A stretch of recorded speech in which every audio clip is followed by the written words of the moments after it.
Heyo, I'm Jake Paul from Bizarre Park, and you're watching Kurtis Conner. Oh, no looker, first ever. Oh. Kurtis Conner. Hey there, welcome back to my channel. If you're new here, what's up? How's it going? And if you're coming back, what's up? How's it going? It's really good to see you again. I hope you're doing well. You see what happens when you subscribe to my channel? You get an extra greeting. So do it. Folks! Alright, Disney fans. Cover your Mickey Mouse ears. I'm about to get controversial. Not really. That's not what this video is going to be. I just kind of wanted to make that Mickey Mouse ears joke. So we all know Disney, right? The multi-billion-dollar entertainment company started by a man named Walt Disney in the 1920s that's responsible for some of the most popular iconic movies of all time. They own Pixar and Marvel Studios and Lucasfilm and 21st Century Fox and pretty much everything else. That's Disney. Disney films actually played a huge role in my childhood, and I'm sure they played a huge role in yours as well. I had an extensive VHS collection of all the old animated Disney movies, and I would watch Fox and the Hound like every other day, dude. Cried every time. And I also went to Disney World in Florida when I was 3 years old, and I don't remember a second of it. I don't remember anything of it at all, because I was 3 years old. So it's a good thing my parents spent all that money. And I'll admit it, okay? Disney knows how to make a good movie. Have you seen Minutemen? It's a goddamn masterpiece, okay? That film should be projected on a wall in the Louvre. All right, I Louvre it. And since people hold these Disney movies so close to their hearts, some people really go all out with their admiration for the Walt Disney Company well into their adulthood. And that's what we're gonna be talking about today.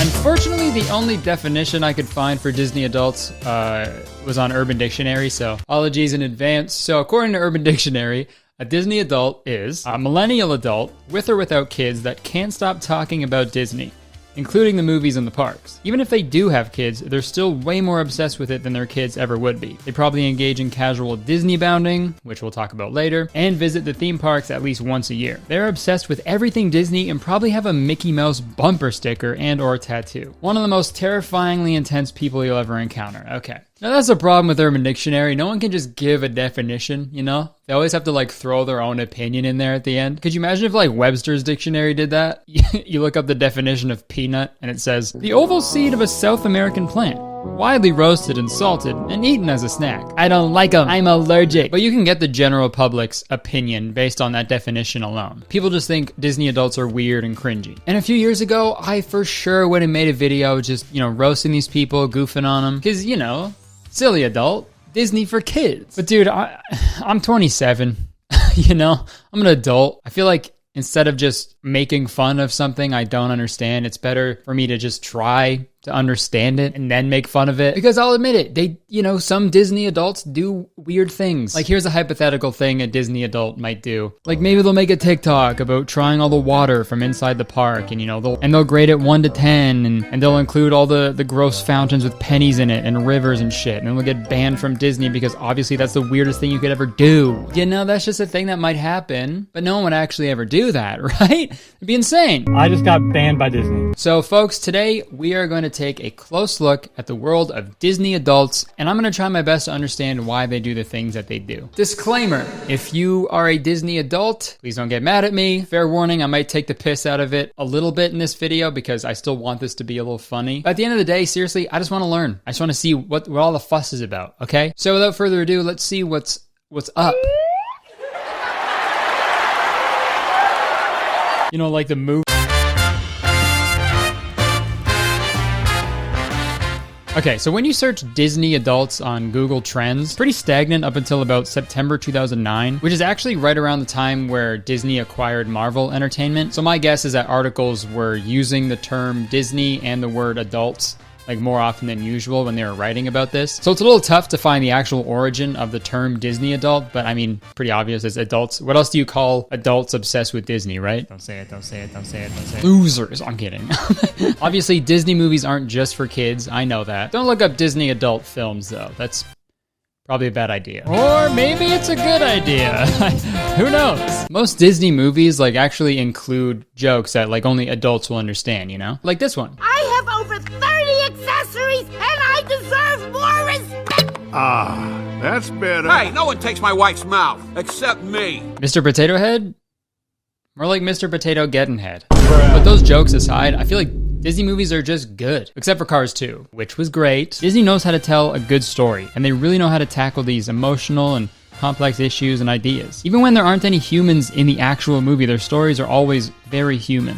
And we can all relate to them, which is genius because it appeals to kids because it's silly, goofy, it's bright, it's nice to look at. But it also appeals to the adults who are the ones that are going to be spending the money on movie tickets and streaming service subscriptions and t-shirts and action figures and lightsabers and cruise ship vacations and theme park tickets and just fucking everything else that Disney sells. But when it comes to Disney parks, I'm sure the parents are down to go too, right? Because it's like, yeah, sure, my kids get to go play on the rides. I liked the movies as well. And also they have beer there. So I'll get a little buzz. And then maybe I'll get a little buzz. Like, could you imagine if any other weird, like, kids content channels on YouTube started a theme park? Fucking Johnny Land? Yeah, like anybody would ever go to a Spider-Man and Elsa theme park. Oh, wait. People don't really have an issue with parents going to Disneyland with their kids, but when an adult who doesn't have kids goes to Disney like every week, they dress up for it, they have Disney memorabilia, and their whole life revolves around Disney, that's what people seem to have a problem with. And obviously, the main group of people who are Disney adults are millennials. And you know what? Especially in like the last year or two, the hate towards millennials has been pretty gnarly. Deserved though.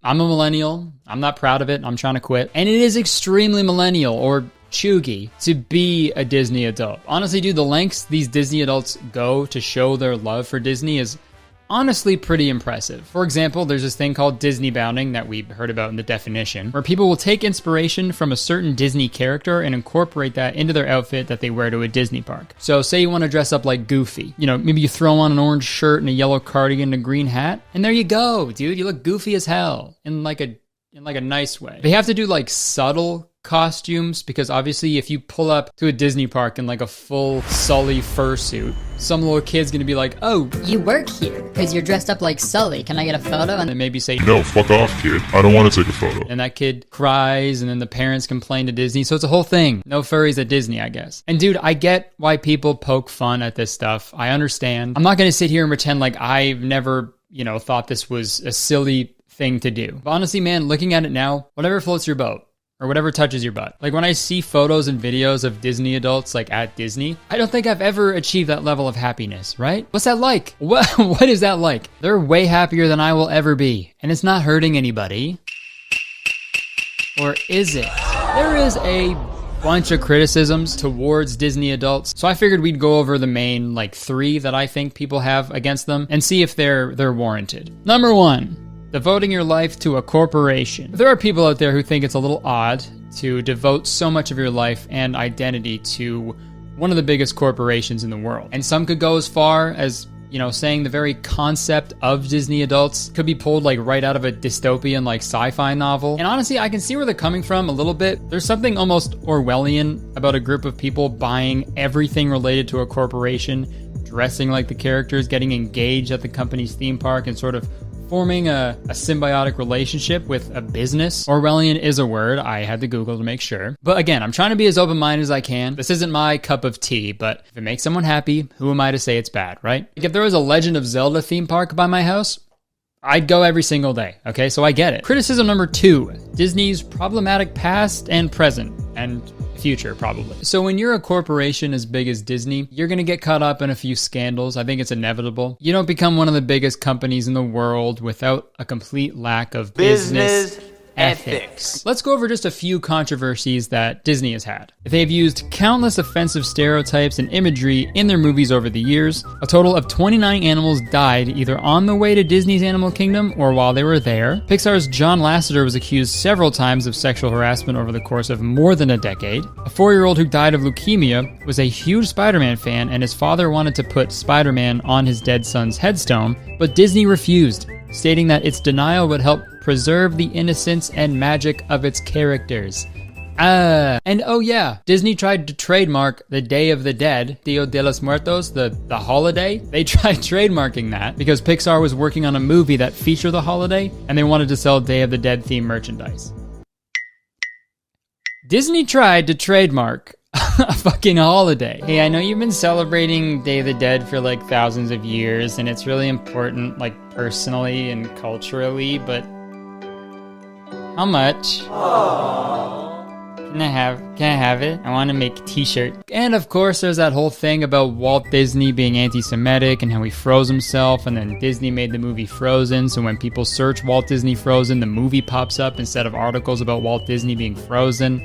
In The Lion King, there's the sex written in the stars. And there's also this weird clip from Aladdin. Good, can you just take off? There's the topless woman in the background of that one scene in The Rescuers, the penis on the Little Mermaid cover, and the hard penis in the Little Mermaid marriage scene. There's a lot. And all of this is terrible, I know, but the worst thing Disney has ever done is this. Oh, hey, Dixie and Noah. Hey, Disney Parks TikTok. While we have you here, we just have to know, what is your favorite Disney Park snack? Mine's probably the spicy pickle. Mine's gotta be the Frosty Parfait. No cap. See you real soon. Bye.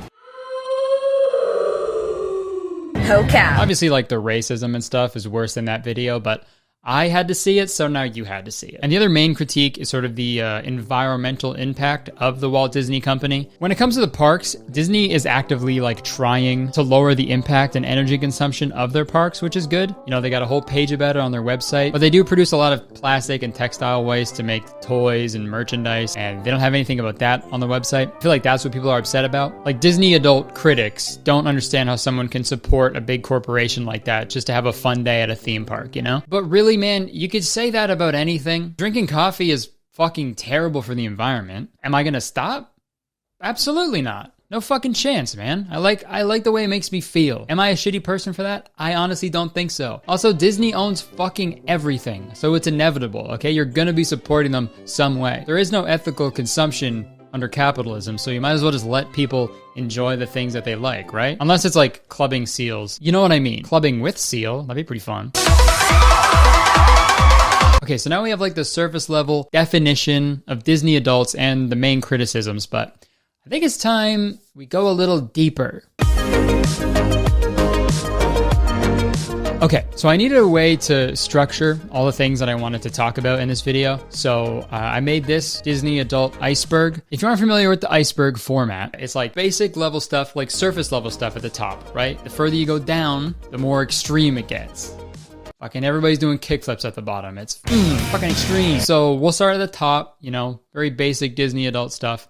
And then we'll go all the way to the bottom and we'll see how much we can take. So the first one I put, watched Disney movies growing up and watches the occasional Pixar film. I feel like this is like very like base level of being an adult who enjoys Disney. I think I would put myself in this category because I like the Disney movies and I watch the occasional new Pixar film. I've also seen every single MCU movie, and Marvel's owned by Disney, so I guess I'm a fucking Disney adult in that sense. Dang, comic book nerds. Sorry. You're Disney adults, unless you like DC. Maybe that stands for Disney Comics, who knows? Okay, so next level deeper, we got sees every single Disney movie, goes to the park every few years, has a pair of Mickey Mouse ears but doesn't wear them. I think this is like the natural progression. You know, this person is on like the outskirts of becoming a Disney adult, but never like actually made the commitment. I just picture them like behind a chain link fence being like, that should be me. And one level deeper, now we're starting to get into like muddy waters, I guess you could say. For this next level, I put goes to the park as much as possible, has at least one Disney themed tattoo, might even have a Disney Instagram account. And I'd say this is the cutoff of like casual Disney fan and like full on Disney adult. And we're only at the halfway point. So that's, I should fucking tell you something right there. And I feel like this level of the iceberg makes up the majority. They either have the fucking Disney Castle outline, Tinkerbell, or the Mickey Mouse logo tattooed. For sure, one of those. I mean, if you got these tattoos, no shade or anything. Well, actually, no, there might be shading on the tattoo, but no tea. How about that? Unless you got the teapot tattoo from Beauty and the Beast. No offense. I'm in absolutely zero position to be judging anybody's tattoos. But yeah, maybe this person also has a Disney themed Instagram account, like a side one maybe, or maybe just post Disney themed stuff on their main Instagram account. Photos in front of the castle, all that shit. All right, now we're in the bottom half. This is where it starts to get a little spicy, and I'll be spending more time on these levels going forward because there's just more I have to cover within them. So this next level, I labeled it Die Hard Disney Fan. Cosplays in their spare time and Disney bounds at the parks. Has a cat named Simba for sure. So I think this level is like the exaggerated, like stereotypical person that you would picture in your head when someone says Disney adult. Like dudes in this category totally take selfies like this. I also imagine people in this level also want to be cast members at Disney. And how the fuck have we not talked about this yet? Let's talk about this yet. Employees at Disney parks are called cast members. Ooh. From Monsters, Inc. Bro, I fucking hate when companies do shit like that. They give you this special title to make you seem like you're super important, but they literally do not give a fuck about you at all. Yeah, maybe I am projecting because I used to work at Starbucks and they called us partners, which is just so goddamn disrespectful. Am I fighting crime at work? No. I'm getting bullied by a tween. I'm an employee. Literally, you're just a number to them. Dude, I literally had a partner number when I worked at Starbucks. It was like 171219 or something because I was like the 170,000th person that got a job there. But yeah, for sure, Starbucks, I'm special. Sorry, back to the iceberg. That was my impression of the Titanic. Let's get back to the thing. Okay, so this next level is where I start to feel a little odd about Disney adults. All the other stuff, it's fine, whatever. But these next two levels are just very weird. To me, Disney wedding and honeymoon spends every anniversary at the park but doesn't have any kids. I'm sorry, dude. I know everyone has their taste, but I just think spending 25 grand to get married in front of the Tower of Terror, it's a little weird. And that's just the venue rental fee, by the way. It's gonna be way more. I just think if you have that kind of money to do a huge wedding at Disney, simply don't do a huge wedding at Disney, right? Go somewhere beautiful. Don't go to Orlando. What the fuck are you doing? Again, people can do whatever they want with their money and they can do whatever the hell they want on their wedding day. Personally, I wouldn't want to get married in the same place some little brat pissed his fucking sweatpants and puked up a bunch of cotton candy only hours earlier. Don't get married at a place where cargo shorts are the main garment of choice. How about that? Dude, it would also suck way more if you got divorced after a Disney wedding, bro. You wouldn't even be able to watch a Star Wars movie without being reminded of your ex-wife. Anakin, may the Force be with you. Divorce? And also, dude, a Disney honeymoon seems like a nightmare to me. Honeymoon's supposed to be like nice and relaxing and straight up, it's just a sex holiday, right? That's what honeymoons are. A place you go and you bone, right? But I don't think there's anything that makes you want to have sex less than being surrounded by a bunch of screaming, crying children all day. Oh, so that's what'll happen if we... Okay, yeah, let's get separate rooms. But folks, that's not even the worst of it. There is one final level to this Disney adult iceberg. This is the deepest it goes, to my knowledge, and to me, this is the weirdest thing a Disney adult can do. Completely consumed by Disney. They live on Disney property, they go to the park every single day, they live to serve their merciless god, Mickey Mouse. So this is actually what made me want to talk about Disney adults in a video, because I found something on YouTube that was just so fucking crazy to me that I had to share it with people if you didn't know about it. There is a neighborhood called Golden Oak that is described as an upscale residential community within the Walt Disney World Resort in Lake Buena Vista, Florida. So yeah, if you love Disney, what's better than living right beside the park? Living inside the park. This is Golden Oak, an Imagineer-designed community of homes built by Disney within the Walt Disney World Resort in Florida. Is that not fucking crazy to you? Why would you do that? It's just like the point I made when I was talking about the wedding. These homes are like in the millions. They're from like 2 million to like 10 million. And if you have that sort of money to buy a house, why the fuck would you get one inside of an amusement park? You goofball. The worst thing about it, dude, the houses aren't even that nice. Cause you know why? They're all fucking Disney themed.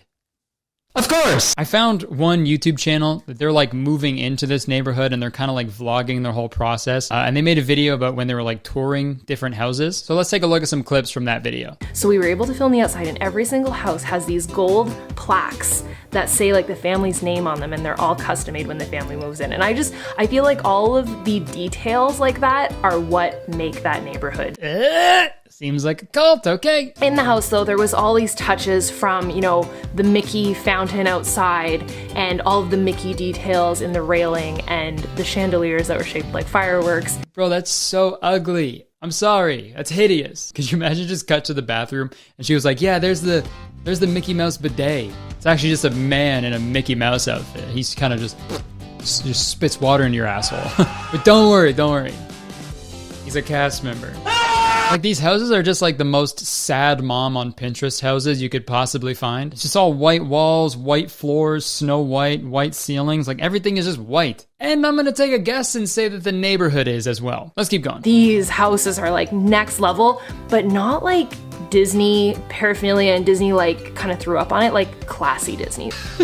Yeah, that's my fucking favorite shot in the whole video. Yeah, it's not like in your face or anything. It's classy. It's classy Disney. You see this fucking Woody on your ceiling? Classy. Classy Disney. There was an elevator, and the glass at the back of the elevator was all of the Beauty and the Beast stained glass theme. It was exceptionally gorgeous. I honestly, like, I can't fucking believe this. Like, this seems like a bit. Like, they're doing a weird, like, sketch. Like, a really, like, high-level satirical, like, commentary on, like, capitalism and consumerism. But it's real, man. It's fucking real life. God, I hope you guys are as weirded out as I am, or I'm gonna feel like an asshole. This is just way overboard to me. Like I said earlier, if there was a Legend of Zelda theme park, I'd go there all the fucking time. But if this house was Zelda themed, I wouldn't like Zelda anymore. But anyways, the girl making this video, she's like commentating throughout the whole thing. You know, she's like talking about the house and everything she saw and stuff. And she seems nice, right? But there's this one clip at the end, and I think it like totally describes the type of person who would want to move into Golden Oak. I wanted to share that with you guys. If you ever have a big goal that you want to achieve, go freaking check it out. Like, go look at it in person. Like, if you want to, I don't know, move to Hawaii, go visit Hawaii. Like, go see it. It'll make the dream that much more real. And that's what I told Andre. Oh, the doy.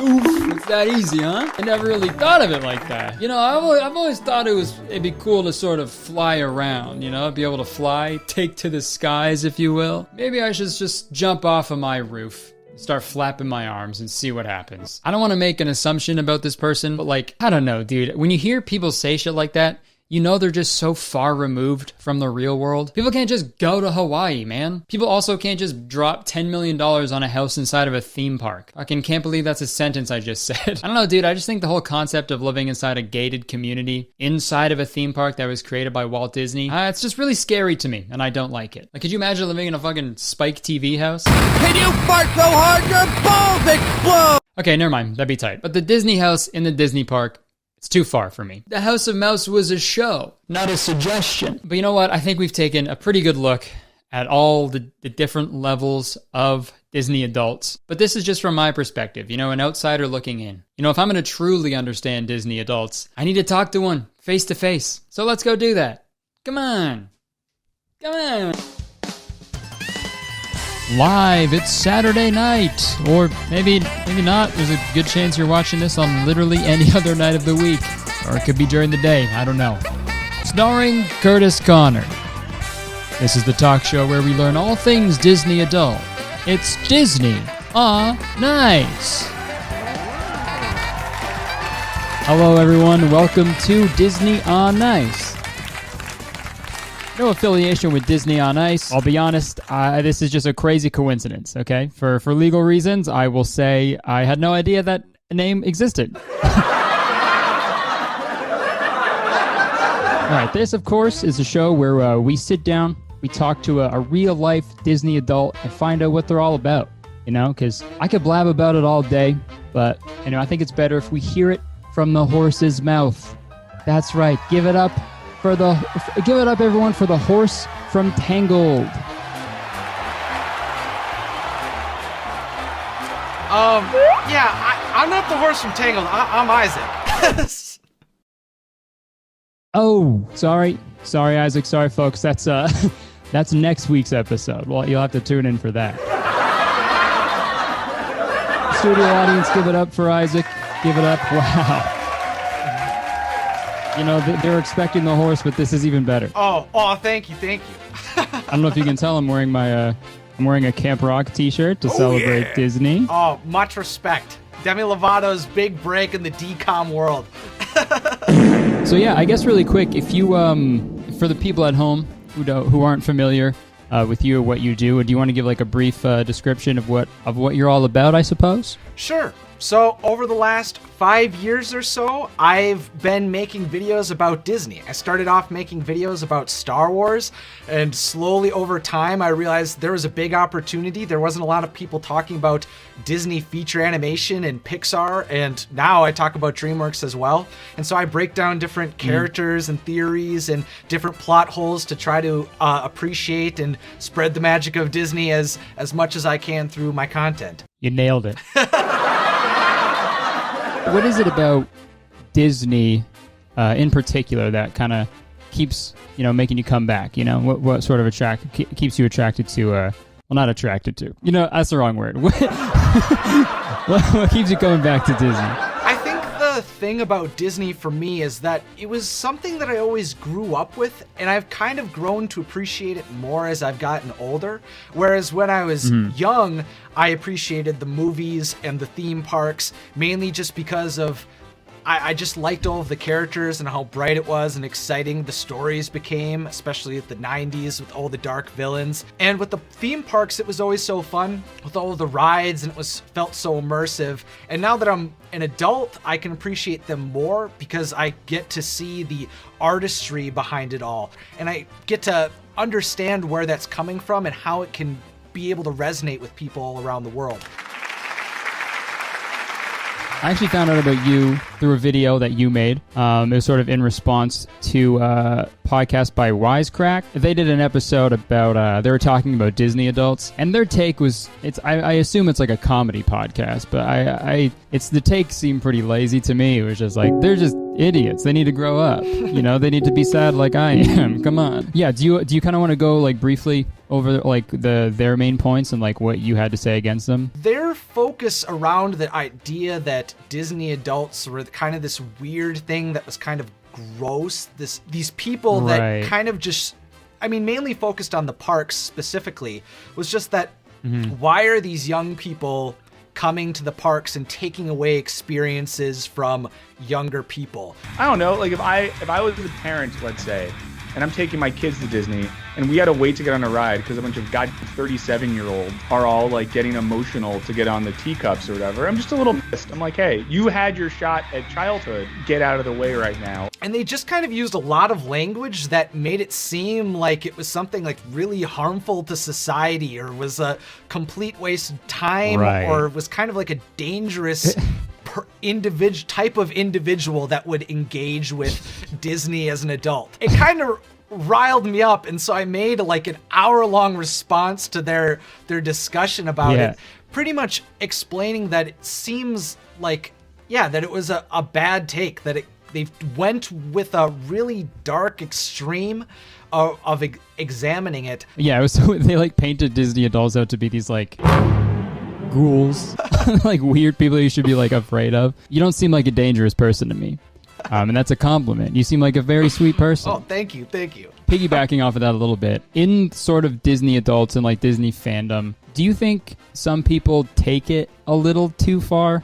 Have you ever seen like a Disney fan and you're like, whoa, okay, hold up, Or have you always just been like, that's all good, The ways that I'm like, I don't necessarily know if I would want to do that are just kind of things that I just wouldn't do in general. For example, like people get tattoos of like Disney characters on themselves, and I'm like, oh, that's something I'm not interested in, but like I don't have any tattoos. I don't really plan on getting tattoos. So those types of lines are things that I don't necessarily see as like a societal issue or something that's a big deal. Yeah, I didn't really have an issue with too much of it, but once I found out about Golden Oak, that really weirded me out for some reason. But it's like same thing, if they're happy, sure, Yeah, and that's just kind of this weird thing. Like the history of Golden Oaks is this thing where like Walt Disney wanted to make a community in Walt Disney World. That was his big idea for his Florida project, was to actually build a experimental community where he could have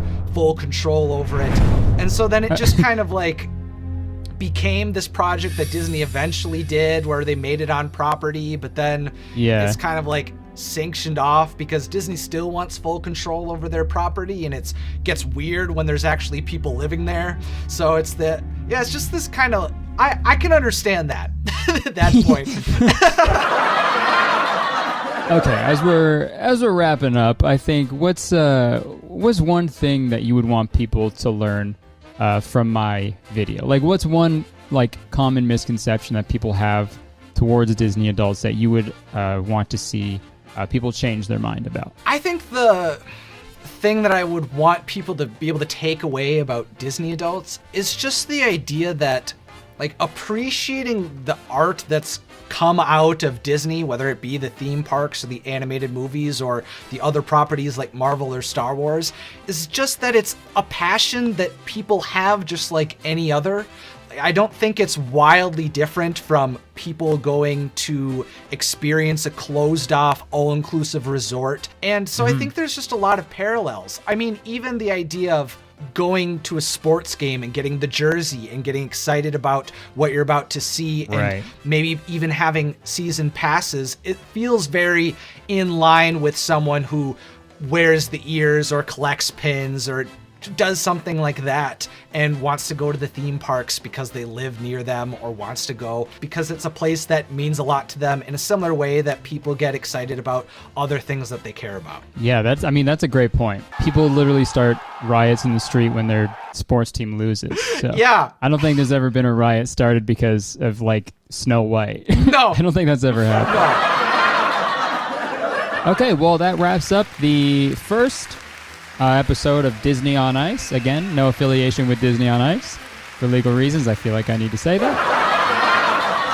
But yeah, thank you so much to Isaac for coming on.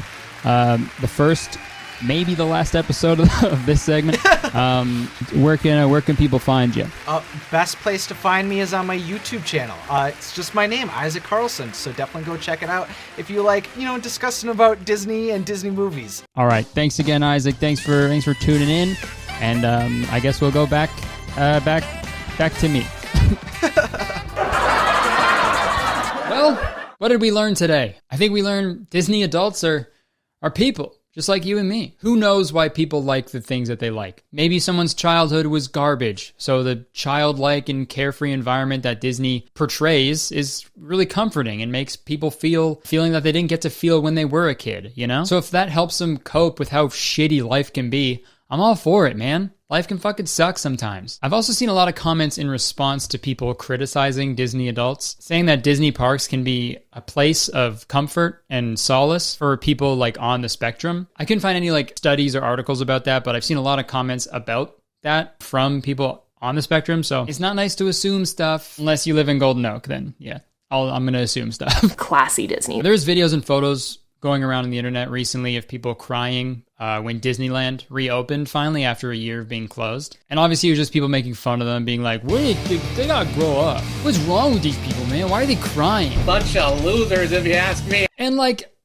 I don't know, man. I feel like these are trying times. These are special circumstances, right? We've all been inside for the past year. People have like lost loved ones. They've lost their fucking jobs. I'd cry too if I was allowed to go to a theme park. Oh my God, that seems like a dream. Yeah, and speaking of like losing jobs, those crying people could be cast members, that are finally getting their job back. And that can be life-changing, obviously. It's emotional. Or maybe they lived in Golden Oak and they were homeless for a year because they weren't allowed inside the park. I don't know. Classy Disney. But in conclusion, Disney adults, they're fine. Just leave them alone unless they live in Golden Oak. Then I guess still leave them alone because it's a gated community. You're not allowed to go in there. Classy Disney. But straight up, on the real, I'm getting sort of tired of this Disney Monopoly, okay? Not like a board game. Does that exist? Disney Monopoly? Disney already owns everything, okay? They can't own adults, too. So from this day forward, I am declaring myself a DreamWorks adult. Yeah, Disney, now what?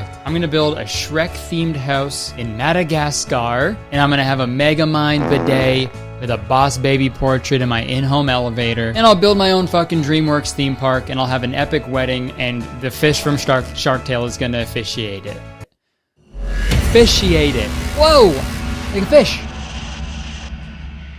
Dude, these jokes write themselves. So drop a like if you're also a DreamWorks adult with me, because we gotta fight back. Skadoosh. All right, that video is awesome. But you know what's more awesome? Today's sponsor. Yo, dude, did you hear about that new phone they just dropped? Oh, please. I got a phone drop right here for you. Whoa, hold on. Your phone is still in pristine condition. How? Because this video is sponsored by Rhino Shield. The super durable and stylish phone cases, duh. Oh. Folks, usually phone cases that promise you impact protection are the size and shape of a cinder block, but Rhino Shield cases are stylish with tons of customization options on top of giving you extreme impact protection. Rhino Shield has collaborated on collections with NASA, the NBA, League of Legends, PewDiePie, and many other big names. So you know they're making top quality products, guys. Like I said a few seconds ago, Rhino Shield cases are highly customizable. There are various case styles like the modular Mod NX case that lets you swap out the back plate so you can switch up designs whenever you want. There's a classic solid suit case and a bunch of others. Also, all phone cases have changeable buttons so you can get the perfect phone case of your dreams. Besides all the awesome collaboration collections, there are hundreds of cool in-house designs available, or you can design your own case with your photos, name, text, whatever the heck you want. Or if you just like to keep it simple, they have tons of sleek, minimalistic cases, like classic black, carbon fiber, leather, and more. So you'll have a case that looks just how you want it. But the coolest part about Rhino Shield is their extreme impact protection. Especially when you pair a Rhino Shield phone case with their 3D impact screen protector, your phone's gonna be tough as nails. And it's also gonna be pretty as nails. Oh yeah! Look at me drop this gorgeous phone case on the hard ground all willy-nilly. You see? Still looks brand spanking new. So if you're a klutz or a goof or even just a regular human, you don't have to worry about breaking your phone and spending a bunch of money to get a new one if you drop it on the ground. Thing won't break. This thing won't break. So if this sounds good to you, and I don't know why it wouldn't, click the link in my description and use code Kurtis for 20% off in the first 48 hours of this video. And if you use the code Kurtis after the first 48 hours of this video, then you get 10% off. So act fast. Thank you to Rhino Shield for sponsoring this video. Hope you guys check them out because you'll not only be getting a great product, but you'll also be helping me out a bunch. So everybody wins here. Okay, thanks so much. Back to me. All right. Thank you so much for watching the video. If you enjoyed it, please press the like button, because if you press a like, that means you're a DreamWorks adult, and we need more. We need more of you, okay? We need to rally together. It takes teamwork to make the dream works. You can press the subscribe button, because as soon as you press the subscribe button, you become a valued citizen of Kurtistown. If you didn't know, Kurtistown is the best place to live in the world. It's better than Golden Oak. And I'm the mayor, but you have to be nice to me. It's the law. You can check the description for the other things I do, my Instagram, Twitter, my Twitch, gaming channel, and my weekly podcast called Very Really Good. All that stuff is down there. Also, yeah, go check out Isaac's channel. Sweet, sweet, sweet guy. But yeah, that's it. Thanks for watching. I appreciate you. I would stick around. Trust me, I really would, but I have to go. There is a cast member in my bathroom with a mouthful of water, and I got a dirty butt. Bye-bye.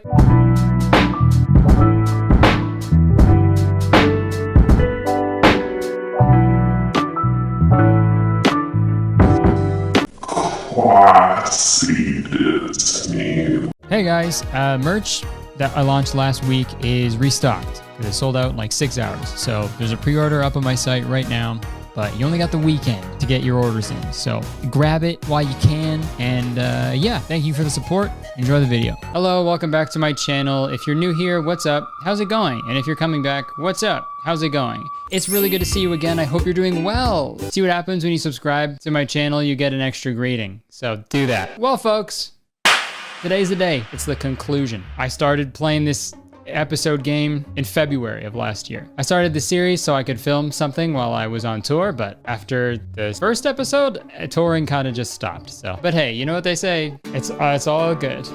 Very different time. I had a normal haircut. I didn't have a weird mustache. Simpler times. But we're wrapping it up. We're wrapping up the episode series, guys. It's gonna be a good one. To catch everyone up, I'm playing the baby project. I'm taking care of a fake baby. I'm with Leah. She punches her car. Just watch the other episodes. You're gonna be pretty lost if you're starting at episode 6. So yeah, just go watch them. I'll wait. Okay, all done? Cool. All right, well, how much money will I spend today? You guys miss me? Tony! Oh, dude, I'm telling him off. You can't just crash my party and use my face for kissing practice. Don't flip, babe. It's just a birthday kiss. You know that thing we all do when it's your when it's your friend's birthday and then you all take turns making out with them. It's a thing of the past because of COVID. R.I.P. No, Tony, it's freaking creepy and not cool. What are you doing, Tony? Get away from Kurtis. She's way out of your league. Seriously, Tony, get out of here. Don't overreact. It's a party, babe. Yeah, it's my party. I decide who stays and who leaves. People who haven't returned my calls in 3 years need to leave. Go off. That's said specifically on the birthday invite. Anybody who hasn't returned my calls in the past 3 years. Not loud. Dude, I'm so sorry Tony crashed your bash. Is it just me or is Tony's whole vibe like super sinister? I just did a quick vibe check and your vibes are sinister, dude. Yo, last night the vibes were friggin' sinister, bro. They were insidious. Oh, damn. Fight. I think that's standard fighting position, right? Put him up. Ooh, nice. He punched him in the hand. Ow. That's a critical hit.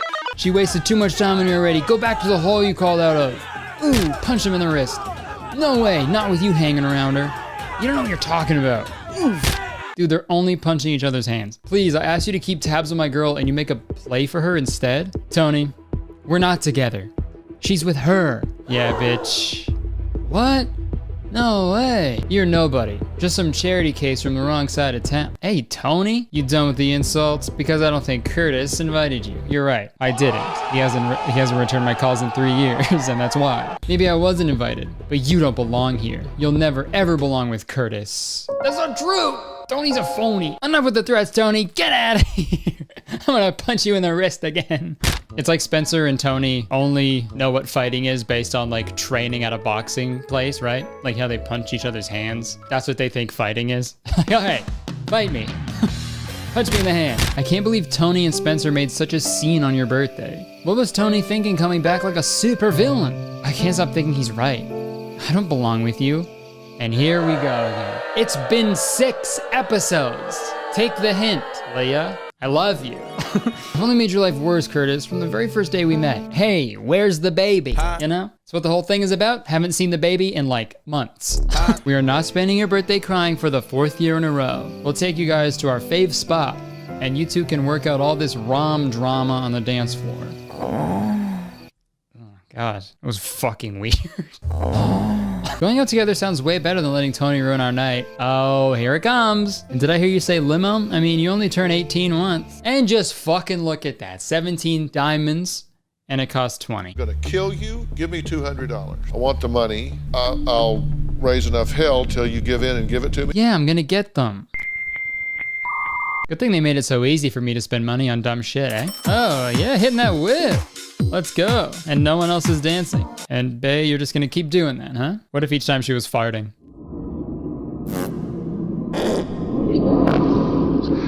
Okay, shout something into the universe. I want to yell, Big Chungus! Write something in. Oh, dude. Epic Chungus moment. Epic Chungus moment! Holy shit, it was worth it.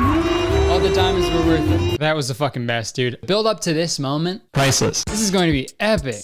Like my Chungus moment. Like the limo Chungus moment. Epic like the limo Chungus moment. Oh shit. Whoa. I didn't know you were such a good dancer, Kurtis. Yeah, let me do what she just did. Hey guys, welcome back to my dance class. This is how to be a good dancer. Thank you. What? I'm going to Hollywood? What's that? Even though this is American Idol, the singing competition, my dancing was so sick, I'm going right to Hollywood? Kurtis, may I have this dance? I want to dance with you. Get over here. Come on, Leah. Okay, stop doing that. Your synchronized fucking moan on the dance floor. Oh. Buzz. Hey, G. How's my favorite 18-year-old? Surprisingly well rested. I cannot say the same. I think my baby's possessed. It screamed for hours. Look on the bright side. This is our last full day of motherhood, even though I haven't mothered this child for the last fucking 5 episodes. And I have the feeling Herberg's got something up his sleeve for the last day. No doubt, he loves to see us suffer, because he's a weirdo.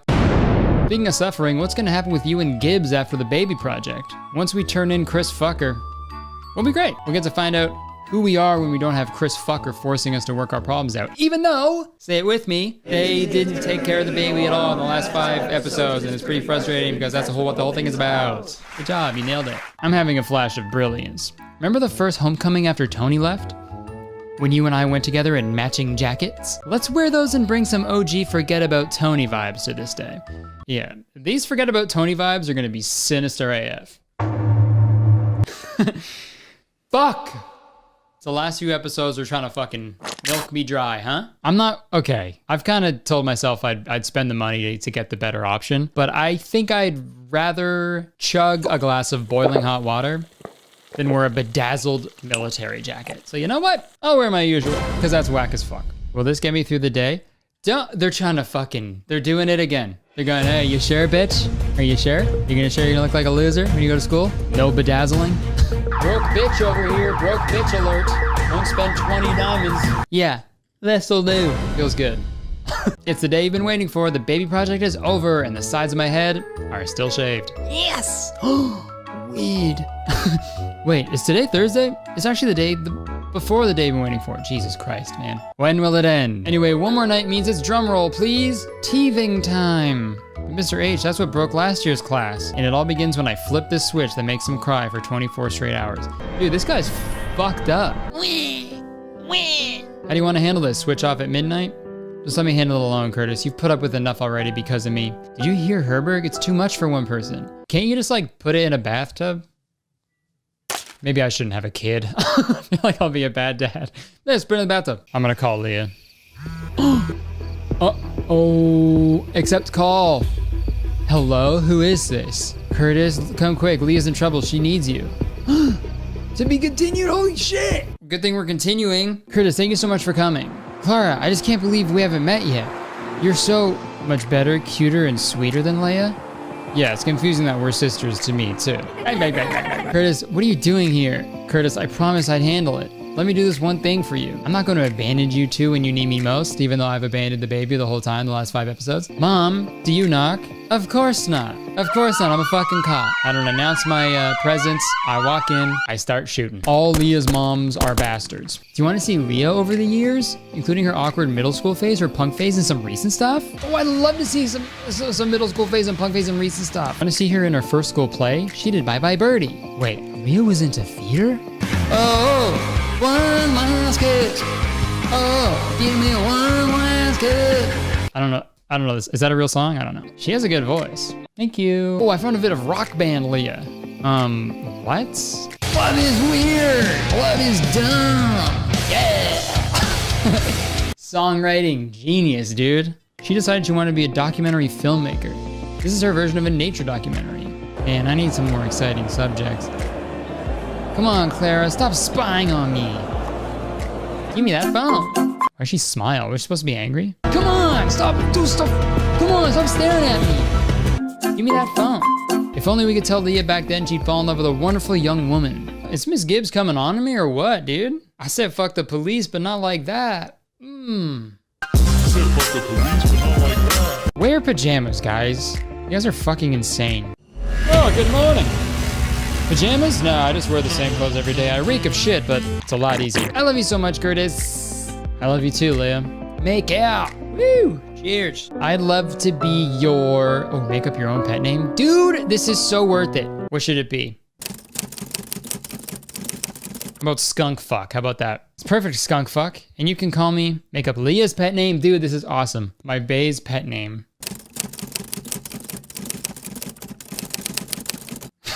Sloppy Joe the Lizard. Stay the night with me, skunk fuck? I don't want to let you go. We're in this together, Sloppy Joe the Lizard. Aw, man. Should I ball out and buy the $7 one? I'ma do it. So does this mean we're lesbians? I think so. We're back together, Sloppy Joe the Lizard. I didn't even think we were broken up. I want to kiss her. Nice. Yo, take a drink every time these two kiss. Kurtis and Leah are not gonna get their happy ending. All right. We're almost done, I think. Honestly, is this real life? We've gone an entire 12 hours without drama. I could get used to this. Well, isn't this a postcard? The perfect little family. Weirdo. Do you just forgotten that you two are single-handedly responsible for ruining my life? I'll never be able to forget that. You shouldn't, because seeing you two together is my personal H*LL. Haul? My own personal haul. I'll see to it that this match made in Hall flames out. Is he threatening us? Like, what the fuck was that? That was intense, but we have to get to life skills. Let's make a plan about our stalker once we turn in Chris Fucker. I'll never forget you, Sprout. I'll never forget when I turned your head into a fucking bomb. But if you give a fake baby to a stoner student, they'd for sure turn the baby into a bong. You ever smoke weed out of a baby's head, dude? Gets you so fucking high. Goo goo gaga. Goodbye, baby. We're gonna miss you. Goodbye, Chris Fucker. Good riddance, man. I can't wait to get seriously irresponsible at the empty nest dance tonight. The what? Oh yeah, keep forgetting you're new to Riverside. So every year the seniors throw a rager when the baby project wraps. And this year I'm hosting, so it's gonna be beyond epic. That's fucking Spencer just clapping in her face. And this year I'm hosting, and this, stop clapping, I'm trying to talk. And this year I'm hosting, Spencer, stop. And this year I'm hosting, so it's gonna be, and this year I'm hosting, so it's gonna be beyond epic. Spencer, stop clapping.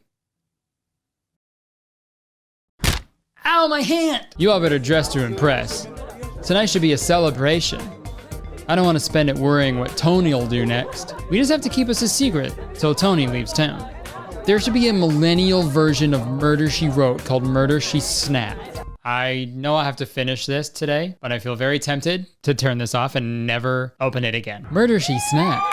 Gen Z, you can suck it. Law & Order ATU, Avocado Toast Unit. Fuck, shut up. Themes dressed like your parents before they had you. So we have tons of good options. You're so Molly Ringwald right now. Except instead of pretty in pink, you're pretty in the stink. Oh, you're sexy in space. Sorry, I misread. Think it's time to party, dude. I still got 21 diamonds. 21? Think we can sneak in a kiss? I don't see Tony anywhere. Maybe we lucked out and he won't show after all. He's gonna show up. There he is. And she runs away. Hey there, co-star. Having fun? Well, I'm trying to. Yeah, I noticed you and Leah were at opposite sides of the party. What's up with that? Want to take one guess? Tony? I guess it's the least we can do. I mean, we ruined his life. No, that's it. Curtis, there's something I need to tell. Can I cut in? You're so full of shit, Tony. You sure you want to do this, Spence? Because I'm pretty sure you don't want our football future to go down the drain. The epic highs and lows of high school football. I don't care what happens to me. I'm Cody Simpson. I'm a platinum recording artist. I'm not gonna let you hurt her any longer. So I'll admit it. I used to use steroids. Whoa, but I'm clean now. So tell whoever you want. I'll quit the team. My secret isn't worth your blackmail. Spencer, what's going on? Curtis, I know you don't know because of the coma, but you didn't crash that car. And Tony's been blackmailing me, so I'll keep his secret. Excuse me? You took steroids? That's what I got from this. Tony was blackmailing you? For the last 3 years. The guy I thought was my best friend blackmailed me into keeping his secret. So what's the big secret? Curtis, you weren't the one behind the wheel that night. No way, to be continued. I just want to be done. All right, this is it. Last episode, here we go. You weren't behind the wheel that night, Curtis. Tony was. Fuck, he's the one who crashed the car.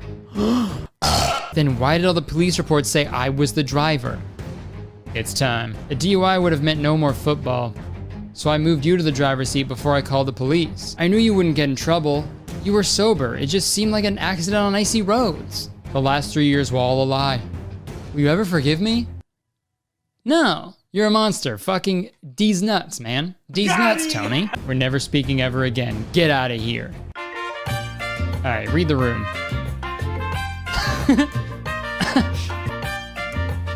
All right, are we fucking done yet? Dude, if we didn't ace this shit, bro, I'll be pissed off.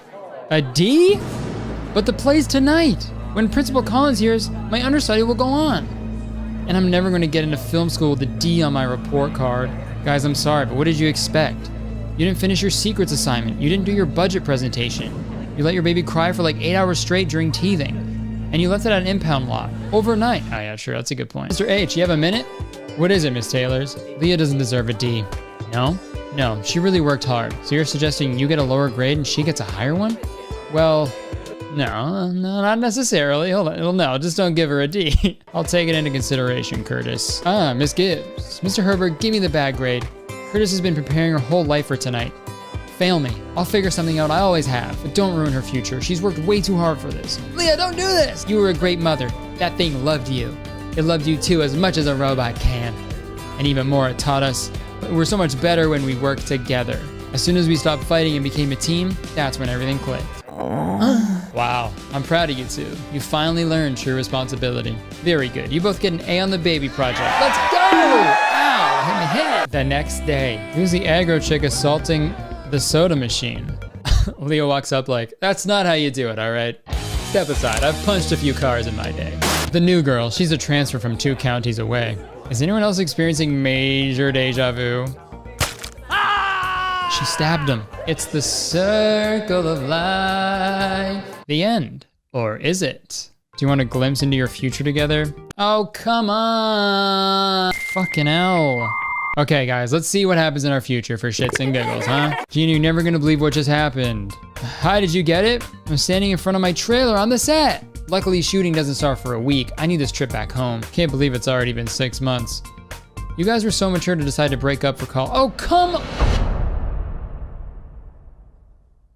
I spent an entire year making sure that I got together with Leah in the end. And I did it, I fucking did it, only for this game to be like, you know what? They broke up actually. I'm gonna the baby projectile vomit all over because I'm sick to my stomach. Why? Leah Gibbs, Curtis Taylor's. Sorry, horrible timing, but I have to take this. Hold that thought. Weather's perfect, the outdoor ceremony is going to be beautiful. We'll pick up the flowers on the way. Don't worry about a thing. Are you getting married? What? Oh my God, no. I'm in town for Gina and Bee's wedding. Oh, thank God. The invitation came with a +1. Well, would you want to go with me now? Me? Don't you want to go with your girlfriend? I don't have a girlfriend, Leah. Really? But you say yes? Yes. Nice. The end. Well, guys, that's the end of the episode series. Thanks for coming along. You know, that was fun. A lot happened. And I hope you enjoyed it as much as I did, which a little bit, which was a little bit. You know what? This took a really long time. This took like a year to finish, and I haven't eaten like the whole time. So how about we hear a word from today's sponsor, HelloFresh. Hey, cooking is tough, right? We can't all be world-class chefs like Leah or have parents that own a diner like Curtis. And that's where HelloFresh, America's #1 meal kit, comes in. With HelloFresh, you can get mouth-watering seasonal recipes and fresh, pre-measured ingredients delivered right to your door. HelloFresh makes cooking at home fun, easy, and affordable. HelloFresh has tons of delicious recipes to choose from each week to help you break out of your recipe rut. And they have more 5-star recipes than any other meal kit, so you know you'll be getting something delicious. And I know meal planning and prepping can be really just intimidating and cumbersome, but HelloFresh cuts out all the stress, providing you with everything you need so you can actually enjoy cooking and get dinner on the table in just about 30 minutes, or even 20 minutes with their quick and easy options. And HelloFresh isn't only making life better for us humans, they're also helping the planet. HelloFresh's carbon footprint is 25% lower than that of meals made from store-bought groceries, and the packaging HelloFresh uses to ship your food is almost entirely made from recyclable and or already recycled content. And this is all incredible, but my favorite thing about HelloFresh is how flexible they are. If we want to skip a week or move our delivery day or simply add another meal or HelloFresh's best-selling garlic bread, it just takes a few simple taps on the HelloFresh app. And if you've never given them a try yet, now is the perfect time because they're hooking up the citizens of Curtistown with the best deal yet. Just go to HelloFresh.com and use code Curtistown12 to get 12 free meals, including free shipping. I have my soundboard here, might as well use it. We've been eating HelloFresh every week for like over 2 years now, and seriously, we always say like we don't know what we do without it. So yeah, check them out. I know you'll love it, and it also helps me out when you check out the sponsor. So everybody wins here. All right, thank you to HelloFresh for sponsoring this video and so many others in the past. Back to me. All right, guys, thanks for watching. If you enjoyed the series, press the like button. This is the end of an era. Leave a comment. Let me know what you thought. Let me know if there's another game I should play on my channel. I don't know what mobile game I could play. I don't know. And I'm playing games on Twitch now, so maybe we take a break from gameplay for a bit. Press the subscribe button, because as soon as you press the subscribe button, you become a valued citizen of Curtistown. And if you didn't know, Curtistown is the best place to live in the world. And I'm the mayor, so you have to be nice to me. It's the law. You can check out the description for other things I do. My weekly podcast called Very Really Good. My Twitter, Instagram, my merch that I just restocked. But yeah, that's it. I would stick around, but I have a sudden urge to beat the shit out of my car. See ya.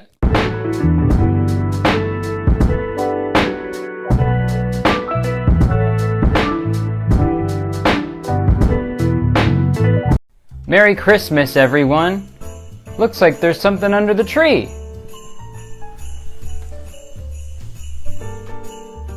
I wonder what's inside. Wow, it's a new Kurtis Conner video. Here you go. Hey guys, welcome back to my channel. If you're new here, what's up? How's it going? And if you're coming back, what's up? How's it going? It's very good to see you again. I hope you're doing well. You see what happens when you subscribe to my channel? You get an extra greeting at the beginning of every single one of my videos. So press the subscribe button for an extra greeting. Folks, it's the most wonderful time of the year. The winter time. It's so fun. There's dirty slush everywhere. And you have to buy winter tires. And oh, when you walk outside for too long, the eye juice in your eye freezes. I love it. Yeah, winter sucks, dude. I fucking hate the winter time. I'm not a fan at all. The only good thing about the winter is Christmas, obviously, right? I love Christmas. I love celebrating Christmas. It's so much fun. I'm not like religious or anything, so I don't really celebrate it to like, you know, commemorate Jesus's B-Day. That's not why we celebrate it. You know, I just like hanging out with my family and watching Christmas movies. Dude, do I ever love Christmas movies? Yes, the answer is yes. I fucking love Christmas movies so much. Just so much. 2 of my top 5 favorite movies of all time are Christmas movies, okay? And that's not a coincidence. What 2 movies, you ask? Good question. Jingle All the Way and Home Alone 2, obviously. Okay, Christmas movies fucking slap. Jack Frost gets an honorable mention. But seriously, there's something so amazing about Christmas movies when they're done right. Like that one scene in Home Alone 2 when Marv gets electrocuted and he turns into a skeleton. Wow. Dude, I fucking lose my mind every time I see that scene. It's so funny. Or in Jingle All the Way when Howard is like, put that cookie down! Now! Fucking, for every like good Christmas movie, I feel like there's like 30 bad ones. And I'm sure you're all aware of several bad Christmas movies. I made a video last year about a Christmas movie. Christian Mingle is the movie. But I didn't even know it was a Christmas movie until they re-released it as Christmas Mingle. Hey guys, if you're gonna change the name of the movie, you better fucking release a Christmas-themed dating website to go along with it. You sinners, you absolute sinners. Winner, winner, chicken sinner. Sinner? I hardly know her. Okay. Jesus Christ. So the movie we're going to be talking about today is called Too Cool for Christmas. Let's find out what the movie's about. 16-year-old Lindsay decides to give Santa Claus an extreme makeover. That's it. Usually synopses. Yeah!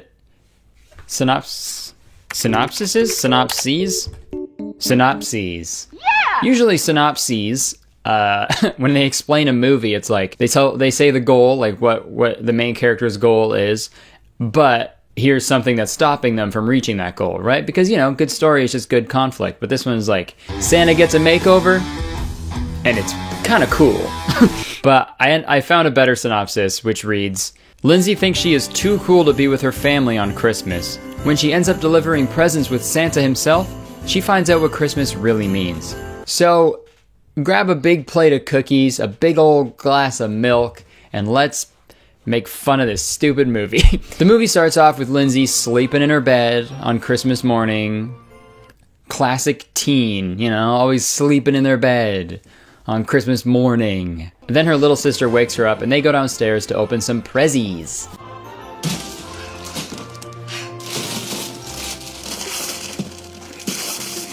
And she's so happy. She gets that Chanel bag she's always been wanting, but uh-oh. At last we are together. It's fake. You know it's gonna be a good movie when they add in a bunch of silly sound effects that don't need to be there at all. Okay, saying that out loud, I kind of just realized that that's what my videos are. Just me adding a bunch of sound effects that don't need to be there. But it's different though, okay? I'm not a movie. My life is. But I'm not. Imagine a YouTuber, like, editing major motion pictures. Oh my god, he on X Games mode. How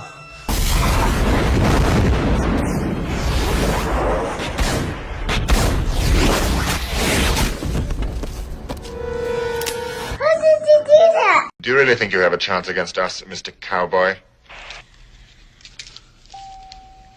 Yippee-ki-yay, motherfucker. So it gets all like distorted and weird, and like the parents keep laughing a bunch, and we find out that this whole Christmas scene was only just a dream. And it's a scary dream to her because she's freaking out about a fake bag. So that's like her character trait. She's like materialistic and like selfish and stuff. That's like a common theme that she tries to like overcome in this whole movie. Then we get the title screen and they play a wicked cool song that I'm pretty sure they wrote for this movie. Living in the North Pole, how could he understand that life without snow can be something really grand? And all of us who've never seen a real reindeer, no green, the color of Christmas cheer. The lawn may need mowing with all the grass that's growing, but Christmas is cooler this year. Cool Christmas. Next time someone hands me the aux cord, bro, Cool Christmas. don't get ready to turn up to Too Cool for Christmas, bro. So she picks up her best pal, Paige, on the way to school, and this is when we find out, pretty major plot point. So they have this big plan to go on a fun ski trip on Christmas Day, but Lindsay hasn't told her parents yet. Have you told them yet? No. Uh-oh. Looks like she's in for a mountain of trouble. Boo. Boo. Oh, All right, boo. yeah. Fuck you. You suck. Okay. Stinky, you little Okay, boy. fine. Boo. Okay, let's just keep watching Boo. the movie. Move on. So now Lindsay is like complaining to Paige that like her family, they do the same thing every year for Christmas, and it's just so boring. With my family, it's the exact same thing every year. And you know what? I agree, right? Like, fuck her loving family and their cute traditions. Bullshit, dude. Okay, so before we go any further into the movie's plot, I want to talk about something really quick about the movie's release. So in this scene, you can see Lindsay's parents are gay, okay? There's 2 gay men, 2 dads, and that's great, okay? More dads the merrier. I've always said that. But there is another movie called A Very Cool Christmas, and it's the exact same movie except for one aspect. A Very Cool Christmas features heterosexual parents instead of gay parents. The entire movie is the exact same. It's like shot for shot. It's the exact same, but every scene that has the parents, they had to film it twice. Once with the straight couple and once with the gay couple. So much work! Now, some of you have probably seen this on Twitter. That's actually how I found out about this movie. The tweet said that Too Cool for Christmas was intended to release only in Canada because I guess Canadians are more like tolerant or whatever. It's whatever. But yeah, Very Cool Christmas was intended for the American audience, which was more like conservative at the time, especially then back in 2004 when this was released. But after doing more research, I found that that's not really 100% true. The director said that they worked really closely with a TV network, an LGBTQ plus network called Here TV. So they developed the movie like for them, but it didn't have the budget as like a Lifetime or something like that. So they made the movie for Here TV, but so they could sell the movie to Lifetime, they just put in like a heterosexual couple because America, they weren't as tolerant. So I mean, it was kind of true, but not the whole Canadian American thing. But still, it's so weird to like think of the actors like finishing filming a scene and the director is just like, okay, cut, dad sub out, tap out for you do a little tag team, just sub out for the mom, okay, good, and we'll do the same thing one more time. Here we go. So weird. Like, imagine if they had to do that for every single movie that featured like a gay couple.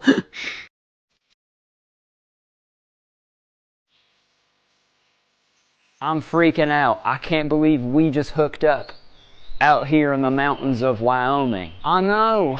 Neither can I. Well, what are we gonna do?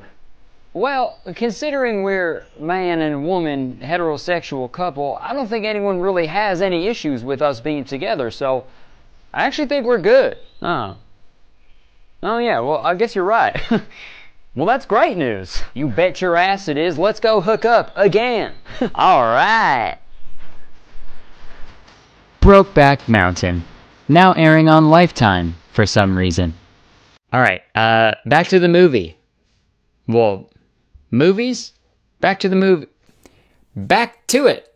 So now we meet Lindsay's love interest, and his name is Anderson. And we find out that him his friend JT, and his other friend Kevin are all going on the exact same ski trip as Lindsay and Paige. This is great. So are we. We leave on Christmas morning. So do we.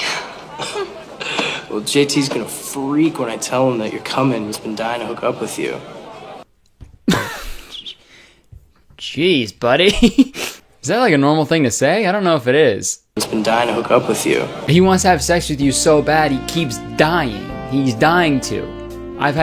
We've had to bring him back to life several times because he wants to hook up so bad. Keeps passing away. So now Lindsay really wants to hit the slopes, dude. Now that Anderson's gonna be there, fuck. So she goes home and gives like a presentation to her mom and dad, well, her dad and her dad, to her parents, depending on which film you're watching. It's like a presentation to convince them to celebrate Christmas later on, so she can go skiing. So in the presentation, she like roasts Santa Claus.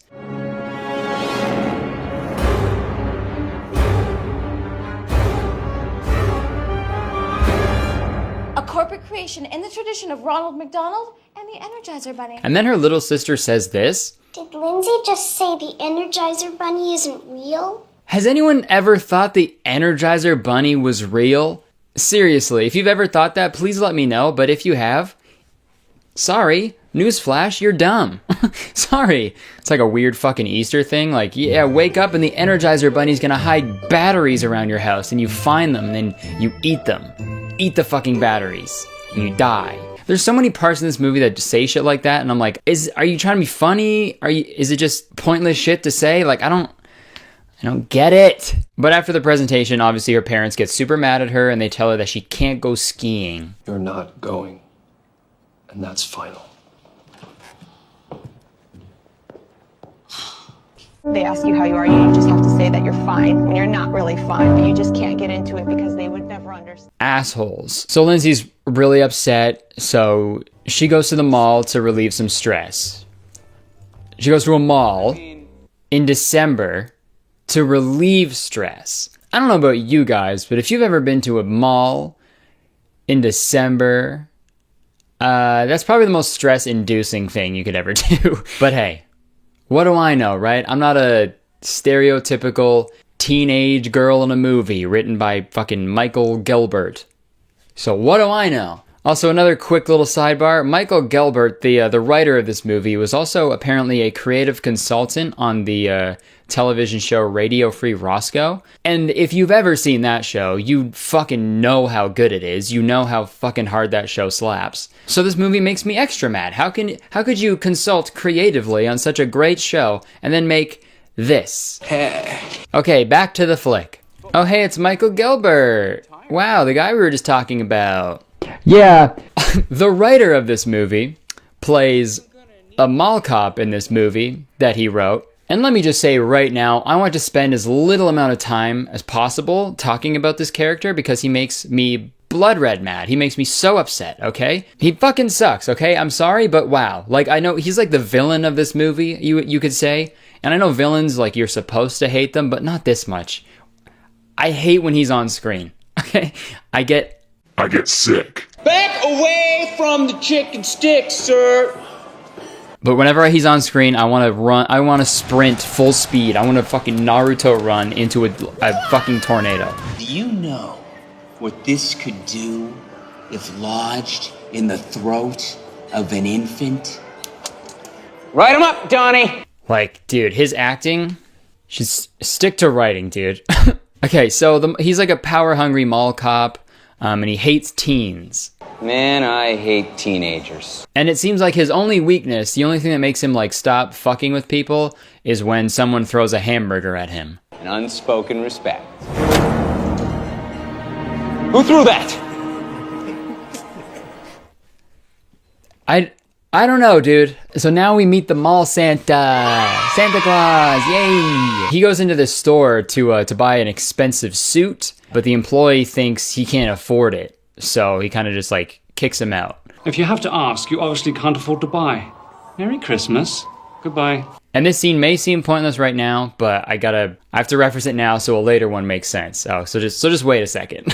And then we cut to a quick scene of the fucking stupid mall cop. He's talking to Lindsay and Paige. And then they bring up some weird dating show he was on.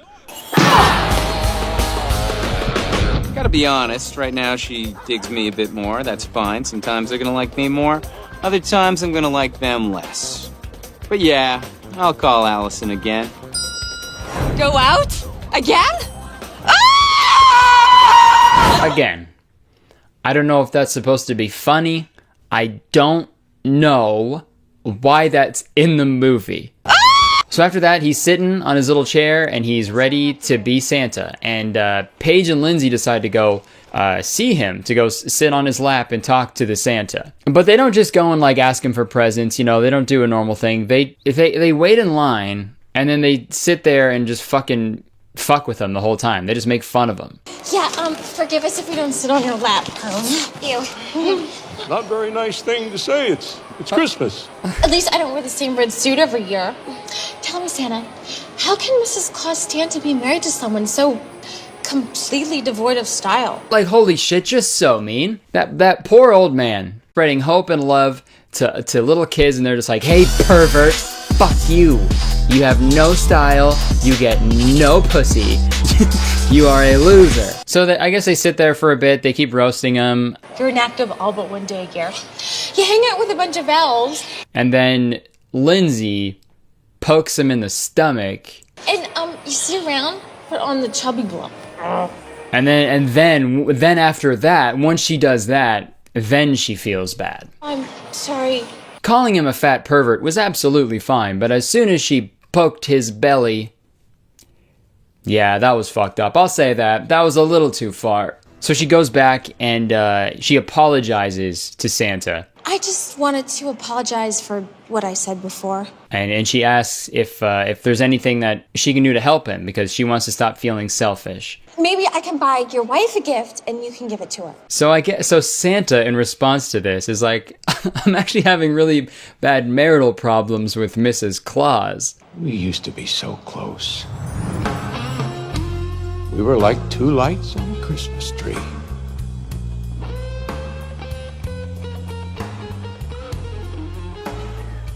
Every year, those lists got longer and longer, and the lights got further and further apart.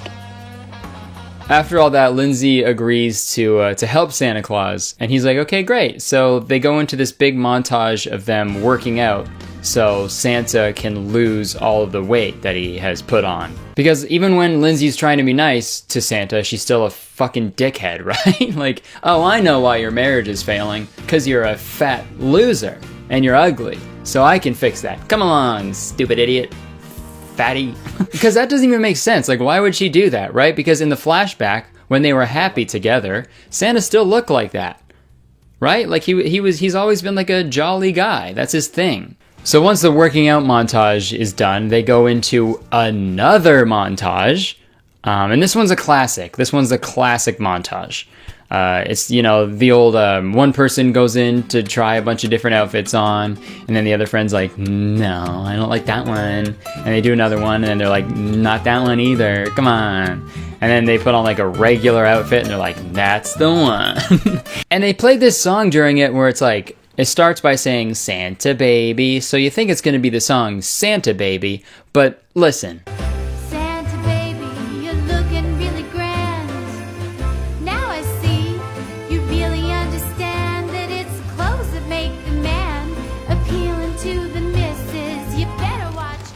Dude, imagine if when you're at the club and then like some guy's like, yo, DJ, play Santa Baby.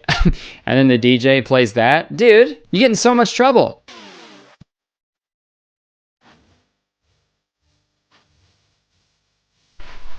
Hey, yo, DJ, play Santa Baby. What? No way, dude. That's gonna kill the mood. No way. Play Santa Baby. No, I'm not playing Santa Baby. What the fuck? Oh, come on, DJ. I'll do anything. Here, have my life savings. Just please play Santa Baby. Your life savings is $3 and a Sharpie with no lid? Jesus, man. Okay, fine. I'll play the song, okay? Just keep your savings. So kind. Okay.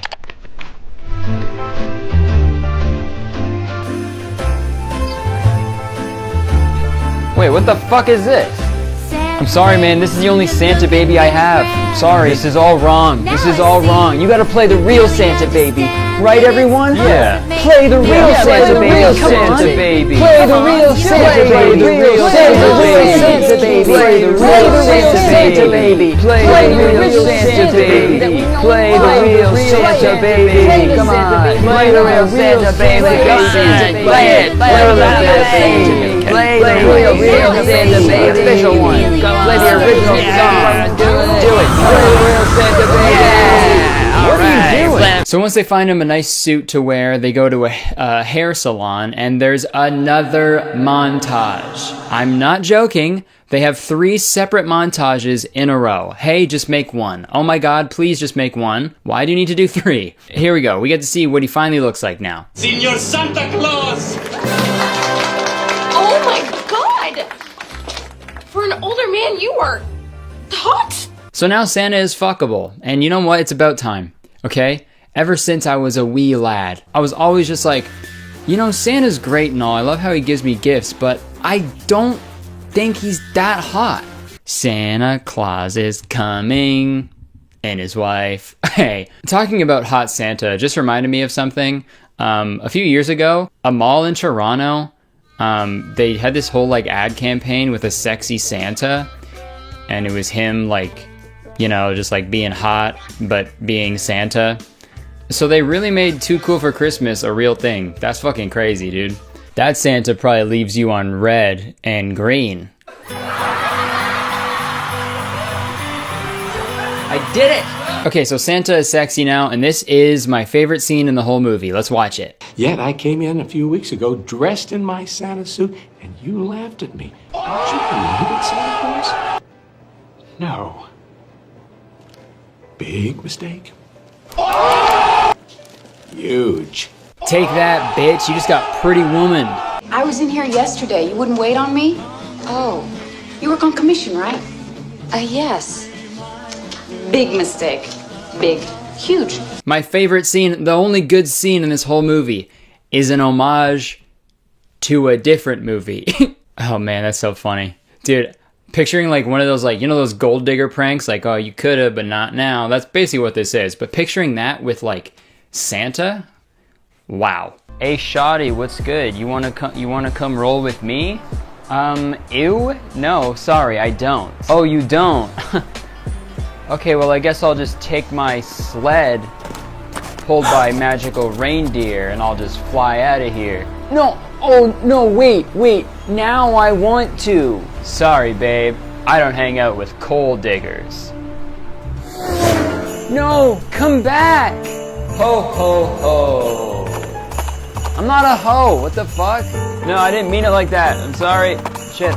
Okay, so Santa and Lindsay, they leave the mall, and Santa's like, oh yeah, it's Christmas Eve. We gotta deliver all the presents to every kid in the world now. And you gotta help me, Lindsay. I was hoping you'd come along with me. So Lindsay agrees, you know, for whatever reason. And then Santa goes on to explain all of his magical powers and how they work. How is it possible that gifts for every kid in the world fit in the back of my car? 2 flips of the right ear, and I shrink everything down. Oh, that is so cool. Different combinations of ear maneuvers cause different effects. 2 flips on the right side shrinks presents. Exactly. Another example, if I were to pull my earlobe on the left side 4 times, I'd speak perfect Cantonese.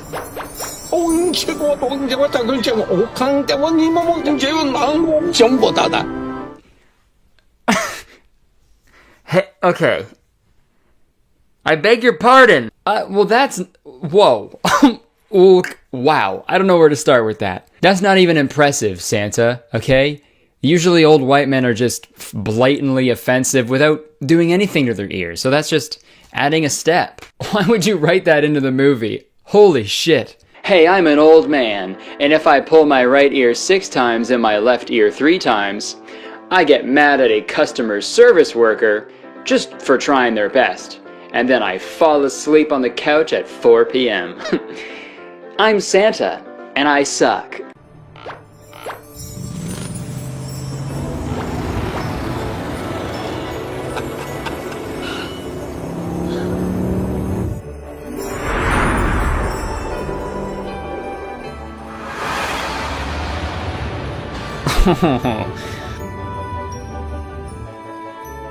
I didn't know they hired Neil Breen to do the fucking special effects for this movie. It literally looks like they're just driving in a huge car on top of a city. So Lindsay and Santa, they travel the whole world, I guess, and deliver all the presents to the kids. And meanwhile, the mall cop is like freaking out because he saw them drive away with a bunch of toys. So he was like, "Oh, black market toy ring. That's what they're doing." Someone's got some stolen merchandise. I don't know.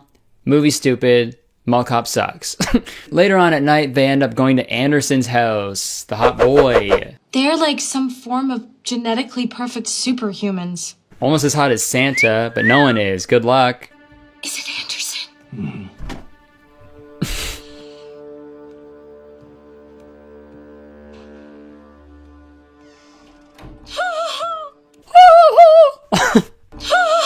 Dude, I don't know what it is. Like if I woke up in the middle of the night, like the night before Christmas, and I saw a big jolly man in a red suit, I'd be like, "Oh, okay, Santa's real. That's cool." I was wrong, I guess. But if I woke up in the middle of the night to get a little drink, and I look over and I saw just like a man, a golden brown man, and he's just standing in a nice suit, I'd be like, "Hey, man, I'm calling the cops. I think you're not supposed to be here. You're supposed to be at a country club right now. Why are you in my living room? You hot old man. Get out of here." Okay, the movie's almost done. Jesus Christ. So before they leave Anderson's house, Santa puts in a little letter into Anderson's stocking without telling Lindsay. Uh-oh. And the last house they get to is Lindsay's house, and he's like, you gotta go deliver the presents by yourself. You expect me to go in there and take one look at my house, and then I'll start thinking about my family, get all touchy and feely, and then not want to go on the ski trip, right? Guilty as charged. But then she goes into her house, and this is the big turning point in the movie. Lindsay! Santa asked me to put your gift under the tree. You're my gift under the tree. What do you mean? I told Santa I wanted you home for Christmas. And you are. That's what you asked Santa for?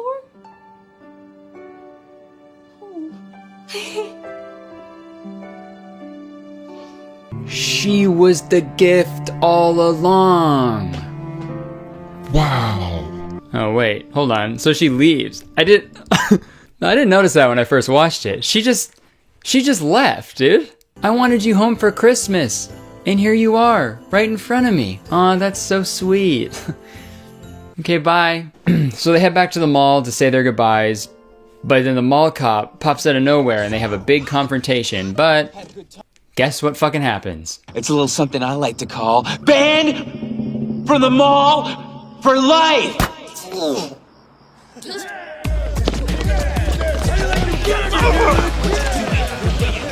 Yep, some hoodlums throw hamburgers at him. Yo, that soup be cracking, dog. Thank you, dog. Oh, it's so good. Thanks for hooking me up with the burgers. I got your back, Claus. Yo, guys, this one's got ketchup. Hey, stop, please.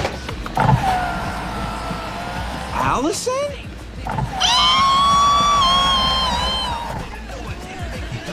What the fuck is happening? Allison? I hate this movie so much. So it's Christmas Day, and Anderson shows up, and he's like, I got your letter. I got your letter. Then they talk it out. They find out that they like each other. They smooch. I like you. I like you too. And they live happily ever after, I guess. So now finally, last scene of the movie, Santa goes home to the North Pole to Mrs. Claus to show off his new look. And big twist! Darling, is that really you? Mrs. Claus got a makeover too! Now they're both hot! Seems as though we've gotten each other the same gift. Matching Christmas makeovers. Magic Christmas makeover. And my favorite song plays again!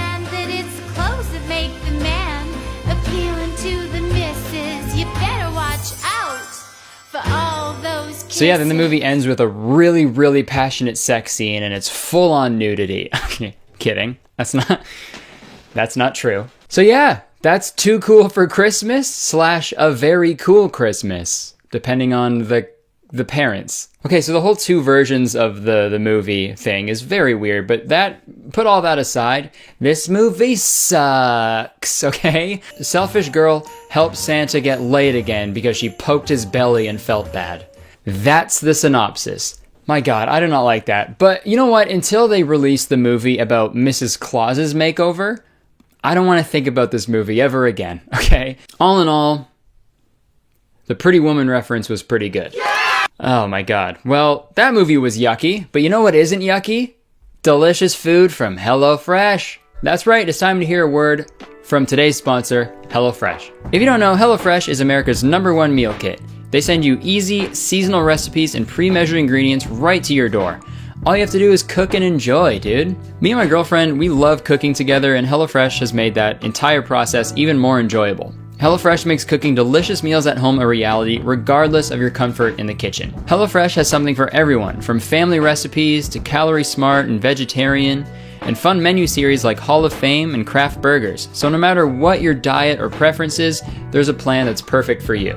My absolute favorite thing about HelloFresh is how flexible and easy it is to use. Me and my girlfriend were just in Chicago last week, and we weren't going to be home to make any of the HelloFresh meals, obviously. But with just a few taps on the app, I skipped that week of meals and didn't have to worry about it. And if you want to add extra meals to your order, as well as yummy extras or dessert like garlic bread and cookie dough, you know, if you want to make some cookies for Hot Santa, it's just as easy. It all sounds great, right? HelloFresh sounds amazing, but what's super great is that HelloFresh is now from $5.66 per serving, making it America's best value meal kit. And HelloFresh is offering a hot and spicy deal for the citizens of Kurtistown, okay? You can get started with 9 free meals. That's $90 off your first month of HelloFresh, including shipping. All you have to do is go to HelloFresh.com and enter code Kurtistown9, or just click the link in the description. And there you go, it's that easy, dude. Thank you for sponsoring the video, HelloFresh. Love you, bye-bye. All right, that's gonna do it for the video. Thank you so much for watching. I hope you enjoyed it. If you did, please like the video, because 1 like equals 1 ear flip, okay? Let's try to get to 100,000 ear flips, and we'll see what happens. We'll see what Santa does when we hit that number. Hopefully he'll be nice, but probably not. He will be hot, though. I know that for sure. Leave a comment, let me know what you thought. Let me know what you thought of this movie, and let me know any more recommendations you have for movies for me to watch and make fun of, because it's a lot of fun and I like doing these. Also, don't forget to press the subscribe button, because I make a video every single week and they're so much fun, and as soon as you press that subscribe button, you become a valued member of Kurtistown. If you've never heard of it, Kurtistown is the best place to live in the world, and I'm the mayor, so you have to be nice to me. It's the law. Yeah, you can check the description for all the other stuff that I do. My Instagram, my Twitter, you know, my weekly podcast called Very Really Good. There's a YouTube channel for that. I film all of them. It's a lot of fun. If you like my videos, you'll enjoy the podcast. You know, I got merch, all that good stuff. And yeah, before we go, I want to fucking thank all of you for my video last week that I did for an update on the whole Team Balls thing. We hit our goal of $10,000 to donate to Love is Respect. We hit our goal in like 12 hours. So I just want to say thank you to everyone who's donated, everyone who shared the video. I appreciate it so much. And yeah, that was really awesome for us to do. We did it, Kurtistown. That was fucking awesome. I'm proud of us. That was cool. All right, I gotta go though. I gotta go throw a hamburger at that stupid mall cop. Goodbye.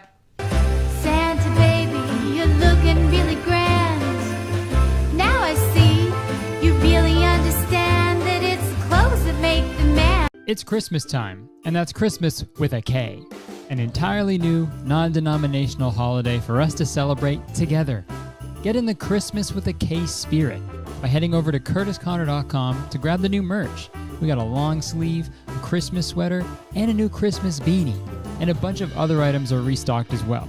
Check it out. Hey there, welcome back to my channel. If you're new here, what's up? How's it going? And if you're coming back, what's up? How's it going? It's really good to see you again. I hope you're doing well. You see what happens when you subscribe to my channel? You get an extra greeting at the beginning of every single one of my videos except for that one time. So press that subscribe button for an extra greeting. I know I said last video that I put my plaques on the wall, but sorry. All right, folks.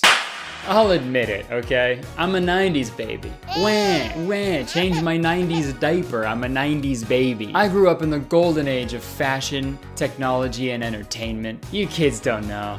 you kids don't know nothing. Well, I was born in 94, so I don't really remember too much of the 90s, but the early 2000s were the best. I'd come home from school, I'd have some Dunkaroos, I'd nudge my crush on MSN, I'd draw one of those S's, I'd listen to Simple Plan on my Walkman, and I'd watch television. Just so much television. I'd watch a huge TV. TVs were so big, and not that way, like that way. I don't mean to body shame old TVs, but they were double cheeked up for no reason. Double cheeked up! And if you've been subscribed to me for a while, you're aware of my obsession with early 2000s television. I made several videos about shows that were produced at that time, like Keys to the VIP, Mansers, Man Tracker, Prank Patrol. There's a bunch, but there's something about them that's just so fascinating to me. I don't know why. Maybe it's nostalgia. Maybe it's just because they're all just so goddamn insane. Which brings us to the topic of today's video. Dating shows. They were absolutely huge in the early 2000s. They were bigger than the backs of TVs. Double cheater! You had shows like Blind Date, Next, A Shot at Love with Tila Tequila, Parental Control, Room Raiders, and many more. And Mandy Moore. And they were all sort of these weird like competition slash game slash dating shows. And they all had some sort of weird gimmick that went along with it. But at the end of the day, the shows were just about two people falling in love with each other. Even though I don't think any long-term relationship was ever formed on Next, you know? Wow, your husband is great. How did you know he was the one? You know, it's funny you asked me that. We were on the set of Next and I heard him say, Curvy girls make my junk twitch. And I just had to have him. That's beautiful. But when I mention those shows, those are like the heavy hitters, you know? Those are the big popular ones. But of course, there were other shows that were trying to be as popular as that one, right? For example, there was one show that aired for 6 episodes in 2001. And I only found out about the show recently. It wasn't very popular when I was younger. And that's the show we're gonna be looking at today. And this show was called Chains of Love. I wanted to make a video about this show because the premise is just fucking bonkers and misery loves company, so I'm bringing you along. So let's see how this show works. The new series Chains of Love shatters that calm as one gutsy woman or man is chained to 4 members of the opposite sex. like that. Witness the anger. Well, get off the damn thing! The honesty. Is sex your main interest in me? No. Oh my God! The competition. And the connections. Yeah. If you didn't catch that, here's how it works. So there's the main person, they're known as the picker, okay? And their arms and legs are chained to 4 people of the opposite sex, and they're known as the players. They spend 4 days chained together. The picker sends home 1 person every day until they're left with 1 person. This is like if Jigsaw was hired to write a dating show. Do you want to date a girl? And oh yeah, the picker also just has $10,000 to give to the guys when they send them away as like a parting gift, I guess. And at the end of the show, they can either take all the money and just leave the last person, or split the money with the last person and continue to date them. So realistically, you could just bite the bullet, go through this thing for 4 days, and then you make $10,000. That's $2,500 a day. And you just have to be chained to 4 dudes from 2001. That's easy money. I'd do that for free. But whatever, now we know how the game works, let's meet the picker. This week, Stephanie, a beautiful writer and model, will be moving into this glamorous house. I am also designing. I just have this like innate ability to design clothes. Man, come on. I used to get those shirts at like theme parks, like the little booth where they airbrush shirts. You know what I'm talking about? You go up to the guy and he's like, what do you want the shirt to say? And then you go, Beyblade. And then he goes, I hate my life. Maybe that's what she means, since she's the one telling the airbrush guy at the theme park what she wants the shirt to say, then she's the one designing it, even though he's doing all the work. I ordered a delicious steak at Applebee's last night. I guess you could say I have an innate ability to cook delicious steak. All right, now we know what Steph is all about. She's a model, she's adventurous, she's fun, she's super good at designing clothes. Innate ability to design clothes. So now it's time we meet the fellas. All right, we got Jason, the strong silent type. He's smart, handsome, and charming. And then we got Alan, the nice guy. I'm not gonna treat you like a princess if you're being a bitch. Oh, did I say nice guy? Fuck, I meant total asshole. Damn it, sorry. Cause wow, dude, what a crazy thing to not only say, but lead with. Holy shit, man. You think the director was just like, Alan, what do you, say one cool thing about yourself. Well, I'm not gonna treat someone like a princess if they're being a bitch. Okay, most people say they like going to the beach or something. No, I said bitch, not beach. No, I know, Alan. You're a bitch. And you're a bitch. Mean. And I'm a bitch. All right, next fella, we got Pete. He's athletic, fun, and kind of a goofball. And when I say kind of a goofball, I mean borderline functioning alcoholic. He drinks so much, he's on the piss as soon as he gets to the house. Why would I give her the six-pack? And last but not least, we got Jack. Okay, and he's advertised as the passionate guy, but let's watch this clip. I love passionate men. Passions? Oh, God. I'm the guy that you want to see. Spoken like a guy with no passion. Oh, passion? Yeah, I'm the guy you want to see. So, yeah, next question. I'm the guy that you want to see. You didn't answer jack shit. Jack. Okay, so now that we've met all the boys, now it's time for Steph to meet the boys. Nice to meet you. Nice to meet you. Well, I'm Pete. Nice to meet you. Hi. Woo! Pete! All right, going in for the hug right off the bat. I like the confidence. Probably because he's blackout drunk. But hey, whatever works, right? So now that they've all met, now it's time for them to go into this place called the ritual room for them to be chained up for 4 days. Sorry if anybody just walked by you while you watched that part of the video, because that with no context. Whoa. Also, probably not a good idea to have all those candles with Pete walking around. One more beer, and that place is burning to the ground. Why would I give her the six-pack? We'll know when the time comes to make that decision when you meet the locksmith. The locksmith carries $10,000. So yeah, there's this guy called the locksmith. He just randomly appears throughout the show. And I gotta say, no exaggeration here, he is my favorite character in any TV show of all time. And you will agree with me by the end of the video, I promise. The next time you meet the locksmith, it will be time for Stephanie to say goodbye to the first man.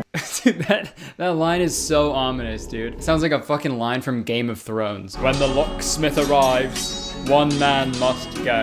So let it be written, so let it be done. All right, so they get all chained up, they leave the ritual room and go to the kitchen to eat breakfast. And this scene is pretty uncomfortable to watch, so apologies in advance. But apparently before the boys showed up to the house, they were shown videos of 5 women and they were asked to rate them from 1 to 10. But one of the women they rated was Steph. One of those women was me. So she's gonna read her own ratings in front of everybody. Let's see how that goes. Jason's ratings. You gave me a 4 for looks. That's out of 10. And you also said that you usually date more attractive. Who, me? Your tape didn't look like you. And for having sex with me, you had very little interest. Oh my God, like what a nightmare for everybody involved. Like why would the producers do that? Why put that in the show? That is so mean. Okay, you said here I'm the ugliest person you've ever seen, and you'd rather lick a dog's poopy, stinky ass than ever be in the same room as me.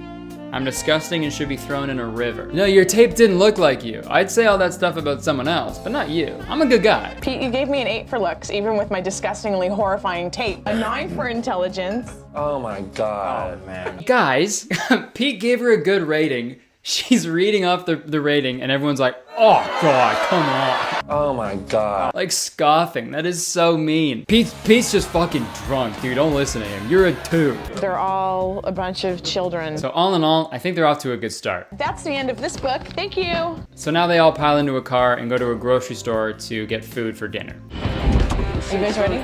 Smoke sideways. Okay, come on guys. I wonder which grocery store chain they went to. I'm innocent! Let me out, I'm innocent! Like, is this supposed to be like symbolic of something? Like, is this supposed to represent like, oh, the old ball and chain, you know? You know that thing that middle-aged men say when they hate their wives? Yeah, sorry fellas, I can't go golfing today. Gotta spend time with the old ball and chain. Yeah, next time. See ya. Okay, bye. I love you so much. All right, oftentimes throughout the show, it cuts to these like talking head segments where they can get like one-on-one time with the camera. But the way they do it in this show, like all the other people, since they're chained together, they just have big headphones on, so they just can't listen to what the person is saying, but like, come on, you know? Come on. You're telling me they obeyed that rule? Fuck that. Fuck that, man. If I was on that show, I'm putting one up. I'm listening. And don't act like you wouldn't do the same. We all looked at people's shoes when we were playing Heads Up 7-Up. You would do the exact same. And action. Yeah, Stephanie's great. I think she's a great girl. But that Jason guy, wow, he's a piece of work. I fucking hate that guy. He's a quivering pussy and a fraud, okay? Mark my words. I'm going to kill Jason tonight. When everyone's sleeping, I'm gonna put a pillow over his head, shoot him in the heart. All right, perfect. All good? Okay, great. Thanks. Hi, yeah, sorry. I heard all of that. You guys gotta call the cops or something. He's gonna kill me tonight. You heard that, right? I'm sorry, man, my hands are tied. What do you mean your hands are tied? We're filming a spin-off called Ropes of Love, Cameraman Edition. My hands are literally tied. Well, what do? I don't wanna get shot. Hey, it's me, Pete. Did somebody say shots? So later that night, they're all hanging out, they're in the hot tub, having a good time. But then the guys make a joke that kinda kills the whole vibe. What's bubbling there? It's not a joke. There's bubbles coming out of your crotch. This is like so like bathroom humor. Why is that so funny to guys? Flatulence? But it's not humor. It's about you guys feeling good about yourself by putting people down. Holy moly. Well, what did you expect, Steph? You put 4 guys in a room, they're gonna be laughing about farts most of the time, if not all the time. Toilet humor is not funny. All right, you saying you don't fart, Steph? Is that what you're saying, Steph? Fuck off, you fart. All Steph's fart. That shit pisses me off, man. Farting is music to my ears. It's poetry in motion. Watch. You're telling me you didn't laugh at that? Okay, sure. Your butt makes a noise that stinks. That is so funny, and whoever doesn't think so, you're a Steph. That's the new term. Someone who doesn't laugh at farts, you're a Steph. But anyways, the first day is over, so they all go to bed. I thought about this the first time I watched this, like, what if they like play the time lapse of like overnight of them sleeping, and like really quick it cut to like 2 dudes who are just fucking making out with each other, like super quick, and they just didn't mention it after it. Holy fuck, that'd be so good. If all the guys just fell in love with each other and left Steph all alone, the guys are making out with each other and just farting and making out, and she's in the middle just all bummed. But anyways, the next day they're brought to this big field to do like an obstacle course for some reason. But when they get to the end of it, this is probably my favorite shot in any show ever. Oh, snap. Whoa. Somebody's gone. Okay, dude. Oh, snap. Oh, snap. It's the locksmith. This man is everywhere, dude. Holy shit. How long was he behind that tarp? Poor guy was behind that tarp just all night long, in the rain, freezing cold, just waiting. But like the old scripture says, when the locksmith arrives, one man must go. This person's rating changed when we started drinking, and that person is you, Pete. No! All right, pour one out. Pour one out for Pete, and he'll catch it in his mouth, I'm sure, because he loves booze. Gone too soon. Rest in Pete. All right, so they're down to 3 guys now, and later that night they take a super awkward car ride. I hate this scene so much, but we're gonna watch it. Well, I didn't kiss you. But see, this one's better. I could do that. Yeah, man, I'm sure you can. It's a kiss.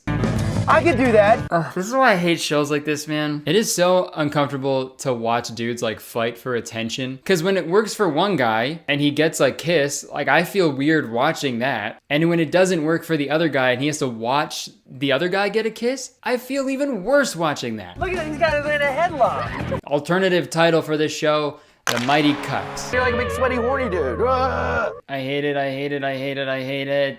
Ah! Okay, so now they're all at a skating rink, because why not? The ice rink instructions say, welcome to the world's first game of strip hockey. Let's get it on. Not really good instructions. The instructions say, welcome to strip hockey. Let's get it on. I'm sure this clip was just edited down for time, but those weren't instructions at all. Imagine if you bought Monopoly and you brought it home and you're super excited to play it, you never played it before, you open the box, you take out the instructions and it says, welcome to Monopoly. That's bullshit, man. I would burn all those little greenhouses to the ground. Why would I give her the 6-pack? But anyways, they play a game of strip hockey. I'll blur it because it gets pretty raunchy. But I will play this one part because it's another amazing scene with the locksmith. So let's watch.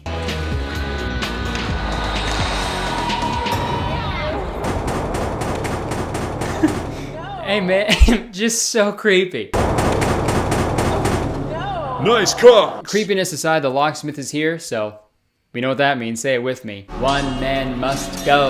This person had come between me and somebody else, so I've decided the person I'm going to release is Jack. Wow. It's like way too personal. Oh no. I'm going to give you money, and I'm going to count out $1,500. I'll take it. I could do that. The ice skating, I think, revealed a little bit more about him and his lack of athleticism that I kind of require. hold on, let's not, okay, whoa, backtrack. Hold on, okay, whoa, let's bring that back. Steph already doesn't like farts, so she's on my shit list. But what she just said, that puts her on my diarrhea list, even worse than a shit list. Lack of athleticism. You mean he was the only guy there who didn't have a fucking rockin' bod? That's what you mean, right? Say it with your chest, Steph. Don't look at Jack and be like, yeah, you came between me and someone else and I didn't like that. And then when he leaves, you talk shit to the camera and you're like, yeah, he was fucking bad as shit. He's a weirdo, he's out of shape. Straight up sent Jack home because he wasn't jacked. That's whack. Gone too soon. Rest in Jack. But we're down to the final two. And holy smokes, just not looking good for Jason at all. He's giving his fucking interview thing to the camera and fucking she's holding hands with Alan while he's doing it. I feel like she already made her decision, right? Yeah, I really like Steph. I think she likes me too. We have a lot in common. We have this really strong connection. And I think she's gonna pick me. You know, no offense to the other guy, but I don't really see them having a future together. You should turn around. Huh? Turn around, I said. Look behind you. Dang it. I'm sorry, man. That's brutal. What the heck? I really didn't think he had a shot. Hey, it's me, Pete. Did somebody say shot? All right, folks, this is the final day. Each guy gets a one-on-one date with Steph, chain-free, so they can finally have some alone time. Just kidding, they just replaced the chain with a longer chain. The odd man out will trail behind on a longer chain. By myself, then be with somebody that doesn't fulfill all of my desires and needs. Being on this date, chained with them, was not my idea of a good time. They couldn't give him like a Game Boy, like a book, anything? He just has to like stand and watch them go on a date. That reminds me like when you're a kid, like at the mall with your mom and she like runs into like an old friend and they talk for just so fucking long and you're like, all right, mom, can we go? Gotta go watch Boy Meets World, come on. It's like that, but so much worse, cause instead of your mom, it's the girl you want to date, and instead of your mom's old friend, it's the guy that she wants to date. But anyways, now it's time for Jason's date, and you know what? I'm rooting for him. His hair is sick. I feel like he's the least obnoxious out of all of them, and I just fucking feel bad for the guy after Alan's date. And this part really bugs me because the date's going pretty well, but they're like walking on the beach one part, and Alan is like behind them, so close, like chirping them, drinking a bottle of wine right behind them, just being a fucking jerk, man. Alan has a problem with not getting enough attention. But I digress. We're getting close to the end. Let's see what happens. I think I've done a good job by, bringing it to you two guys. I'm glad we were the last three.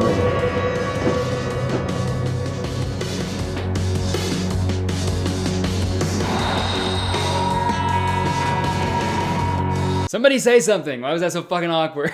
All right, it's the locksmith. So we all know what that means. Say it with me. One man must go. This person who I've decided to let go was unable to really understand me. And this person is you, Jason. I have to release you. Oh, hold on. I'm sorry. What? You're gonna pick Alan? Okay. Alan's the one who started the fart joke that you got so fucking pissed about. It's not a joke, there's bubbles coming out of your crotch. He was drinking obnoxiously right behind your date with Jason, which is precisely the reason you sent Pete home. It's completely the biggest turnoff. And Alan gave you a 5 for looks and 3 for class and elegance. Alan, you gave me a 5 for looks and a 3 for class and elegance. It was the dress. And you pick that spiky-haired fuck over Jason?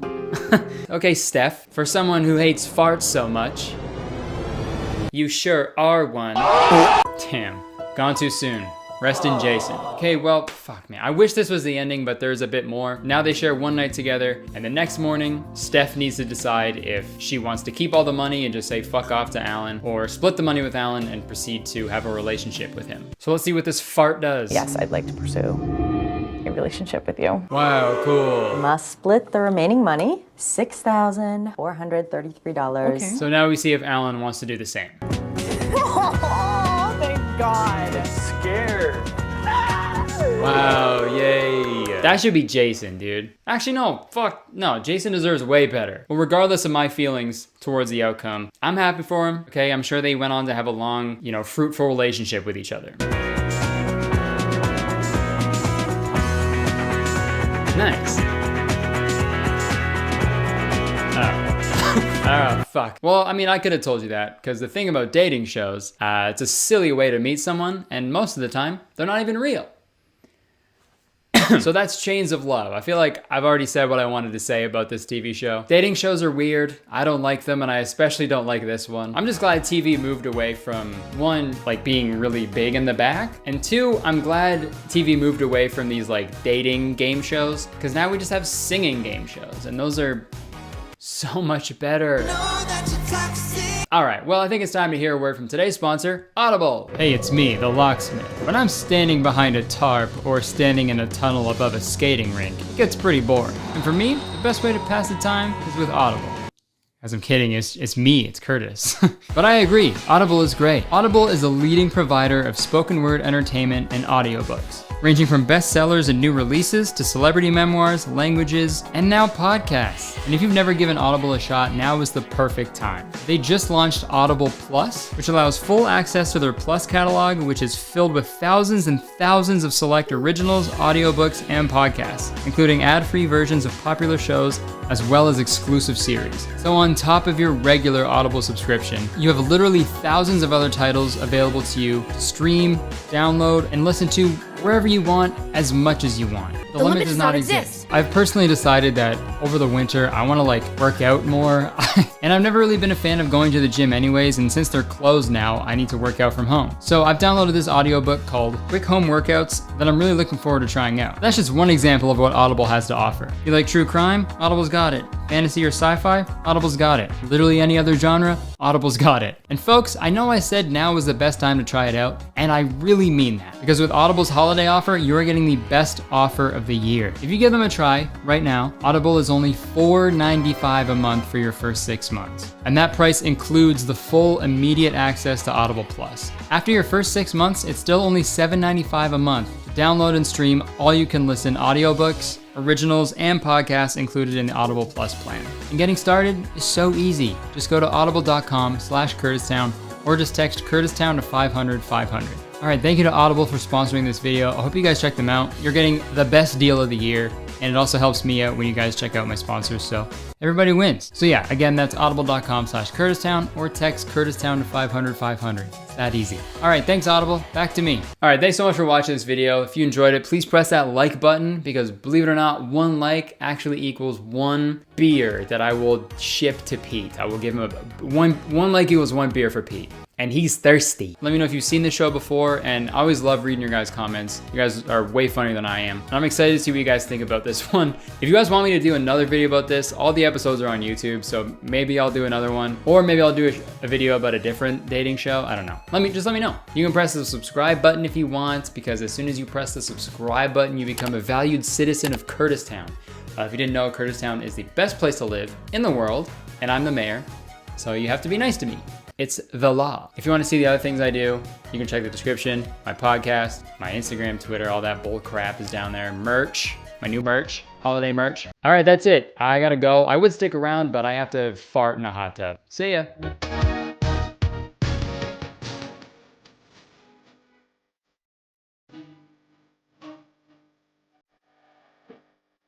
Why would I give her the six-pack? Hey guys, really quick, I'm having a merch sale right now on my website, so go check it out. You can get a whole bunch of merch that's on sale right now, including that and much more. So yeah, check it out. All right, enjoy the video. See ya. Hey guys, welcome back to my channel. If you're new here, what's up? How's it going? And if you're coming back, what's up? How's it going?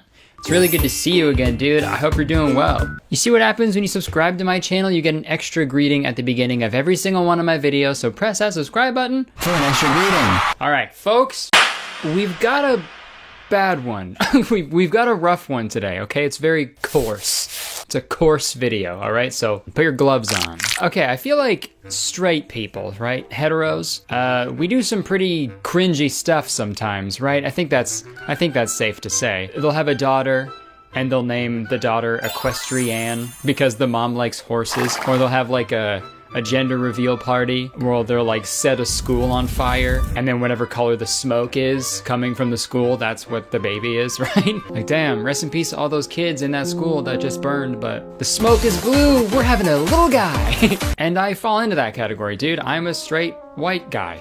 And all the time I see just embarrassing, weird ass shit that straight people do all the time, right? And it's one thing to do all that weird shit, right? But what's even worse is to post it all over social media. So today we're gonna be looking at some content that can only be described as Hetero, no, oh no. And it's gonna get rough, so I hope you're ready. No, you're not, but I hope you are. Quick shout out to the account on Instagram at @heterocringe. Big shout out to them. I pretty much found all the pictures that we're gonna be talking about on that account. So yeah, go give them a follow. All right, let's go. A real woman will do anything for her man, even if it's selling her leg and 2 eyes, just to make sure he's happy.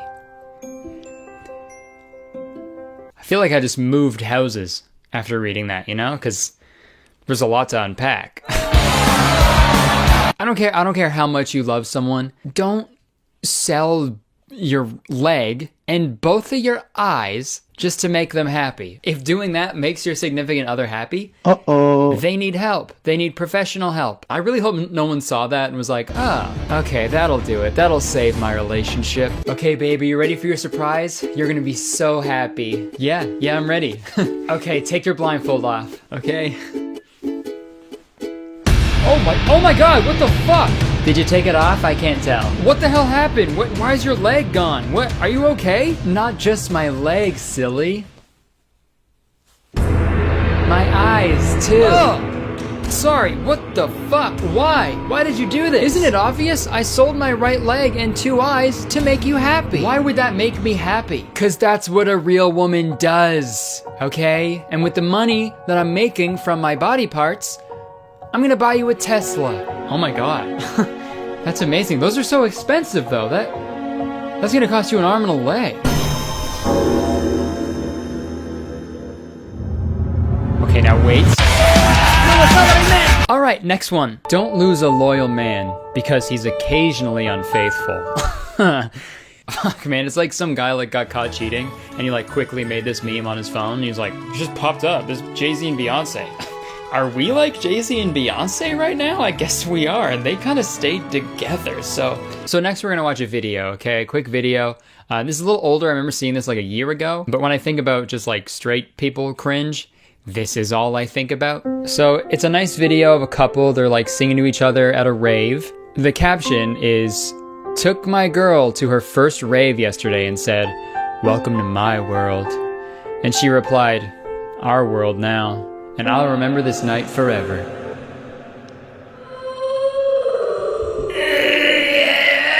There is no words to describe how much I don't like that. And listen, I know every relationship is different. They seem happy. Great. Good for them. But, dude, a rave has gotta be the least romantic place of all time, you know? Babe, I have to tell you something immediately.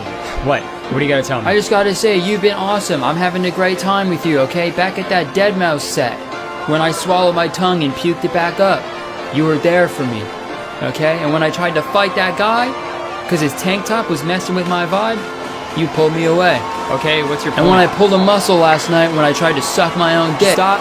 Okay, what do you want to tell me? I just want to say, welcome to my world. Well, I gotta be honest, I'm having a terrible time, okay? So I'm just gonna go home, alright? Did you just say, our world now? What?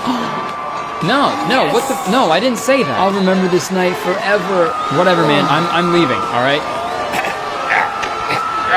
What, are you choking on your tongue again? You can't suck your own dick. Okay, next one. Okay, so we got a guy, he's like surrounded by smoke and he's playing the cello, but instead of a cello, it's a woman.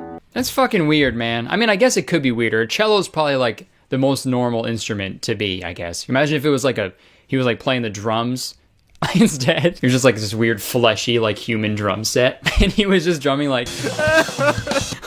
why does he look so sad? He looks so sad. Just stop. Buddy, you don't have to do that. It's like there's a guy behind the camera like with a gun just forcing him to do that. Hey, play your girlfriend's back like a cello. Or maybe the girlfriend is forcing him to do that. Babe, please, can't we just go out for a dinner and a movie? How about that? Just once, dinner and a movie?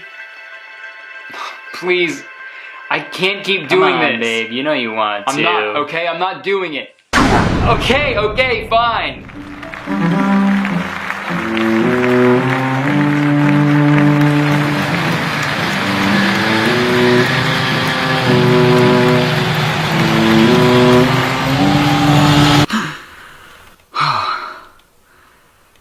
It was just a bad dream. What's wrong? Did you have that dream again? Has this ever happened to you? You're having a nice sleep and out of nowhere, you have a nightmare about playing your girlfriend like a goddamn string instrument and you wake up, uh-oh, she's a cello. It's happened to me more times than I can count, okay, and I can count pretty high. So that's why I wrote my #1 New York Times best-selling book, Help, My Bae's a Cello. If this has happened to you, buy my book and say "Chudbye" to cello. Has this ever happened to you?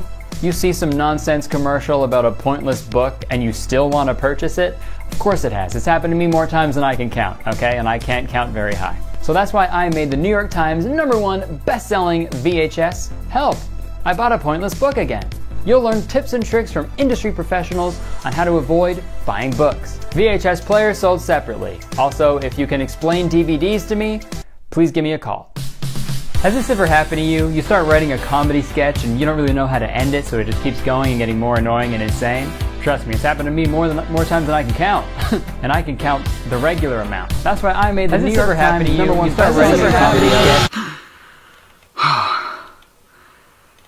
It was just a bad dream. Has this ever happened to you?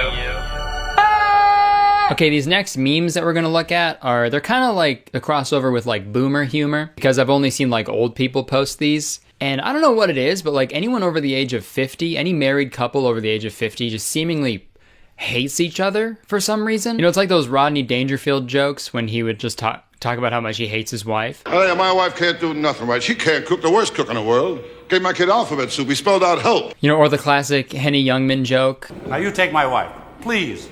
And don't get me wrong, I love Rodney Dangerfield. He's hilarious, and that Henny Youngman joke is probably one of the best one-liner jokes ever written. But that was also like 40 years ago or 50 years ago or some shit, so let's move on maybe, I don't know. But let's take a look at some, just because they're so fascinating to me. This one says, "Sir, please understand, to buy an antidepressant pill, you need a proper prescription. Simply showing your marriage certificate and wife's picture is not enough." "Where's your husband?" "In the garden. I didn't see him. You need to dig a little." Killed him, buried him. "A stock market crash is worse than a divorce. You lose half of your money and your wife is still around. I won't talk to him, so he knows I'm mad. Nice. She hasn't bothered me all day. When my wife makes me angry, I look at her through a fork and I pretend she's in jail. It heals me spiritually." You all heard a knife and fork. Well, get ready for wife and fork. You know what I mean though? Like, these memes are so weird. Like, if you're making those, dude, if you make these memes and you're being serious about it, just get a divorce. If you're holding up silverware in front of your face to make it look like your wife is in prison, hey man, just call it quits. Call it quits in the whole relationship, all right? Put a fork in it, if you will. It's done. Also, in this photo, it looks like the mom is like taking care of the 2 kids by herself. And he's the one pissed at her? This stupid wife of mine. Always feeding the kids, changing the kids' diapers. She never changes my diapers. Bitch. Can you help me with the kids for once? Please, I just need your help. Just once, okay? Please. You got some nerve talking to me like that.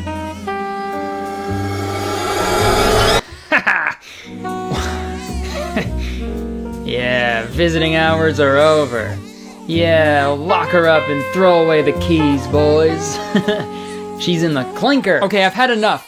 We're leaving. Guards! Jailbreak! And I've only ever seen like older straight people post these because, you know, they come from a generation of, you know, not like communicating, you know, not really talking about things, just kind of like pushing everything down. And then there's all these marital issues that they didn't want to confront head on. And now it's too late to even like get a divorce. What are they gonna do? Like start dating again? No, they're 78. So they just kind of joke about it and they hate each other until they die. But, or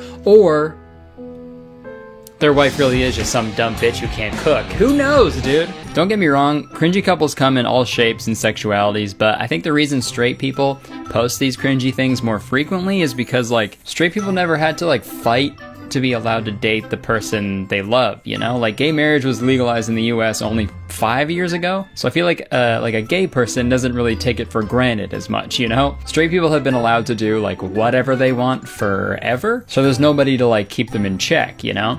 Perfect example, that TV show Sister Wives? You know, that show about the guy with 4 wives and 18 kids? And they all look like they strictly eat boiled chicken and work at a Home Depot? There's proof right there that we can just get away with anything because there's 14 seasons of that show, okay? That's 3.5 seasons per wife. I'm straight, but That's incredible. That must suck living like that, dude. That must suck. Like living your life like that. You have to, like, before you do anything that's even remotely feminine, like liking when the sky is pink, you have to, like, preface it by saying you're straight. I'm straight. You know that, right? But all I'm saying, if the sky had a dick, I'd suck it. I'm straight, though. I'm straight, okay? But I'm just saying, if the sky was a guy, I'd suck him dry. I'd put the cum in cumulonimbus, if you know what I'm saying. But I'm straight. All I'm saying is I would suck this guy's dick. Not this guy's dick, this guy's dick. What? Okay, we got one more video that I want to show you guys. It's a TikTok. I can't wait for you guys to see this. So it's from this this page called Anxiety Couple. Babe. Yeah? What's your biggest fear? Honestly, the thought of losing you. Wait, what? Like, the thought of never waking up to you ever again. You're the only person that has ever made me smile. Honey. It was so cute how I caught him saying exactly what I told him to. I mean, maybe she actually tried to do this unscripted, and when she was like, hey, what's your biggest fear? He was just like, I don't know, the dark. I'm pretty scared of the dark. And she was like, no! You're supposed to say losing me, and then you're supposed to say a lot of more nice stuff, and then you cry, and then you go under the covers. But it's dark under the covers, that's scary. Wait, what? Okay, well, I'm sick to my stomach, so I think we'll end it there. That's all we're gonna look at today, all right? So in conclusion, I think straight people just stop. You just gotta stop. Stop posting stuff online, stop posting stuff about your significant other. Just leave it, all right? Except for me and my girlfriend. Cause I'm a hypocrite. I don't know, I guess there's no real like lesson or takeaway from this video. I just wanted to laugh at some, you know, stupid stuff, and I hope you laughed as well. Now that yucky, icky stuff is out of the way, let's talk about something cool. And by something cool, I mean today's sponsor, which is ExpressVPN. All right, welcome back to America's favorite game show, What's the Best VPN Service? And again, the correct answer this week and every week is ExpressVPN. See, I've been using ExpressVPN for over a year now, and I pretty much use it every single day on all of my devices. Did you know that without a VPN, a virtual private network, your info is wide open to hackers if you're online shopping on an unencrypted network? And listen, if a hacker discovers your information, they could gain access to your financial details, they can access all your accounts, all because you didn't have ExpressVPN protection. Now, there's a whole ton of VPN services out there, and I'm gonna tell you why ExpressVPN is the best one. They have the fastest speeds, they have apps for every device, it's easy to use, you can connect with just one click, and ExpressVPN was rated the #1 VPN service by TechRadar. Another amazing thing about ExpressVPN is they have servers in 94 countries, so if you want to access content that's not available in your region, a couple of clicks, zip zop zooey, problem solved, my guy. Now this sounds amazing, right? I know, but it gets better. ExpressVPN is less than $7 a month with a 30-day money-back guarantee. So what are you waiting for, okay? Take back your internet privacy today and find out how you can get 3 months free by clicking the link in my description.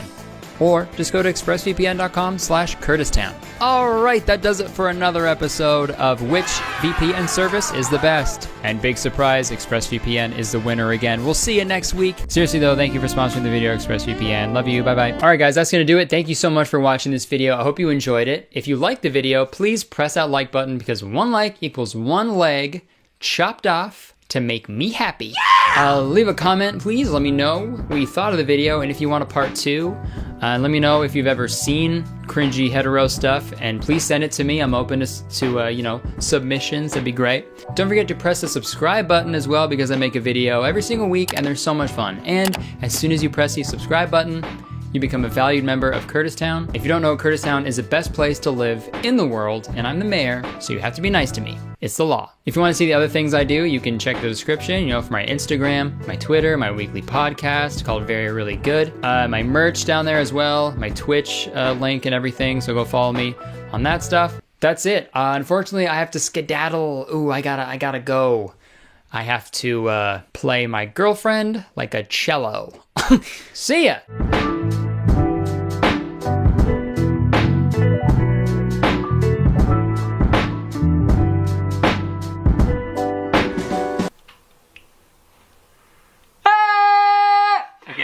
Happy holidays, everybody. Before we get into the video, just a few things. We added some more shows to my Europe and UK tour. We added a third show in London and some late shows to Amsterdam, Dublin, and Berlin. And tickets are available for those shows right now. Also, my Australia and New Zealand tour starts next month, and there's still some tickets available for those shows, so don't sleep. Grab those tickets while you can. There's also a huge end-of-year merch sale going on my website right now. We've got holiday items. We restocked some old items. Some older items are on sale. Ticket links and merch stuff, all of that is on my website. So click the link in the description and enjoy the video. Folks, I have made a Christmas-themed video every year for the past 6 years. And this year, I honestly was not planning on making one. I hadn't found like a weird enough movie yet, and I'm also working on like a longer video that'll be out next month. So I figured I would just put all my focus on that and just skip the Christmas video this year. And then, just like every year, an absolutely insane Christmas movie falls in my lap, and I have no choice. Here I am, yet again, making a video about a bad Christmas movie. Can you believe it? It's a Christmas miracle! And this particular movie was especially odd because all the other Christmas movies I've covered in the past, they've all been entirely fictional stories. At least I hope. But this one is based on a true love story. Baby, just say yes. That's right, Lifetime, in their infinite quest to shove holiday slop into the mouths of middle-aged women all over the world, released a movie called Christmas in the Spotlight. A movie that follows a famous blonde pop star who falls in love with a successful NFL player. Sound familiar? Of course it does. Lifetime took many aspects of the real-life relationship between pop star Taylor Swift and football player Travis Kelce and used it to craft their very own original Christmas movie. And I thought it'd be fun to watch it, make a quick little video about it today, because shockingly, this movie is not good. I should say off the top here, I wouldn't necessarily call myself a Swiftie. I don't usually bump her music in my free time, but I'll admit she's got some bangers. I'm still a thug, I'm so gangsta. I actually tried getting tickets to one of her 6 shows here in Toronto, but at the last minute, I decided instead to use that ticket money to put a down payment on a 6-bedroom home. Those tickets are expensive is what I'm saying. And also there wasn't even general admission at the concert, and like, I finna be in the pit. just wanted to say that off top before we get into this video. Swifties, I am not your enemy. Leave me alone. And also, while I was scripting this video, I learned that Christmas in the Spotlight isn't the only Taylor Swift / Travis Kelce inspired Christmas movie that was released this year. There's another one called Hallmark's Holiday Touchdown, A Chiefs Love Story. That one focuses more on the actual Chiefs football team. But watching the first few seconds of the trailer for that movie fully confirms that we have successfully transitioned into late-stage capitalism. Ladies and gentlemen, please turn your attention to midfield. From Hallmark and the NFL. That might be the craziest collab of all time. Hallmark and NFL? What? I need a movie about that, actually.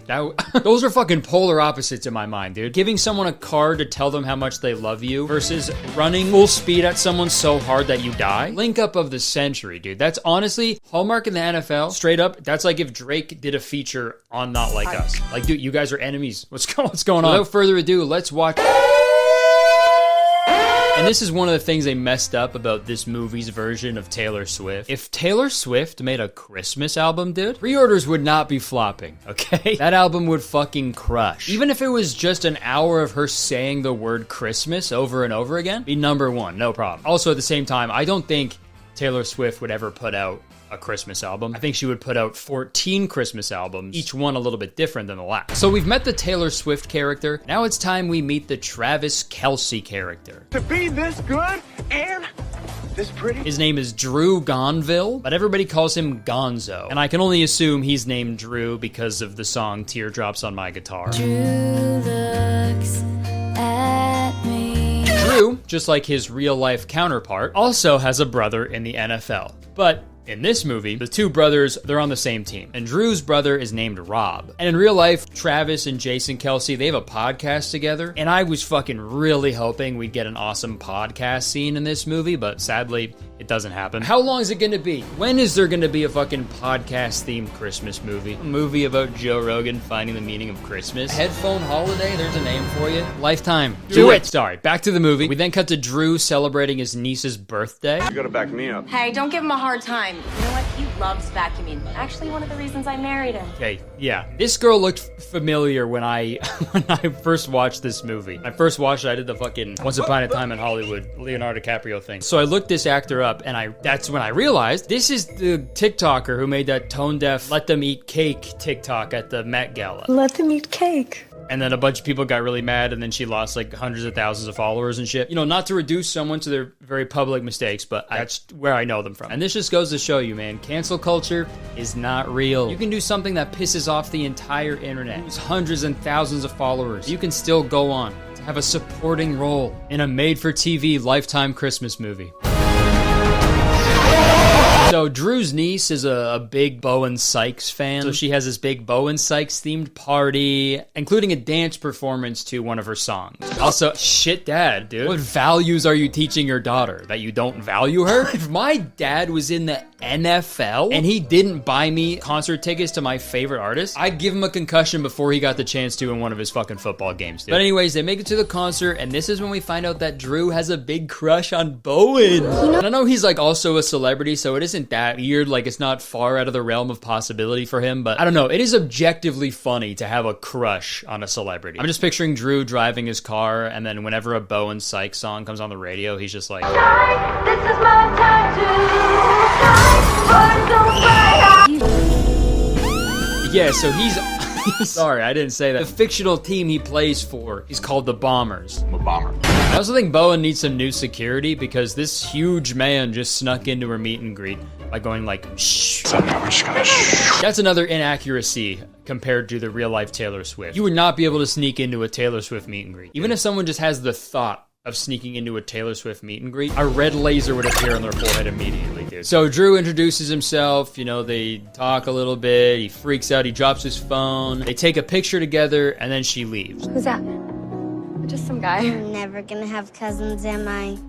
Gross. Next day, he posts a selfie he took on his Instagram story and publicly invites Bowen to one of his games. Meanwhile, he put on a disguise, you know, to keep everything secret. This is by far the most realistic depiction we've gotten of Taylor Swift thus far in the film, because their first date is on a private jet. Bold move inviting a self-proclaimed bomber onto a plane, but a bomber.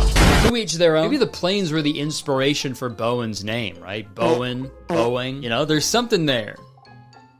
And it's not the door of the plane, because that flew off. And also, what the fuck was the point of his Santa disguise? He was in a car with tinted windows and then brought to a private airplane hangar. Does Bowen want people thinking that she's fucking Santa? And now that would be a good PR move. That would be huge news, man. Imagine if some like paparazzi pictures came out of like Sabrina Carpenter and she's like making out with Santa. Back to the movie. They never actually fly anywhere on the jet, so that's not very realistic to the real life Taylor Swift. But they just sort of chill on it, they watch a movie, they kiss. And then we find out a little bit more about Bowen. So what does bring you joy? Puzzles bring me joy. I don't know, I love how everything fits together perfectly and creates this beautiful picture. Yeah, I mean, that is pretty much everything you can say about puzzles. You you just described what puzzles are. Why do you love Jenga so much? I've just always loved how there's a bunch of blocks stacked on top of each other and you have to pull one out one at a time and make sure it doesn't fall over, and I don't know, it's hard to explain. Yeah, I'm a fucking idiot. The date goes on for a little bit longer, and then they drop the fucking cliche rom-com dialogue. I promise not to fall in love with you. And I promise not to fall in love with you. I wonder if they're gonna fall in love with each other. Next day, Bowen's ex-boyfriend Hudson shows up. He's a big Hollywood movie star, so I'm assuming Hudson is supposed to be the Jake Gyllenhaal character, I guess. Kind of looks like him. You're still mad at me? A little later, during their second date, Drew is cooking lasagna for them, and he's really struggling. You know, there's something about mixing a bunch of ingredients together and putting it in the oven for a while.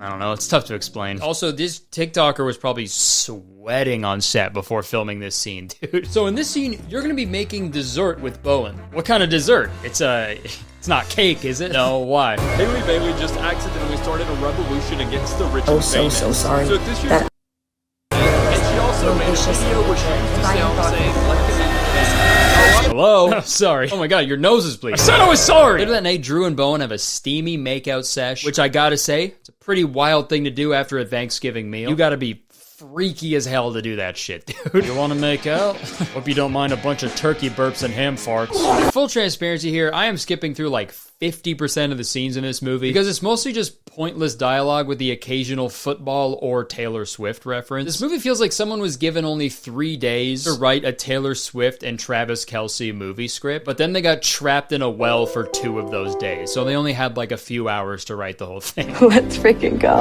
So after a quick montage of the 2 of them doing coupley stuff together, we got to a scene in the locker room with Drew, and all of his teammates are talking about how Bowen has brought like so many new fans to the NFL.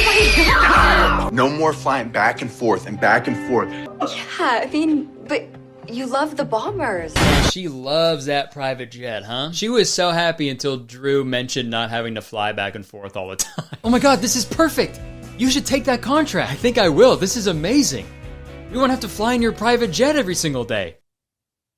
Tell them no. So this proposed contract is like one of the main plot points going forward in this movie. He wants to go to the other team because they'll pay him more and he'll be closer to Bowen. But his brother doesn't want him to leave the team because they're brothers. You're thinking about abandoning your team? And Bowen doesn't want him to move to LA because she's worried that he's gonna stop liking her. What if he moves here and he hates me? And I'm gonna be honest, it is really hard to give a shit about any of this. Oh no, your millionaire NFL family won't live in the same town anymore? Oh no! No!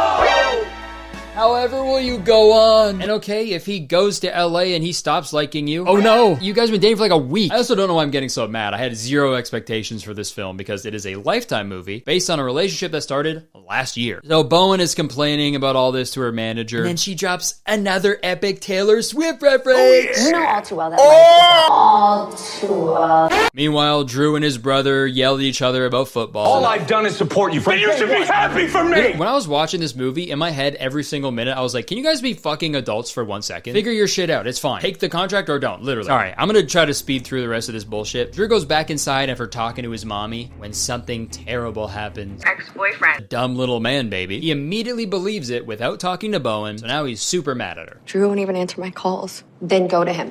Tell him the truth. He'll believe you. What if he doesn't? Oh my god. Oh, then he doesn't. I don't know. Like, Jesus fucking Christ, guys. You know the fucking plot of your movie is bad when all of the conflict is, what if this happens? Well, what if that happens, though? Like, could you imagine the movie Whiplash? The movie Whiplash, but everything goes fine, and the only conflict was Andrew being like, oh my god, could you imagine if Fletcher was me? Anyways, Bowen tries to explain to Drew that she was being sarcastic when she was saying those things to Hudson. The way I feel about you is not a stunt, Drew. But I assume the word sarcastic is beyond his reading level, so he breaks up with her. Sometimes the pieces just don't quite fit.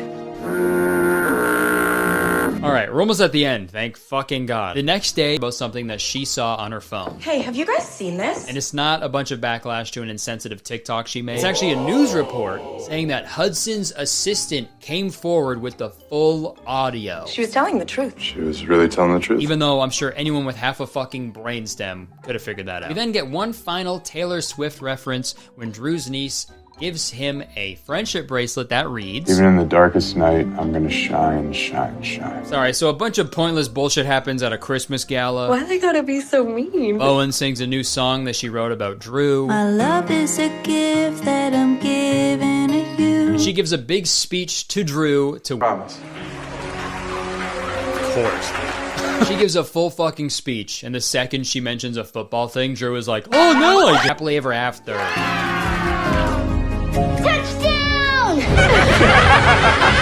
Football! Alright, and that was Christmas in the Spotlight. In terms of Christmas movies I've covered on this channel, definitely not the worst one, but it's clear that they threw this together very quickly. And I'm well aware this movie was not made for me. If I was a middle-aged mother, I would be foaming out of every single one of my holes. But like, I don't even think a hardcore Swiftie would even like this movie. It kind of like trivializes their real life relationship in a weird way. And here and there, it kind of made like weird little jabs at Taylor Swift's like dating history and shit. I don't know, it just felt a little weird at times. And I hope this doesn't become a trend in the Christmas movie landscape, you know? What's next? Are we gonna see a Christmas reimagining of Courtney Love and Kurt Cobain's relationship called Smells Like Christmas Spirit? Because if so, sign me up, okay? That actually sounds fucking awesome. You know what? Over the past few years, I know Taylor Swift has been putting out the Taylor's version of all of her albums to like regain control and ownership of her art. And I don't think this movie is exempt from that. If people are making these movies about her personal life and relationships, I feel like she shouldn't let that slide. So Taylor Swift, if you're watching this, you have the opportunity to do the funniest thing of all time. Next Christmas, you need to put out a movie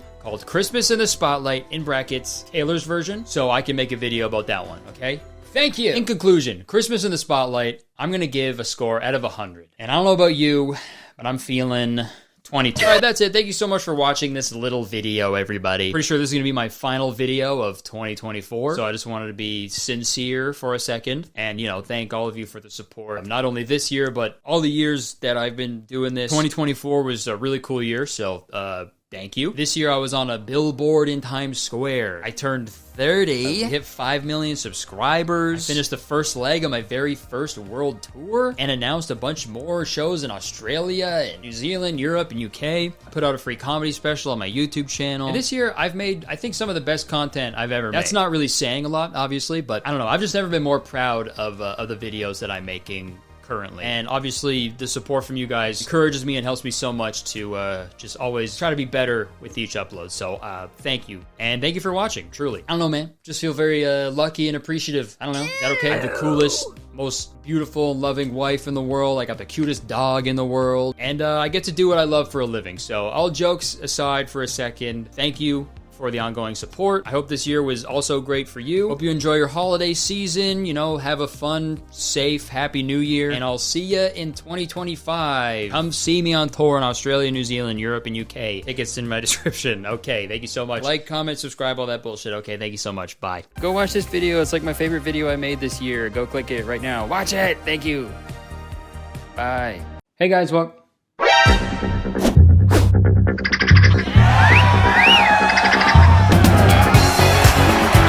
I'm too lazy to put them on the wall, so just pretend they're a little bit higher. What if I just go like that? Do the whole video here and I just edit it to make it look like they're up there. Okay, welcome back to my channel. If you're new here, what's up? How's it going? And if you're coming back, what's up? How's it going? It's really good to see you again.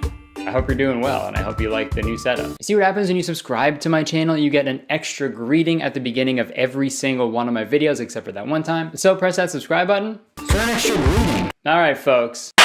So I'm sure you've seen this man all over the internet the last few weeks. He's sort of become this big meme on TikTok. I ain't never seen two pretty best friends. And had a bunch of people like sending me his videos, mentioning me in his comments, telling me to make a video about him. So I went over there to see what all the fuss was about. Did a quick fuss check on him, and yeah, this man is terrifying.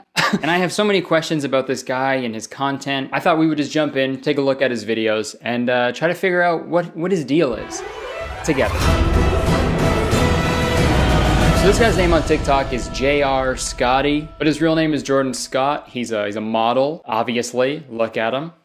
There's some people where you just know, you know? When you know, you know. You know. My guy has the sharpest jawline I've ever seen, dude. He doesn't even use a knife when he's cooking, okay? He just puts the food down and...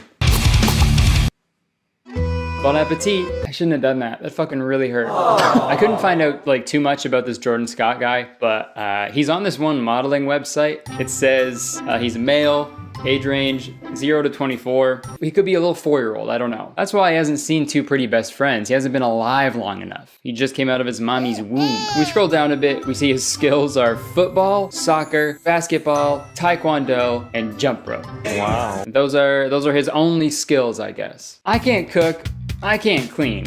Hell, I don't even know how to read. But if you give me a jump rope,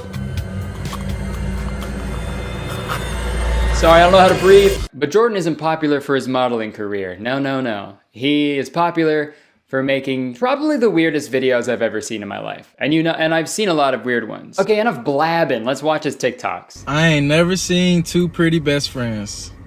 It's always one of them gotta be ugly. So this video has been pretty heavily like memed over the last few weeks, and rightfully so. He's got like this weird filter on his eyeballs. He doesn't blink. He doesn't blink for the entirety of the video. And there's like no inflection in his voice either. It's just the whole thing is just giving me shivers, not slivers. The whole thing is putting wood in my skin. What the fuck, bro? It's just so weird. Like, he doesn't look like a real guy. He looks like a guy you would see in your dream, and you wake up and you're like, whoa. But he's so confident in saying this, you know? It's like he's been alive for thousands of years. Those eyes have witnessed everything. He's seen wars waged. He's watched all of his loved ones die. Signing of the Declaration of Independence? He was there. The theft of the Declaration of Independence? he was there. JFK assassination, he was there. Moon landing, he was there. But after seeing everything he could possibly see on planet Earth, he still ain't never seen two pretty best friends. I ain't never seen Friends. The show. Is it good? And all of his videos are like this, by the way. This isn't an anomaly. It's just him sitting in his car, or just a car. I don't know, maybe he breaks in and films these, and he just recites quotes that he finds on iFunny. Straight up. Like 99% of these, you search them on Google and it shows up on iFunny. If we're dating, you are not getting tired of me. Go get you an energy drink. Got an A in her name, she for sure crazy. And let's not talk about it, she got 2 A's in her name. Nobody drinks more wine than a single girl with her own apartment. I funny? More like I scary, because his eyes are scary. I'm scared of his eyes. I love me a woman that could slay one day and then look homeless the next. Balance, baby. Okay. I love a girl who has a house one day and is homeless the next. Eviction, baby. Imagine if the balance baby wasn't even related to what he said before. I love me a woman who could slay one day and look homeless the next. Balance, baby. Balance, baby. It's a bird, it's a plane, no, it's balance baby. The baby that can balance on anything. Holy fuck, that's so dumb. Women swear they're broke. Then all of a sudden, here comes the UPS Amazon truck. Ah, yes. The UPS Amazon truck. Oh shit, I'm late for my doctor's appointment. Let me get in my Toyota Honda car. Also, dude, like, I don't know why all of his videos are just like slightly misogynistic. Well, not slightly, he's pretty upfront about it. No two girls are pretty. I like a girl who can do different stuff, because not many of those exist. And women spend their money irresponsibly. Those are the boiled down versions of the last 3 videos. He should have just done this. Yo, straight up, fuck women. All right, let's watch another one. Take her car, wash it and detail it. Okay.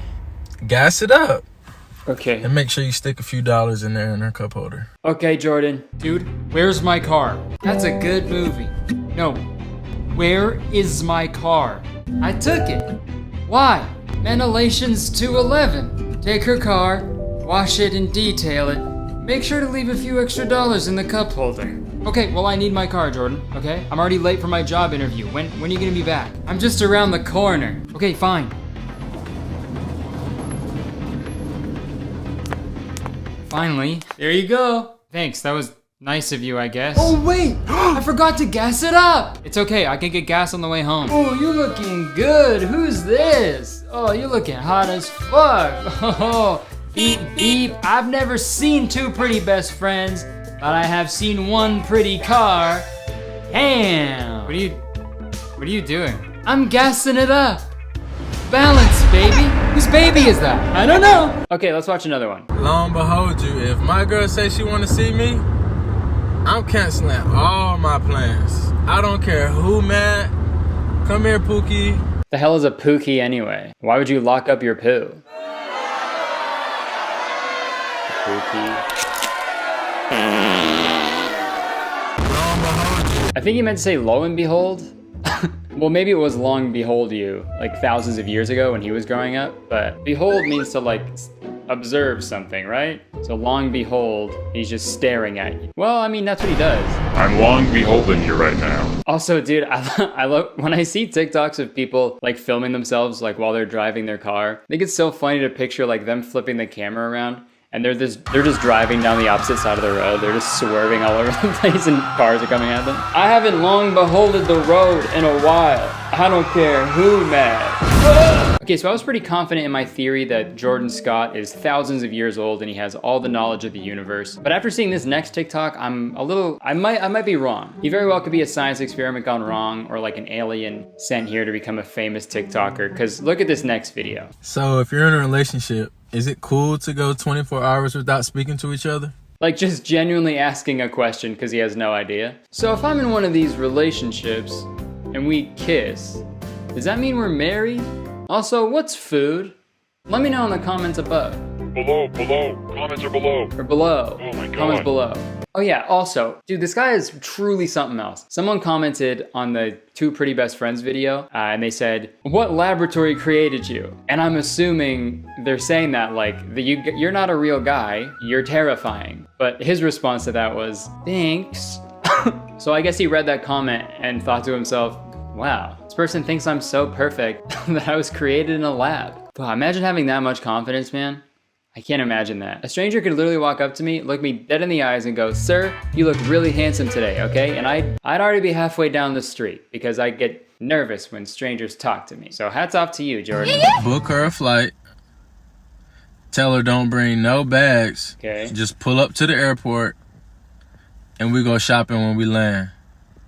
Facts. I'm guessing this was filmed before the pandemic because I don't think going on, you know, just surprise vacations is a very good idea. Facts. Well, actually, on second thought, this man has lived through the Spanish flu and the bubonic plague, so I'm sure he's not scared of anything. Facts. Also, what awful advice, right? I don't know if this is an original quote of his or not, but imagine how that would go in real life. Actually, no, don't imagine it. I'm gonna show you. Jordan, hey Jordan, hi. What's wrong? You told me to hurry to the airport. What's wrong? I booked us a flight. What?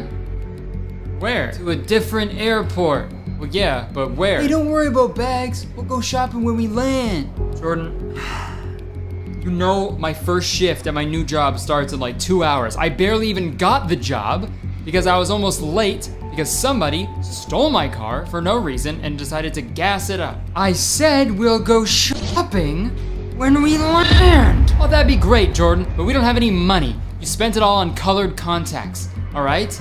We're broke. We're fucking broke, Jordan. Women swear they're broke. Then here come the UPS Amazon truck.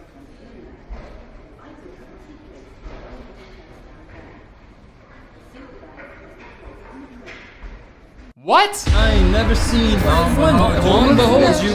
Balance, sorry, what's going on? Gas it up. Gas it up. Long behold I ain't never seen two pretty best friends. I ain't never seen two pretty best friends. All right, well, that's all I can really take from this fella.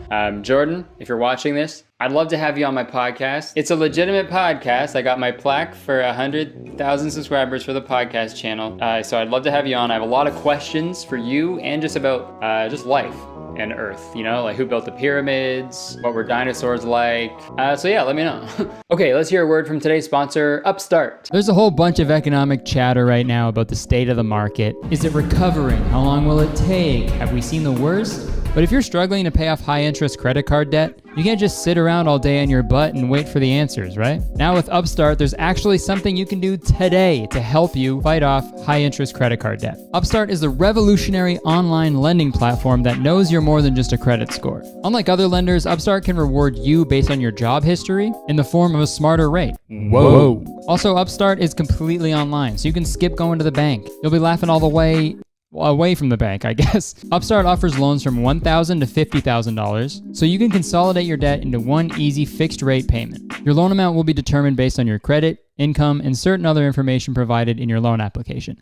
Not all applicants will qualify for the full amount. Another great thing about Upstart, they make it fast and simple to check your rate. And since it's a soft pull, it won't affect your credit score. The actual hard pull happens if you accept your rate and proceed with the application. The best part, if your loan is approved and accepted, most people get their funds the next business day, so there's no waiting around twiddling your thumbs. Over 500,000 people have used Upstart to pay off their credit cards or meet their financial goals. See why Upstart has over 6,000 five-star reviews on Trustpilot and go to upstart.com/CurtisTown to find out how low your rate can be. Your rate's gonna be doing limbo, dude. Checking your rate only takes a few minutes, super quick. So yeah, again, that's upstart.com/CurtisTown, or just click the link in my description. Up to you. Free yourself from the burden of high interest credit card debt and get back to using your money your way with Upstart. All right, thank you so much to Upstart for sponsoring this video. Back to me. If you guys like this video, please press that like button, because one like equals one poo key that I will send to your door. And you'll be unlocking shit boxes all day. Leave a comment, let me know your thought. Let me know your theories about this guy. And yeah, let's get him on my podcast. I would love to have him. You can subscribe to the channel, that'd be great. And as soon as you subscribe, you become a valued citizen of Kurtistown. If you didn't know, Kurtistown is the best place to live in the world. And I'm the mayor, so you have to be nice to me. It's the law. And yeah, check out my podcast. Very, really good. It's a weekly podcast. It's a great time. If you like my videos, I'm sure you'll like my podcast. All right, these will be up on the wall by the next video, okay? I gotta go. Sorry, I would stick around, but I have to take her car, wash it and detail it, gas it up, and leave a few dollars in the cup holder. Bye.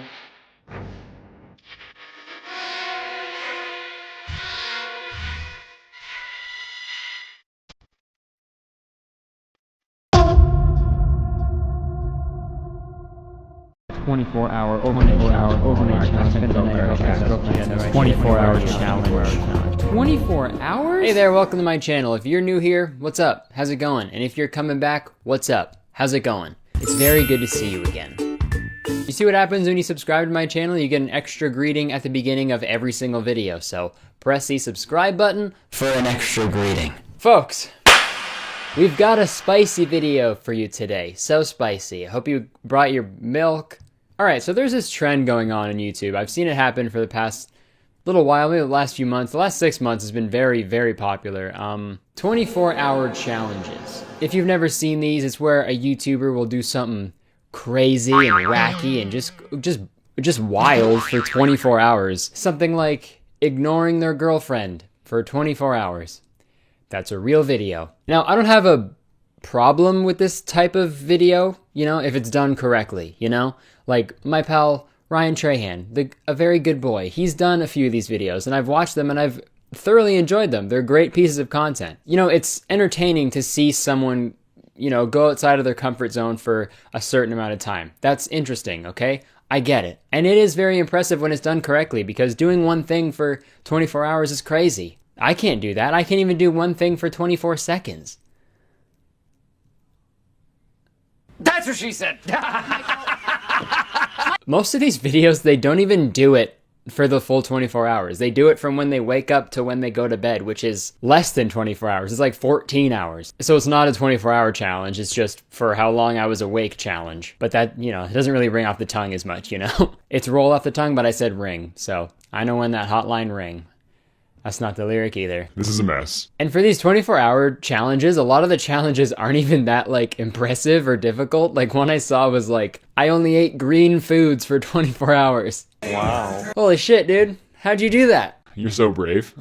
I mean, the videos get lots of views, so good job. Hats off to them, but even worse than, like, the unimpressive challenges, there are some 24-hour challenges that are just so stupid.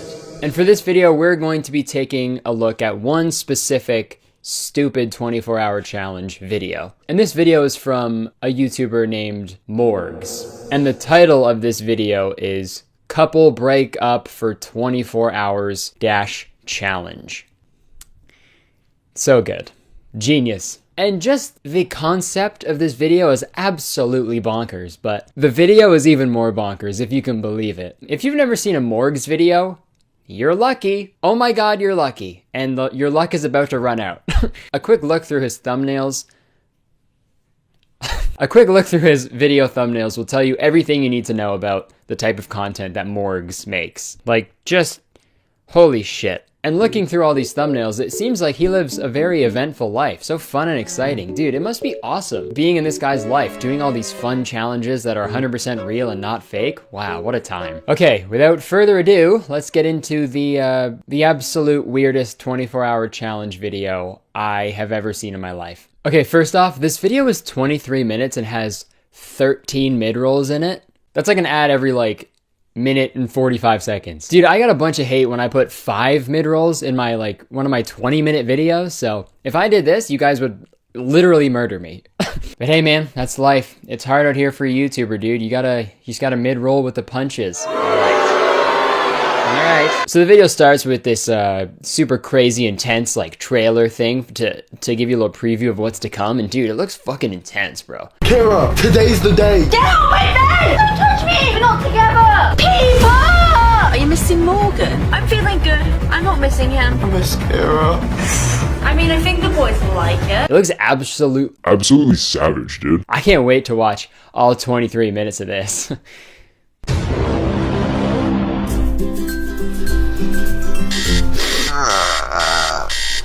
Okay, so they wake up in their bed, I guess, and Morgs is like, oh, it's today's the day. We gotta be single today. We gotta go kiss other boys and girls today. And then Kira, the award-winning actress that she is, she starts freaking out, kicking him out because, you know, they're single now. Get out of my bed, buddy boy. Get out of my bed! What are you doing in my bed? Get out! And then Morgs is like, shocked for some reason. It's like he immediately forgot what he just said like 10 seconds ago. Kira, what the hell are you talking about? Don't touch me! We're not together! Alright, today's the day. we're gonna be broken up. I'm like, okay, get out of my bed, we're broken up. What do you mean? Get out right now, Morgan, or I'm calling the police. Run. I'm out of here. I'm out of here. If these guys don't win an Oscar this year, I'll be very upset. Okay, so we're 15 minutes into the challenge now, and he has to go back into his room to like get his clothes or some shit, but Kira's in there. Uh-oh, so let's see what happens. Run. Peeper! What? You're a peeper! You're peeping on me! It's not what it looks like, I promise! He's touching me! You're touching me! He hasn't touched me! Where's the peeper? Kira! Where's the peeper? I'll get him! Jill, he's right there! I've got him, Kira, don't worry! Stop! So I guess his now ex-girlfriend was changing, and then he went in to go get his shirt, and he got called a peeper, which I guess is like he's peeping on them. And then his mom, I think, runs up the stairs and starts hitting him with a sword. What the fuck? Thank God that mom has that sword with her at all times to stab her peeping son. Fucking mom of the year, dude. She keeps that motherfucking thing on her. This video, if you can't tell already, it's fake. Obviously, we know that. But they're playing it off like it's 100% real. And I don't like that. No, no, no. Dude, the only funny thing about this scene is picturing them, like, giving the camera to each other to, like, film each other to get the shots. That is very funny. Because, you know, if this was real, they wouldn't be passing the camera around, getting each other's, like, dialogue and reaction and everything, you know? Kira, no, I wasn't peeping. No, I wasn't. No, I wasn't. Okay, we got the shot. Hold on, I gotta go outside, and my mom's gonna come and run up the stairs. Let's go. Paper, where's the paper? Paper, where's the paper? Okay, great, we got the shot. Now can you film my mom stabbing me with that sword? Ah, I'm stabbing my son. Haha, YouTube. Nice, we got it. Keep that in mind when you're watching the rest of the video, and it gets a lot funnier. Okay, so they're an hour into the challenge now, and now Morgs gets mad because his girlfriend didn't make him breakfast. Because, you know, you can't just make yourself breakfast, dude. That's fucking crazy talk, bro.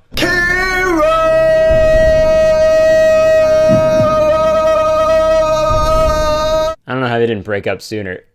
Jesus Christ, that's annoying. So he goes outside and gets mad at his girlfriend for not making him breakfast, which is just so goals. That's fucking bay goals right there, dude. And yet again, he apparently forgets that they're doing this whole breakup challenge. Where was my breakfast? You make it me every morning. No, I don't. Why would I make you breakfast? Well, because we're boyfriend and girlfriend, and that's what couples do for each other.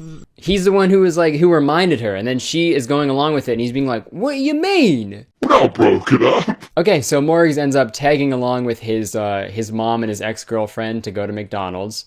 Fucking squad goals. You know when you're hanging out with your mom and your ex-girlfriend? So sick. Get in, ex-boyfriend, we're going to McDonald's. Who's excited? Me, I'm very excited. I like snacks. I'm excited. I like snacks. Yeah, you definitely like snacks. I like snacks. I like snacks too. Okay, so they go through the drive-thru and order their food. Oh wait, no they fucking don't, because their window is rolled all the way up. Can I have the same, please? Just exactly the same as what she's just ordered. Dude, it's just... The mom is just yelling a fucking fake McDonald's order to a closed window. Oh my god, man. Hey guys, can we put in like a little bit of effort? Like, can we try just a bit? Yeah, can I get wait, hold on, Morgs, the window is up. Should we redo the shot? People will see that and notice it. I wouldn't want someone to make a video about us, you know? Shut up, Mom. Nobody's gonna notice, especially not a guy named Kurtis. I noticed, Morgs. You're wrong. Okay, so Morgs orders a bunch of food, but uh-oh. Morgan, you have brought your money, haven't you? He doesn't have his wallet, even though he has, you know, a full fucking Starbucks drink right next to him. But surprise, surprise, he keeps fucking forgetting that they're doing this challenge, and she's like, no, we're broken up. I'm not getting you anything. Why would I pay for your food? Well, because you love me. Not today, Morgan. And his mom doesn't buy him anything either, because they're broken up too, I guess. We're gonna go have a girls' day, Morgan. What? But guys, in case you're forgetting, I'm not a girl. It's almost like you don't want me to come or anything. Morgan, I think that's the idea. We've all been there, dude. That moment when you break up with your girlfriend and then your mom hangs out with your ex-girlfriend.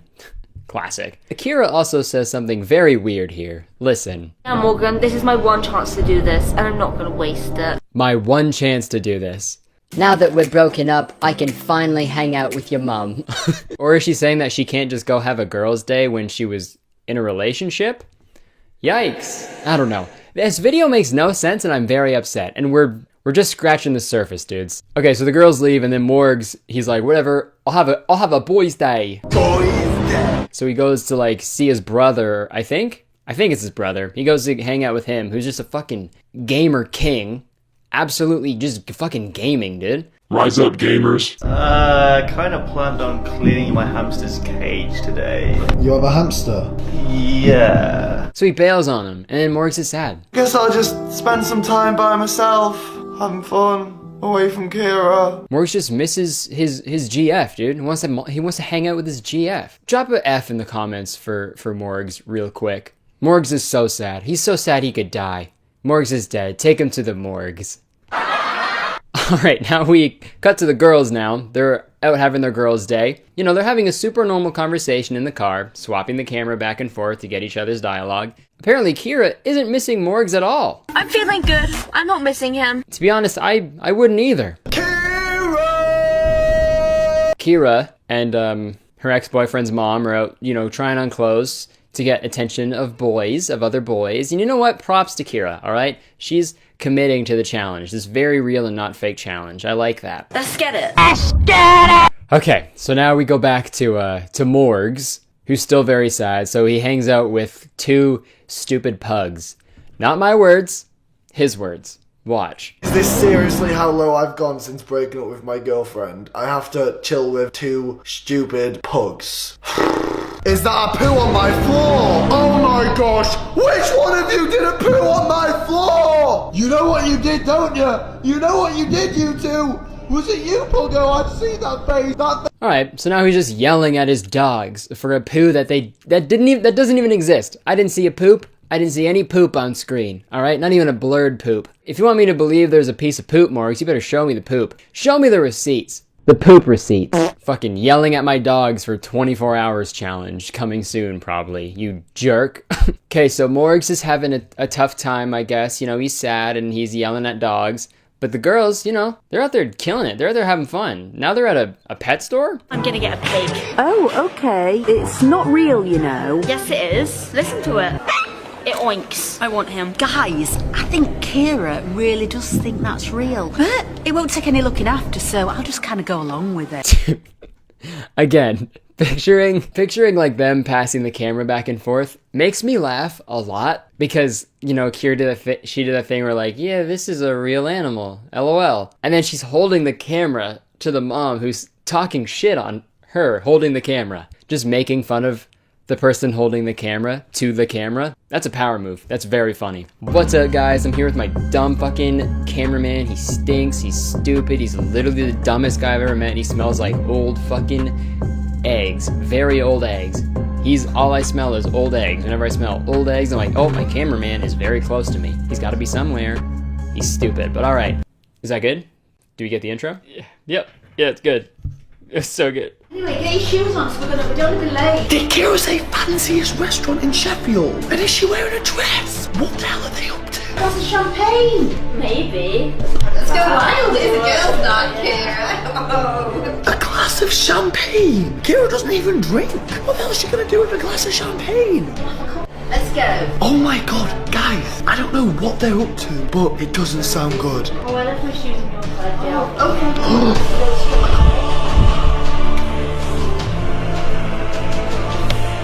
Phew. That was a close call, guys. Dude, I can't believe she's going to a fancy restaurant where boys will look at her, dude. Fellas, if your girlfriend, if your bae ain't invisible, she cheating. Okay, so he goes and gets his gamer bro to go help him spy on them. The absolute lad is literally just sitting down on a couch with his AirPods in, ruthlessly flexing by himself. A legend. He's the real star of this video. Let's go spy on them! I've got my camo pants on, I'm ready, let's go. So he agrees now for some reason, because even though before he had no desire to hang out with them at all, but now he's just fine. He's like, yeah, I'll spy on them, that's fine. Guys, I don't know what the hell Kira is up to. This video is getting crazy. I wonder if I'm gonna believe what happens next. Well, I guess not. Yo, bro, check who's behind us.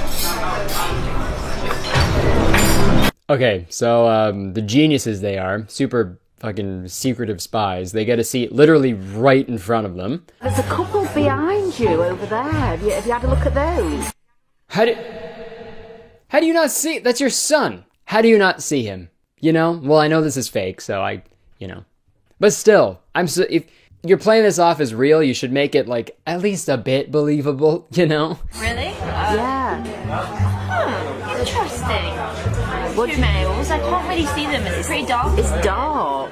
Neither of them can recognize him. Dude, imagine sitting right in front of your ex-girlfriend and your mom. Ex-mom. Imagine sitting right in front of your ex-girlfriend and your ex-mom, and they don't even fucking recognize you. How forgettable do you have to be? Okay, if you're still watching, thank you. We're almost at the end of this garbage video. Just please stay with me. Guys, we're back home right now. There's 1 hour of the challenge left. Okay, so 1 hour until the challenge is done, which is, I'm guessing, midnight, because if it was 23 hours into the challenge, then it'd be like fucking 8 o'clock in the morning, and I don't think it is, because they just were at dinner. So, you know, that's like only like 15 hours. So not 24 hours at all. Great. Sick lie. All day today I've spent chasing around, missing her, trying to figure out what she's been doing, and it turns out all she's been doing is enjoying her time away from me, whereas I've been sat here just missing her and wanting to see her. I really did not think it would go like this. I don't know if she cares, guys, about me. After all, I don't know if she even loves me. I mean, he doesn't seem to. Ryan said he heard her talking about other boys. They went out all day on a girl's day. Jesus, fuck. Cheer up, man. The video's fake. I have an idea. We're gonna find out if she really does miss me, if she really does like being apart from me, or if she really does love me. So he hatches a plan to find out if Kira really misses him. So he gets this guy named Bald Martin, which is like his dad maybe, or his stepdad. I don't fucking know. And they're asking him to dress up as a girl to make Kira think that Morgs cheated on her with his dad. Kira, you made me do this. Prank Wars is back. Kira! Okay, head down, head down, head down, head down. Kira! Kira! Dude, I'm gonna fucking have nightmares. I'm gonna wake up in a cold sweat hearing that fucking screaming. Kira! Kira! It's not what it looks like! I promise, it's not what it looks like! Oh my god, how did you catch me? I was fucking screaming your name at the top of my lungs 3 times in a row. This is so oh my god, this has to be real. Whoa. Is that another goal, Morgan? Are you actually with someone else right now? Kira, I'm sorry! We're not even together! Why'd you care so much? There's a fucking lot to process here. Oh my god. So the only thing that she has seen is Morgs and something convulsing underneath the covers next to him. If this was The Sims, then yeah, you should probably assume that, because, you know, when they do woohoo, when they go under the bed, and that's how they have a baby. Where my Sims fans at? That fucking gamer bro would have loved that. He would have loved that reference, dude. Seriously, we're not together for 24 hours and this is what you do. Is this just supposed to be a video? Not real. Yeah, but Kira, I saw you earlier. Your mum went out. Oh my god, man. The acting in this... Holy shit. Just like fucking yelling while like side-eyeing the camera the whole time. Just like picture these two people like in The Notebook. Do you think in another life I could have been a bird? What do you mean? You know, like reincarnation. I don't know. Tell me I'm a bird. Tell me I'm a bird. If you're a bird, I'm a bird. It's Bald Martin in a dress! Maybe we should just end the challenge early. End of the video, they end the challenge early because, I don't know, they fucking... I don't fucking know why, honestly. Challenge failed. Even though it never was a real 24-hour challenge to begin with, but they still fucking failed. Okay, and there's that fucking mess of a video. They all got fucking Oscars and everybody clapped. God, I can't even fucking... I lost so many brain cells watching that. I don't know who this video is for. I don't know who watches these videos. It has to be children, right? The colorful thumbnails and everything and the over-the-top fucking sound effects and everything. And I don't know, man. Like, it has to be just for kids because only a child would watch this and be like, this is good. All right. You know how kids talk. When I was planning out this video, I wanted to include a bunch of different 24-hour challenge videos, but when I saw this one, I was like, I need to do a whole video just about this because it's absolutely fucking bonkers. Again, I don't have a problem with 24-hour challenge videos, okay? If they're done correctly. If you're gonna say you're gonna do something in a video, you should do it, right? This Morgs guy is just fucking like lying. It's like if you clicked on this video thinking that I was gonna talk about 24-hour challenge videos and then I started talking about fucking different species of frogs or something, you know? It's the same thing. It's the exact same. And this video is just so obviously fake. Like even the idea alone, you know it's gonna be fake. Like imagine pitching this idea seriously to your girlfriend. Okay, so for a video, we're gonna break up for a day and we can do whatever, we're just single for a day. That's it. Alright? Alright, well no chance. And just because you brought that up, we're actually breaking up now. We're done. Sorry, we're broken up with. Sorry. That's what would happen, dude. You can't do that. And what's worse than the lying and everything is how many fucking times they use the dun sound effect. Let's go ahead and count. Money. No. Go. New people. Who are bad? Hands. I have Just using that once is way too much. They went fucking way overboard. Honestly, the point that I want to make in this whole video is like, just be truthful with your content, you know? If you're going to tell people that you're doing a 24-hour challenge video, do the challenge for 24 hours, you know? Like, I'm so fucking, like, sick of people, like, naming their videos something crazy and then, like, fucking, like, slithering and weaseling their way to, like, somehow explain why they titled the video that. Like a fucking YouTube couple will make a video like, prank on girlfriend, in brackets, we broke up. And then they just won't break up in the video. And they'll be like, well, no, like, we have a DVD copy of the Pixar film Up and we broke it in half. So like, that's what happened. We broke up. You can't say we didn't break up. We broke up. I'm sick of it. Morgs, if you're watching this, you should make a video and call it correctly titling my videos for 24 hours challenge. And you just go through all your videos and fucking change all the names of them. Like this video should have been called, we say we are broken up for 24 hours, but it really only lasts like 15 hours and the whole thing is fake and I was really confused and I kept forgetting about the whole thing anyway, but you know, my girlfriend went to dinner and I hung out with my brother. There's the title. You should have named it that, dude. Take that, Morgs. Alright, I think I made my point. I think you guys get it. That's gonna do it for this video. Thank you very much for watching. If you enjoyed it, please press that like button. 1 like equals 1 and leave a comment. Let me know what you think about these challenge videos. Let me know if you've ever seen a really stupid one that you've watched, or maybe if you have a good idea for a 24-hour challenge that you want me to do, let me know in the comments and maybe I'll do it. If it's funny and it's entertaining, maybe I'll do it. Who knows? And I will do it for 24 hours. I promise, all right? None of this 15-hour bullshit, all right? Also, don't forget to press the subscribe button because I make a video every week and they're so much fun, dude, obviously. Also, you get an extra greeting at the beginning of every single video, so press the subscribe button and join Kurtis Town today. Check out the description for links to my social media, my Instagram, my Twitter. There's also a link to my weekly podcast called Very Really Good. You can listen to it for free on Spotify and iTunes. It's a lot of fun. You know, if you like my videos, you'll enjoy the podcast, so, you know, check it out. Also, there's a Patreon for that podcast where you can hear the episodes a week early, and there's also a bonus monthly video episode. Also, you can find my super cozy and awesome Kurtis Town merch. It's the best merch ever. So, yeah, just check out the description. There's a lot of cool stuff down there. So, yeah, thank you very much for watching. I've been Kurtis Conner. I'll see you guys next week. I'm going to go scream at a a closed window. Bye. Hey guys, thank you so much for watching this video. If you want to see more from me, there's some videos on the screen you can click and watch, and also don't forget to press that subscribe button. Alright guys. What are you still doing here? Click on one of those things. Come on.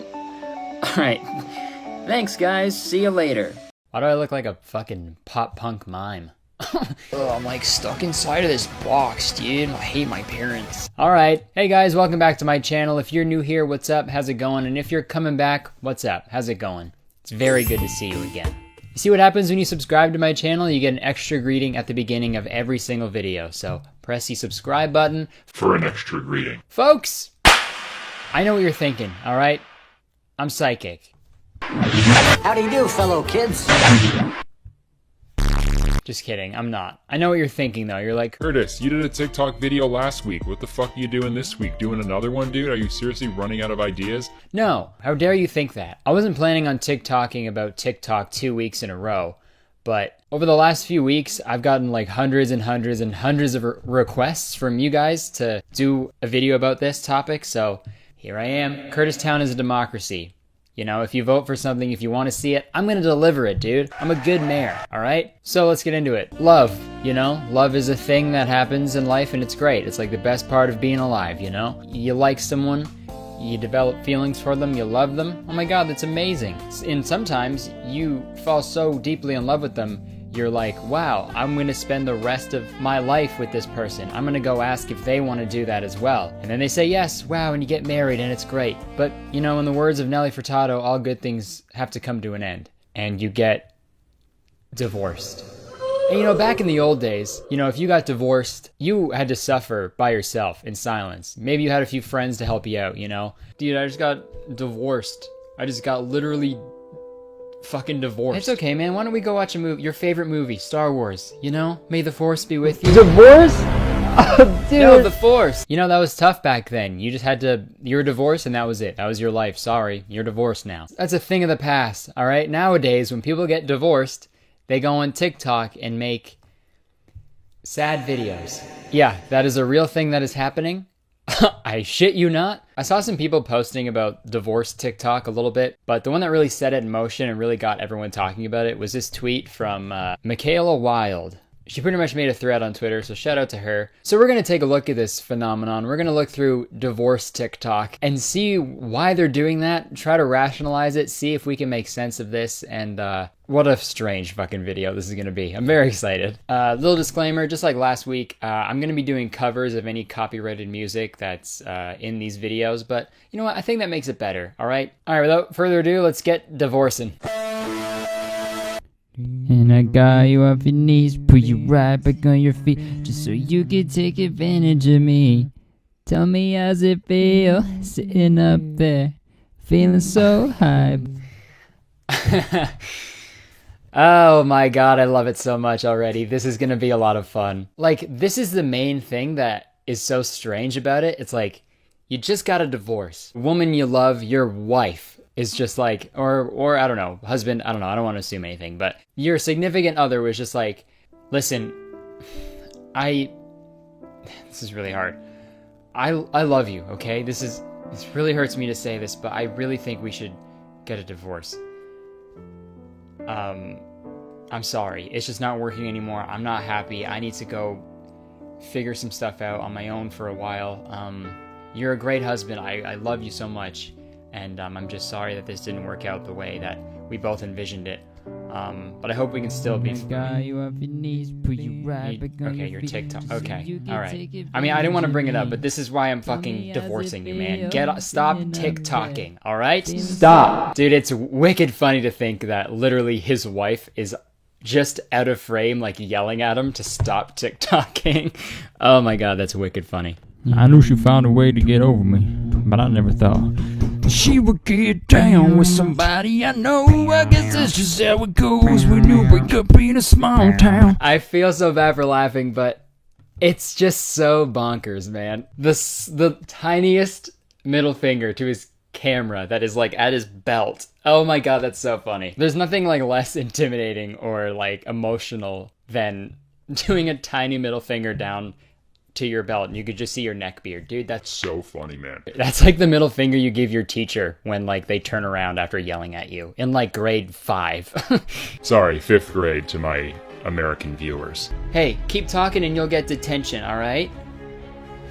Oh god, dude, you're so off again. Also, you see like the American flag and everything in the background like that? I would love to see like a Venn diagram of like country boy TikToks and divorce TikToks. I think there's a lot of crossover there. I don't know why the amount is really, really high. Because that is a country song, right? She will get down, somebody you know. That's just how it goes. She got the best of me. She broke my heart. Now all that's left of me is beating in this guitar. Oh, it's so sad. Dude, throwing a ring, you know? That's so crazy. Hey guys, I'm editing right now and I just realized I missed out on a great joke. So here's the joke. I'm gonna deliver it right now. Geez, these guys would probably be good at ring toss at like a carnival. Because they're throwing the rings. All right, back to the video. Thanks. Everybody's got a blank page, a story that I write in today. A wall that they are climbing. You can carry the past on your shoulders. The thing is, there's such like little like context or anything or description, so I just like picture all of them. I make them up in my head, so it's really funny to think that like she hasn't told her husband yet that they're getting a divorce, and she just made this. Oh my god, it's so funny. And this is how he finds out. My wife posted a new TikTok. All right, well, all right. Everybody's got a blank page. Whoa, what the fuck? A story that I write in today. A wall that What the they are fuck? climbing. Ashley. Yeah, what's up? I just saw your TikTok. Oh fuck. Okay, you weren't. Yeah. Listen, you weren't supposed to see that. Yeah, how did you get those? How'd you get those cool little leaves going on there? I can't figure it out. Oh, it's just in settings. It's like Okay. It's super easy. You just press the one button and you press the other one, and it shows up. Okay, I'll see you at home. Bye. Oh, okay. Well, I'm getting. Oh, I love that girl. I hope she never leaves me. Divorce?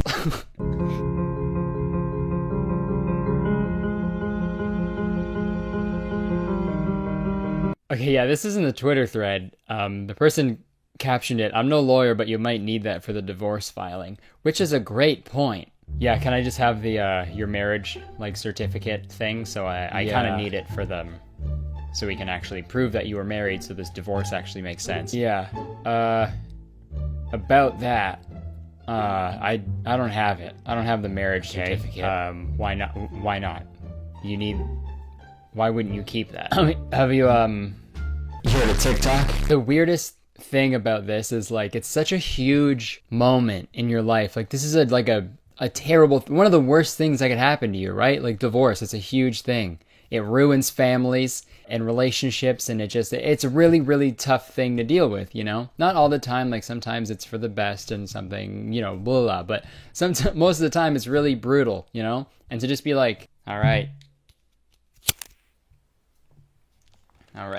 and, okay. Yeah. All these kids will love this video. Maybe these divorced people have it all figured out. Maybe that's the best way to cope with something. Get divorced? Make a TikTok. Lose your job? Make a TikTok. Didn't have a good season this year on the farm? Yeah. Make a TikTok. You're not subscribed to Kurtis Conner? Make a TikTok. Because that's real sad. Okay, there's also something else I realized in looking through these videos. Like, a lot of the women making these TikToks are, like, very happy they're getting divorced. You know, they're excited. They're like, yeah, I just got divorced. We did it. That's nice. I'm free. I'm finally free. You know what? I like that. I'm all for that, all right? You leave in a bad relationship and you're hopeful for the future. That's great. There's nothing wrong with that at all. I'm not going to make fun of that. But it's very funny that all the guys are fucking making these sad TikToks. Because they're 100%... If you're making a sad TikTok, you're 100% the reason why you're getting a divorce. There it is. Oh, dude. As soon as I said that, there is a bunch of tea everywhere. Oh, man, everything is covered in... I spilled too much tea. All right, now Stupid. These dudes probably like cheated and shit. And then as soon as their wife was like, oh, hey, you can't fucking cheat on me. Let's get a divorce. They're like, dude, babe, I can't believe how broken my heart is after you did that. Women are heartless. Even though I cheated, but if she's the one that divorced me, that's way worse. Sometimes moms and dads fall out of love, sometimes two homes are better than one. Some things you can't tell your sister cause she's still too young, but you'll understand when you love someone. okay. First off, that reveal of the second kid? Dude, what a fucking top-notch cinematography in that TikTok, dude. Cinematography. I mean, this dad, you could tell he really loves his children. That's so great. Good job, all right? That's what you're supposed to do with your children. You love them, all right? But it's just so strange to think about how this came to be, right? Like, did the daughters want to do it, or was it the dad? And that one kid is probably just like, sometimes moms and dads fall out of love, sometimes two can I go? homes. But this is another video that gets way funnier when you think that this is how they're telling their daughters about that they're getting a divorce. Listen, I gotta tell you something, but I don't know how to do it with words, so I want to use my favorite fucking app, TikTok. So let's go. All right, I'm just gonna find the song, set it up right here, okay? Sometimes moms and dads fall out of love, sometimes two homes are better than one. Some things you can't tell your sister. I don't get it, Dad. Jesus fuck, we're getting a divorce, all right? God damn it, you kids are so stupid. It is your fault. Okay, well, obviously that didn't happen, but wow, it's crazy funny to think that it did. Okay, I think that's gonna do it for this video. I didn't want this to just be making fun of people getting divorced. Obviously they're going through a rough time, and if that helps them cope, sure. Make some TikToks, that's great. You know, whatever eases the pain, you know? But it's just very strange to me. After one of the most traumatizing things that could happen to you in your life, you know? Divorce, a huge thing. And your first thought is like, okay, well, I guess it's time to make a sad video on a kid's app. Here we go. I mean, I don't know what it's like to get divorced. Maybe that's the most logical thing. I don't know. But it's just so far away from what I think you should do, then it's just so baffling to me. Because when you think of TikTok, it's like stupid, over the top, like dumb audio, you know, it's a kid's app, you know? And then for like grown adults to be like, she took the kids and I'm really sad. All right, anyways, like and follow me. You know, that's super weird. So all those like adults posting these emotional videos on TikTok, what are you doing, all right? Internalize these emotions like the rest of us, all right? Just hide that pain deep down and let it grow over time until you ultimately have a midlife crisis, like an adult. Again, if you're going through a divorce, or your parents are going through a divorce, that's tough, okay? I know, but I'm allowed to poke fun at this, okay? Because my parents were split up when I was like 3 years old, so I have a free pass, okay? Before you get mad at me. As weird as it is, the common confusion around it and the roasting of it is, you know what, something that's bringing us all together, okay? That Twitter thread had like 150,000 likes, and that makes me very happy. Divorce TikTok videos are very weird, and we all agree on that, and that's beautiful. So thank you to the divorcees of TikTok. They ask you how you are, you just have to say that you're fine when you're not really fine. Okay, thank you very much for watching. That was a lot of fun. If you enjoyed this video, please press the like button. 1 like equals 1 burnt marriage certificate. If you want to see a part 2 of divorce TikTok, let me know in the comments. Let me know what you thought of this video, and let's just talk about how fucking weird this is. Again, thank you to everyone who sent me this idea for the video. I do appreciate it. If you ever have an idea for me, if you ever have weird content that you want me to make a video about, send me a DM on Instagram. That's where I get a majority of my ideas now because I'm very stupid and uncreative, but you guys are very creative and you help me out, all right? Like I said, Kurtistown, it's a democracy.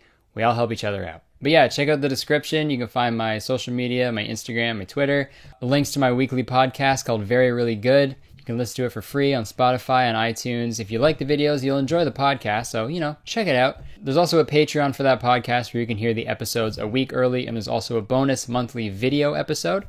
Also in the description, you can find links to my awesome, cool, super awesome, cool merch. It's the best merch around, and you gotta get it. You just gotta have it. Also fun stuff down there, like my P.O. Box and my Cameo, so go check it out, dudes. That's it. Thank you very much for watching. I've been Kurtis Conner. I'll see you guys next week. I'm gonna go throw a ring at a camera. Right now, let's do it. And I got you off your knees, put you right back on your feet, just so you could take advantage of me. Tell me how's it feel?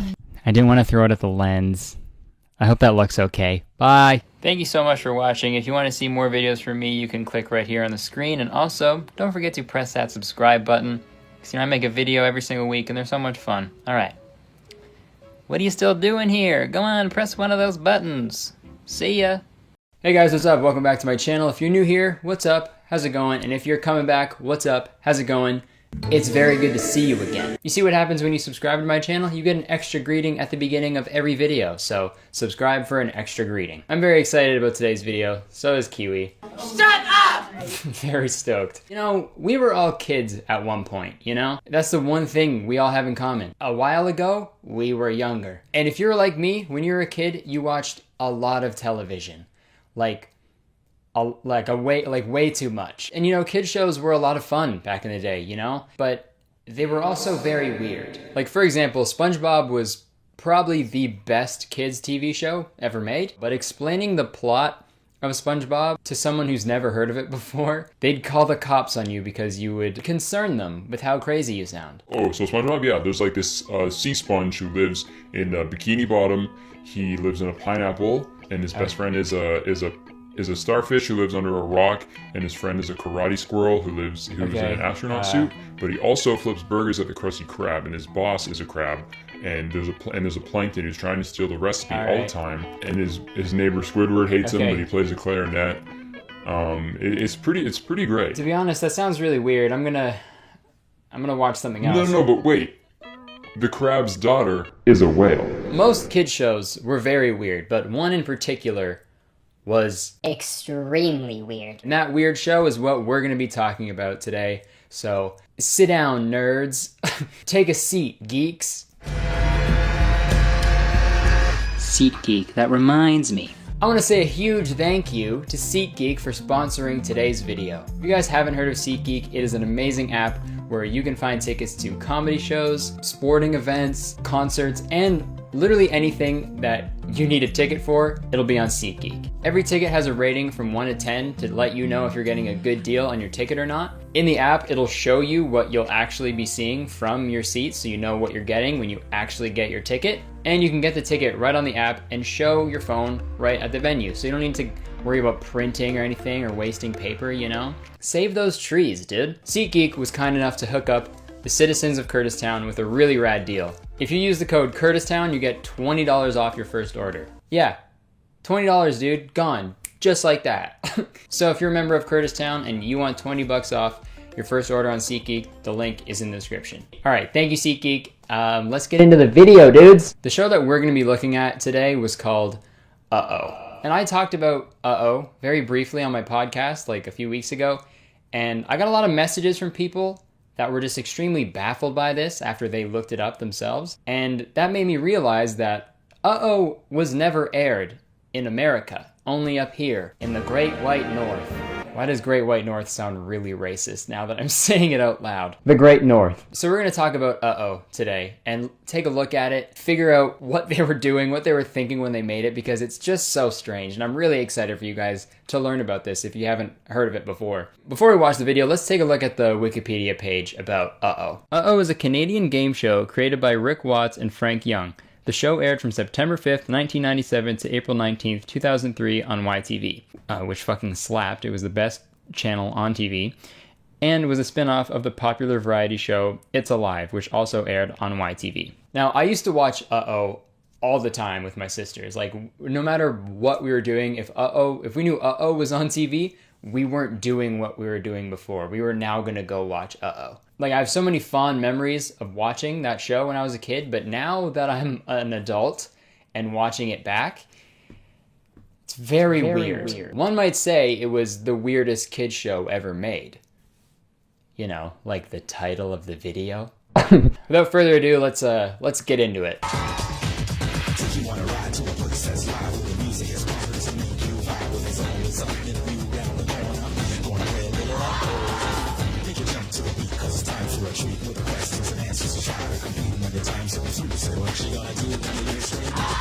So, as you can see, it's the most late 90s show that's ever been made. And to go along with that, they had a whole cast of the most late 90s, early 2000s people you've ever seen. They also had another reoccurring character. This guy, dressed as a knockoff Jason Voorhees on a kid's show. Yeah, it's even weirder when you see him in person too, so get ready for that. So Uh-Oh was hosted by a man named Wink Yahoo.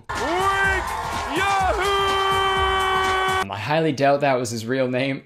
That would suck if it was. Like, I don't think Mr. and Mrs. Yahoo just had their baby and they were like, he's so cute, what do we name him? I don't know, we already have the dumbest last name ever. Let's give him an equally dumb first name. His arch nemesis is Blink Google. Blink Google, I said, you know? Because like Wink and then Yahoo, the search engine, so Blink Google. Okay, so Wink Yahoo was a very over-the-top game show host, obviously, but it's pretty clear that's what they were going for, like kind of like a parody of game show hosts and game shows in general. But even me, as a loud, annoying 10-year-old, was like, all right, Wink, dial it back a bit, you know? Show some restraint. Ooh. Wink Yahoo, who do you think you are? Okay, so dumb. So this next part of the show is probably the weirdest part of the whole thing, so let's watch. We must introduce to you the Punisher.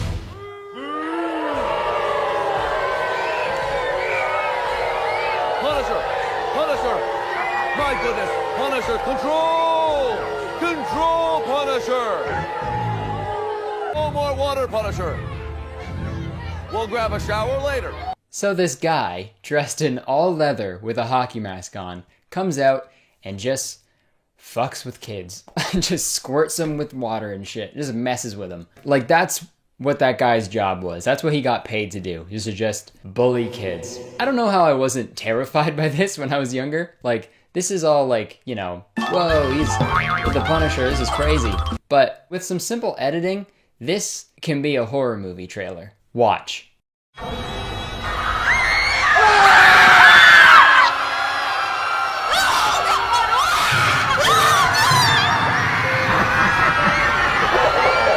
See? That's so scary. This next part is when they announce the prizes, and I love this part so much because it really shows you how little budget we have up in Canada for television programming. Let's see what these kids will be competing for. Our grand prize winners will receive the new butane freestyle snowboard from Rosignol. Catch some big air with this extremely high performance board that all the riders will enjoy. For our first runners up, CCM hockey jerseys, the official licensee of the National Hockey League. Second runners up receive the Ultra Racer game console, the clear choice for serious PlayStation players. A cool snowboard, hockey jerseys, and something for your PlayStation. What if you didn't like snowboarding or hockey or playing video games? Uh-oh. Oh my god, I get it now. Uh-oh. So to those who haven't seen the show, this is how it worked. There were 3 teams of 2. A blue team, a red team, and a green team. They would all spin the wheel to see what mini games they had to play to earn their team points. And then whatever team had the most points at the end won, obviously. You know, there were games like The Dump, that was like a weird Plinko spin-off, and then there was Speed Round where you had to answer questions really quick. But the one that was my favorite was called Mayhem. Mayhem was great. Here's an amazing example of a mayhem. Time to break the piñata open, okay? So take this bat, stand on the box. You got 20 seconds to break it open, but you gotta remember that there are 3 packs of Hubba Bubba Bubble Gum in there that you gotta get to get those 50 points. Are you ready? I'm ready. Get set, go! Oh, watch out, you don't wanna hurt anybody. No. Manual. Just little taps, little taps, buddy. Oh! Just so dangerous, you know? A kid swinging a bat as hard as he can, literally like inches away from the heads of other children. Like, so...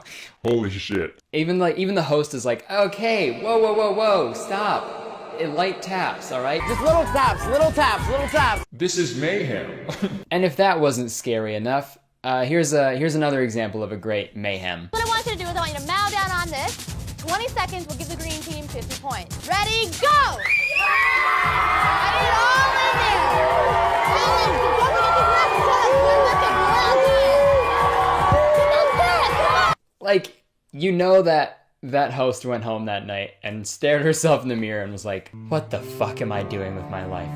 I went to film school for 4 years intern for 2 years just to do this? To yell at a girl to eat food and shove food in her face? You know, there's no way you can be a normal human after that. Eat it! Fucking eat the spaghetti, dude. Eat it. Come on, shove it in your face. Do it. This poor girl just wants to win some points, and this late 90s girl is yelling at her. She can never eat spaghetti again. She can forgetty about spaghetti. So mayhem, we got head injuries, choking hazards, scarred children. Uh-oh. Now, you're all probably wondering why the show is called Uh-oh, other than all the big uh-ohs you say when you see all the dangers of it. But uh-oh is an option that you can get on the wheel when you spin. So let's see what happens when you get uh-oh. Okay, cool. So already, right off the bat, we got the grown man, Punisher, pulling a kid by her pigtails into a small, inescapable glass tube. That's fun and good. I think the Punisher is Miss Trunchbull's husband. There's a conspiracy theory. Shane Dawson, do it. Hey, what's up, you guys? Yes. So we all know the Punisher. We all know Miss Trunchbull. So after the kid is dragged into that tiny prison, the other kid has to answer a skill testing question like this. Okay, so I wanted to clear something up before you see this next clip. So the girl with pigtails, the other person got the question right, so all they really do is get points if that happens, and that's not entertaining. I want to show you what happens when they don't get points, so that's why there's a completely different kid in the inescapable glass tube. Okay, enjoy. Why do Mexican jumping beans jump? They have rhythm. Both. They have a bean moth larvae. That's what I meant. You can see it right there. See? Bubbling water or starch crackles. Starch crackles. Starch crackles. No, it's moth larvae. You're wrong. And he got it wrong. Uh-oh. So what happens? I brought some beans for you. Obviously, the Punisher pours slime onto the kid who didn't even do anything wrong. That's the messed up part. If you're gonna pour slime on anyone, pour it on the kid who got the question wrong. He's the idiot. Starch crackles. Same thing as before. This is all fun and games and it's filmed like, whoa, this is crazy and kooky. But with some simple editing, scary as shit. Watch.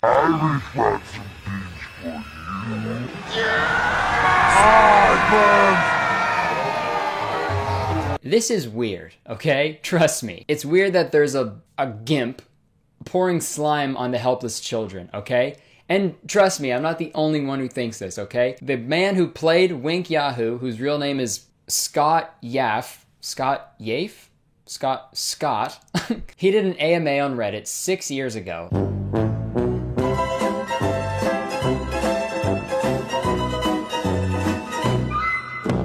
Because I was doing a bunch of research for this video, okay? I don't want to leave any stone unturned. And somebody asked if he was aware of how weird the concept of the Punisher was, and that, like, weird sexual undertone of, like, you know, being dressed in all leather and stuff. And he said yes, okay? He said yes, he knew it. A lot of people knew it. So I'm not weird for thinking that, okay?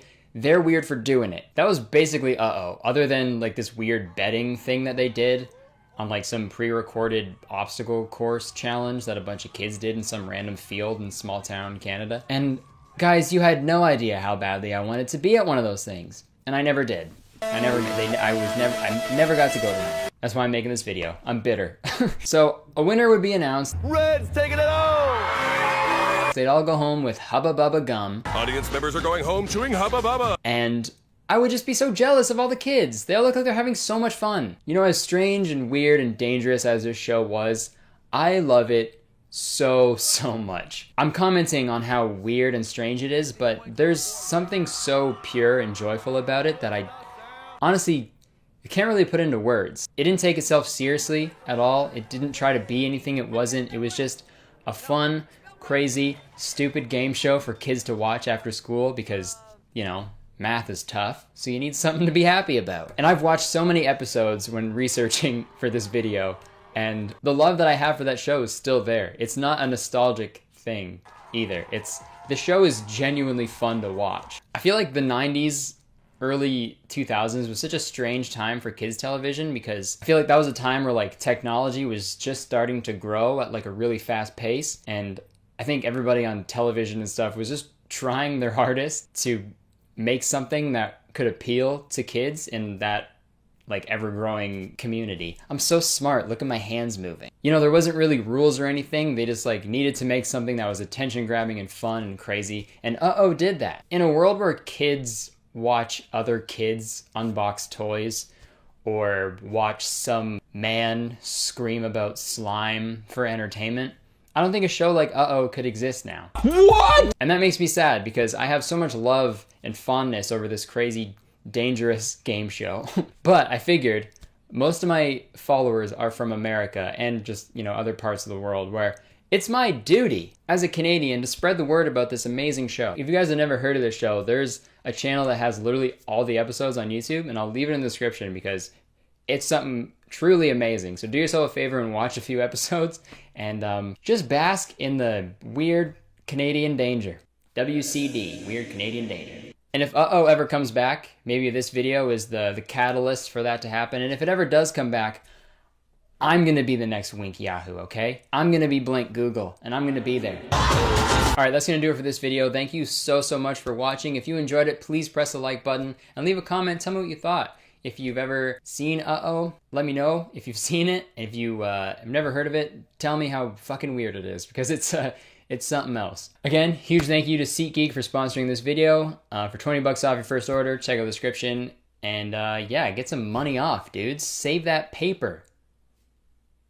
I'm sorry I said that. That was weird. Make sure to subscribe because I make a video every week and they're so much fun, and you'll get an extra greeting at the beginning of every video. Who doesn't want that, dude? Tell me their name and I'll yell at them. Check out the description for all my social media and stuff. Links to my weekly podcast that I do called Very Really Good. It's a lot of fun. It's a great time. We just talk about a bunch of bull crap, and it's a good time, you know? And there's also a Patreon for that podcast where you can get early access to episodes for only $1 a month, which is like nothing, like cents a day. And there's also bonus monthly video episodes on there as well. So check that out in the description. And yeah, I've been Kurtis Conner or Blank Google, either or. Thank you so much for watching. I'll see you next week. Peace out. Hey guys, thank you so much for watching this video. If you want to see more videos from me, you can click on some right now on the screen, and don't forget to press the other button to subscribe to me. All right, thank you so much. See ya. Hey guys, welcome back to my channel. If you're new here, hello, what's up? And if you're coming back, hello, what's up? It's good to see you again. You see what happens when you subscribe? You get an extra greeting at the beginning of every video. That's so awesome. So press the subscribe button for an extra greeting. That's right, Steve Buscemi 2.0 is back. Thank you so much for all of your comments and pictures that you've made. Wow, I love them so much and they made me feel so great about myself. Thanks. But I've embraced it, okay? Steve Buscemi 2, that's me. Steve 2 Shemi. Okay, enough of that. Before we get into the nitty-gritty of this video, I want to give a quick but huge shout out to Skillshare for sponsoring today's video. They're out here sharing skills and also sharing amazing deals with the members of Kurtis Town. So stick around for those details, or if you can't wait, click the link in the description. Dude, we've got a great video for you today. Well, the person we're talking about isn't great, but this video is going to be great. Some of you may know I've done several videos about certain questionable Instagram accounts in the past. Sorry, I had to. Jesus Christ. Miami, you're like, alright, whatever. Plane takes off, plane lands. But the well hasn't run dry yet, apparently, and I don't think it ever will. Jesus fuck. Someone sent me this guy's account the other day, and right after watching just 5 seconds of one of his videos, I wanted to fold my phone in half and literally throw it as far away as I could. How much you want to bet I can throw my phone over them mountains? This guy's name is Nick LMAO. I don't know if LMAO is his legal last name or not, but let's pretend it is. So this Nick LMAO guy, he only has 21 posts and 100,000 followers. And that's especially impressive considering all 21 posts of his are just pure garbage. His first post was on September 23rd, 2018, so I'm catching him pretty early in his career. And I think that's good, you know, it's like catching it early. It's like cancer. In a way, you know, it's better to catch it early. And the same as serial killers. You know, once they start doing weird stuff when they're kids, you're like, oh, okay, let's see what we can do right now before it gets a lot worse, okay? And I'm not saying this person is a serial killer, but but they sure make me want to die. Okay. To show you who we're dealing with today, let's watch one of this guy's videos. Let's watch this one titled, pointing to the right emoji, comment your fave line, cryface emoji. Tag someone who has no game. Follow Nick Lamau for more, tongue cryface. Follow Nick Lamau for more, cool kiss. Oh, wow. Let's see what this guy is all about, shall we? Is there a mirror in your pants? Nope. So I can see myself in there later. If a fat man puts you in a bag at night, don't worry, it's just because I told Father Christmas I want you. Did it hurt when you fell from the vending machine? Because you was snacked. So this is what this guy has decided to do with his time. Pretty much just walk up to strangers with his phone in his hand and basically just say like, hey, I want to have intercourse with you. So check it out. I got my phone in my hand. You know, which is just textbook sexual harassment. It's literally like he woke up one day and was like, what? I want to be famous on Instagram. What could I do? And then he Googled sexual harassment. Read the definition, was like, okay, yeah, that seems like it'll be a good thing to do. You'll realize, like, these videos are just so uncomfortable to watch. Like, they're not funny. It's just like, none of these girls want this to happen, obviously. You don't want some fucking kid walking up to you being like, if I could rearrange the alphabet, I put you and I together, dude. So like, now what? Like, you can just see how uncomfortable these girls are. For good reason, you know? Like, I'd love to know who watches this and is just like, dude, this guy's got so much game, dude. Is this the rapper The Game? Let's talk about this guy's thumbnails for a second. First off, if you're making Instagram videos and you make a separate thumbnail that's not in the video, it's automatically bad. When people draw lines around their fucking messy lines at that, like, this looks like a literally like a 3-year-old traced that.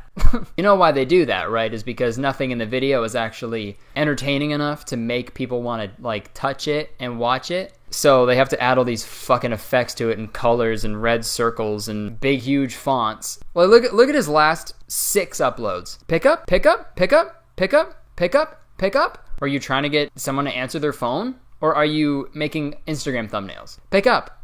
Come on, pick up, pick up, pick up. That's the only time you should be saying pick up that many times. And here's a great example. Like this fucking thumbnail here. Oh, dude, I couldn't tell where to look. Oh, thank God. They put a red circle there. Thank God. Now I know where to direct my eyeballs. Let's watch that one. Are you a volcano? No. Because I lava you. Oh, God, man. How they both like awkwardly laugh after. The thing about like pickup artists, like some of them are so insanely narcissistic that like they're not awkward when they do that. They're just like, yeah, you and me, we're gonna do that. I obviously don't know what pickup artists say, but you and me, we're gonna do stuff. I'm gonna pick you up. But this guy, like, he's just, you can tell deep down he doesn't want to be doing this, but he's like, I'll know it'll get me views, I just gotta go do it. So he does these awkward laughs after, and he's like, sorry, it's so bad, you know, it's just for the video, like. I'm a photographer, but I can picture up together. This guy's a top-notch content creator, dude. Sometimes when he doesn't get the reaction that he wants, or one that isn't crazy or funny or hilarious, he'll just put a random-ass meme after it. Because his followers will be like, oh, I've seen that somewhere else before. Nice. Like, okay, so let me explain this next video. He'll go out to people and go, kiss or punch. Kiss or punch. This may sound familiar, because it is. This is when I realized that this guy is friends or roommates or something, acquaintances with the one and only I'm Box Boy. I made a video about that guy a few months ago.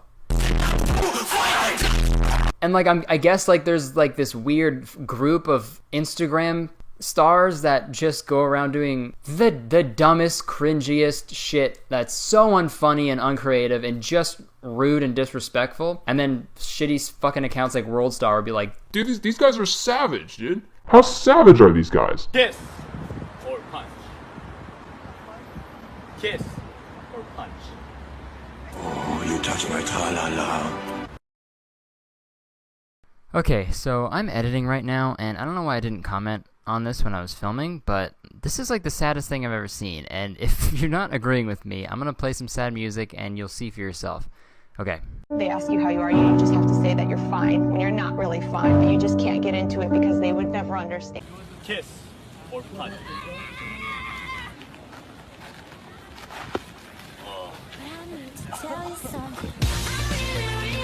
Follow for more guys. If you want more guys, follow Nick Lamau. Hey Nick, it's called a comma. Okay, this next one is just the fucking worst. Let's play it. I want to kiss you in the rain so I can get you wet twice. So I can get you wet twice. So I can get you wet twice. What the fuck, bro? So, obviously, he's getting fake reactions now to make his videos more entertaining and crazy and savage. No one acts like that in real life. What the fuck, bro? The Academy Award goes to that guy. And how they both like look at the camera after like, whoa, this is so crazy and real, even though I'm looking right at the fucking camera? Are you a doctor? No, why? Because you just cured my erectile dysfunction. This guy. That is not how someone would react. Are you a doctor? No, why? Because you just gave me a boner. This guy. And they say chivalry is dead. It's very sad to be making pickup line content, but when you're making fake pickup line content, that's a new low. That's the lowest I've seen anyone go. This Nick fella would be so good at limbo because he goes so low, you know? Bars. Now, if the underlying misogyny isn't jumping out at you, let's watch this video and you'll really see it. See that chick over there? In the fucking broom dress with her dad, about to get married? I dare you to pick her up right now. See that chick over there? That fucking chick in the groom dress with her dad? I dare you to pick her up. Pick up that chick, dude. Yo, you see that prop for our video over there? You see that person who is not a human being trying to enjoy one of the most memorable days of her life? You should go fucking fuck it up, you know? Because we're making a video for our dumb fucking Instagram. Like, how brain dead do you have to be to fucking even think of that? That pisses me off so much. I'm Nike and you're McDonald's. I'm doing it and you're loving it. Awesome. Okay, guys, I'm about to get married. Marry me. Hey, fuck these guys, okay? Like, before I was like, yeah, it's cringy, whatever, but after seeing this, I'm like, literally, fuck you guys. That's so disrespectful. I don't even have a joke for that, you know? I can't even make that funny. It's so like, you have to be so dumb to even think about doing that. And the girl's like, great, cool, fucking thanks for doing that. Awesome. Nick, I dare you to pick up that chick. Cool, the red one? The red one. I dare you to pick up that chick. The red one. She's a girl wearing a red shirt. Pick up that chick. Yeah, the red one. That one. I want that. Yeah, yes, I want that one. I pick that one. The red one. Okay. Go do it. What does their fucking day look like? They wake up at probably like 1 p.m. and they're like, all right, let's walk around and make girls uncomfortable. Can't wait. Considering how inherently awkward these types of videos are, like holding a phone and with another person being like, hey, I'm Nike, you're McDonald's, I'm doing it and you're loving it. No matter how narcissistic or outgoing you are, awkward as shit, no matter what. Without all this like clever pickup lines to kind of mask what he's actually saying, it's like, hey, do you have a mirror in your pants? Because I see myself in your pants. I'm gonna have sex with you later, I think. And if you were to just say that, like putting all this shit aside, if you were to walk up to someone and be like, I'm gonna have sex with you later, hey, you're gonna go to jail. You know, you can't do that. The fact that there's a camera there and you're holding it and like laughing and shit, it like makes it okay? No, it doesn't. It's so awkward and it's so unfunny. The only positive thing about Nick Lamau's page are the comments. I think we're at a turning point on Instagram. I think people are finally coming to terms and realizing that this shit is so bad and cringy and just dangerous for people to see. For example, the top comment on this one video is, this is harassment, which it is. This guy's a douche. He's putting people in really uncomfortable situations just for a funny video. Proud of the people who told him to fuck off, even if this wasn't real. You're a fucking creep and you're not even funny. Please stop making these. You're picking the wrong timings to say the jokes. I could have just said that. I didn't have to make this entire video. They summed it up, you know? I'm just so sick of this blatantly fucking misogynistic, sexist, lazy, unfunny, cringy shit that's all over Instagram, and then these huge accounts with millions of followers repost them because they don't give a fuck. They'll just get a reaction out of people and they'll just post it wherever, and then young people will follow it, think it's real, think this is okay, and go out and do this, and you know, have to register as sex offenders. I can't really take more of this guy's account. I can literally feel my brain cells deteriorating, and that's a very scary feeling. In conclusion, doing this is not okay. Like, it's extremely predatory, objectifying, unfunny, cringy, pretty much any negative adjective you can think of. He fucking covered all the bases. Good job, Nick Lamau. Fuck. And I'm putting this guy's name in the title for a reason, okay? Considering how often this guy looks at himself in the camera when he's filming his videos, you can tell he's extremely vain. So, Nick, the next time you search your own name on Google, Instagram, YouTube, wherever the fuck you do it, I want this video to show up, and I hope you see it, honestly, I hope you do. I hope you realize, like, what you're doing is extremely unfunny, and no one is really on board for it. And it's also just wrong. I know you probably won't realize that. You'll still probably wake up and be like, who can I fucking harass today? Instead of doing these videos, why don't you invest your time into learning something that will benefit society, you know? Like a skill. And the best way to learn something new is obviously with Skillshare. Skillshare is an online learning community with thousands of classes about video production, photography, design, pretty much any topic you can think of. Skillshare is actually more affordable than most learning platforms out there. An annual subscription is less than $10 a month. But if you want an even better deal, the first 500 people who sign up using the link in my description will get their first 2 months free. Free. That's like 8 weeks of free knowledge, baby. Nick, I hope you're one of the people who use my link to learn something new. And if Nick uses it, there's still 499 people that would get 2 months free. So click the link in my description. You'll be helping out me and my channel, and you'll also be helping out you and your super smart brains. Sweet. Thanks again, Skillshare. Click that dang link, my guys. That'll be it for the video. Thank you very much for watching. If you enjoyed it, please press the like button. Let me know your best pickup line down in the comments, dude. Just kidding. Don't do that. Just leave a comment. Let me know what you thought. And obviously, press the subscribe button because you'll get an extra greeting at the beginning of every video. Yeah, that's free too. One click, you got an extra greeting forever. Check the description for all my social medias, my podcast, my Patreon for my podcast. You can get the episodes a week early, and there's also bonus monthly video episodes. Whoa, so crazy and good. Thank you very much for tuning in. I've been Kurtis Conner. If we were in the alphabet, I'd put B, Y, and E together. Bye. Hey guys, thank you so much for watching the video. If you enjoyed it and want to watch more from me, there's some more videos right here on the screen. And don't forget to press the subscribe button. Alright, I'll see you next time. Peace out.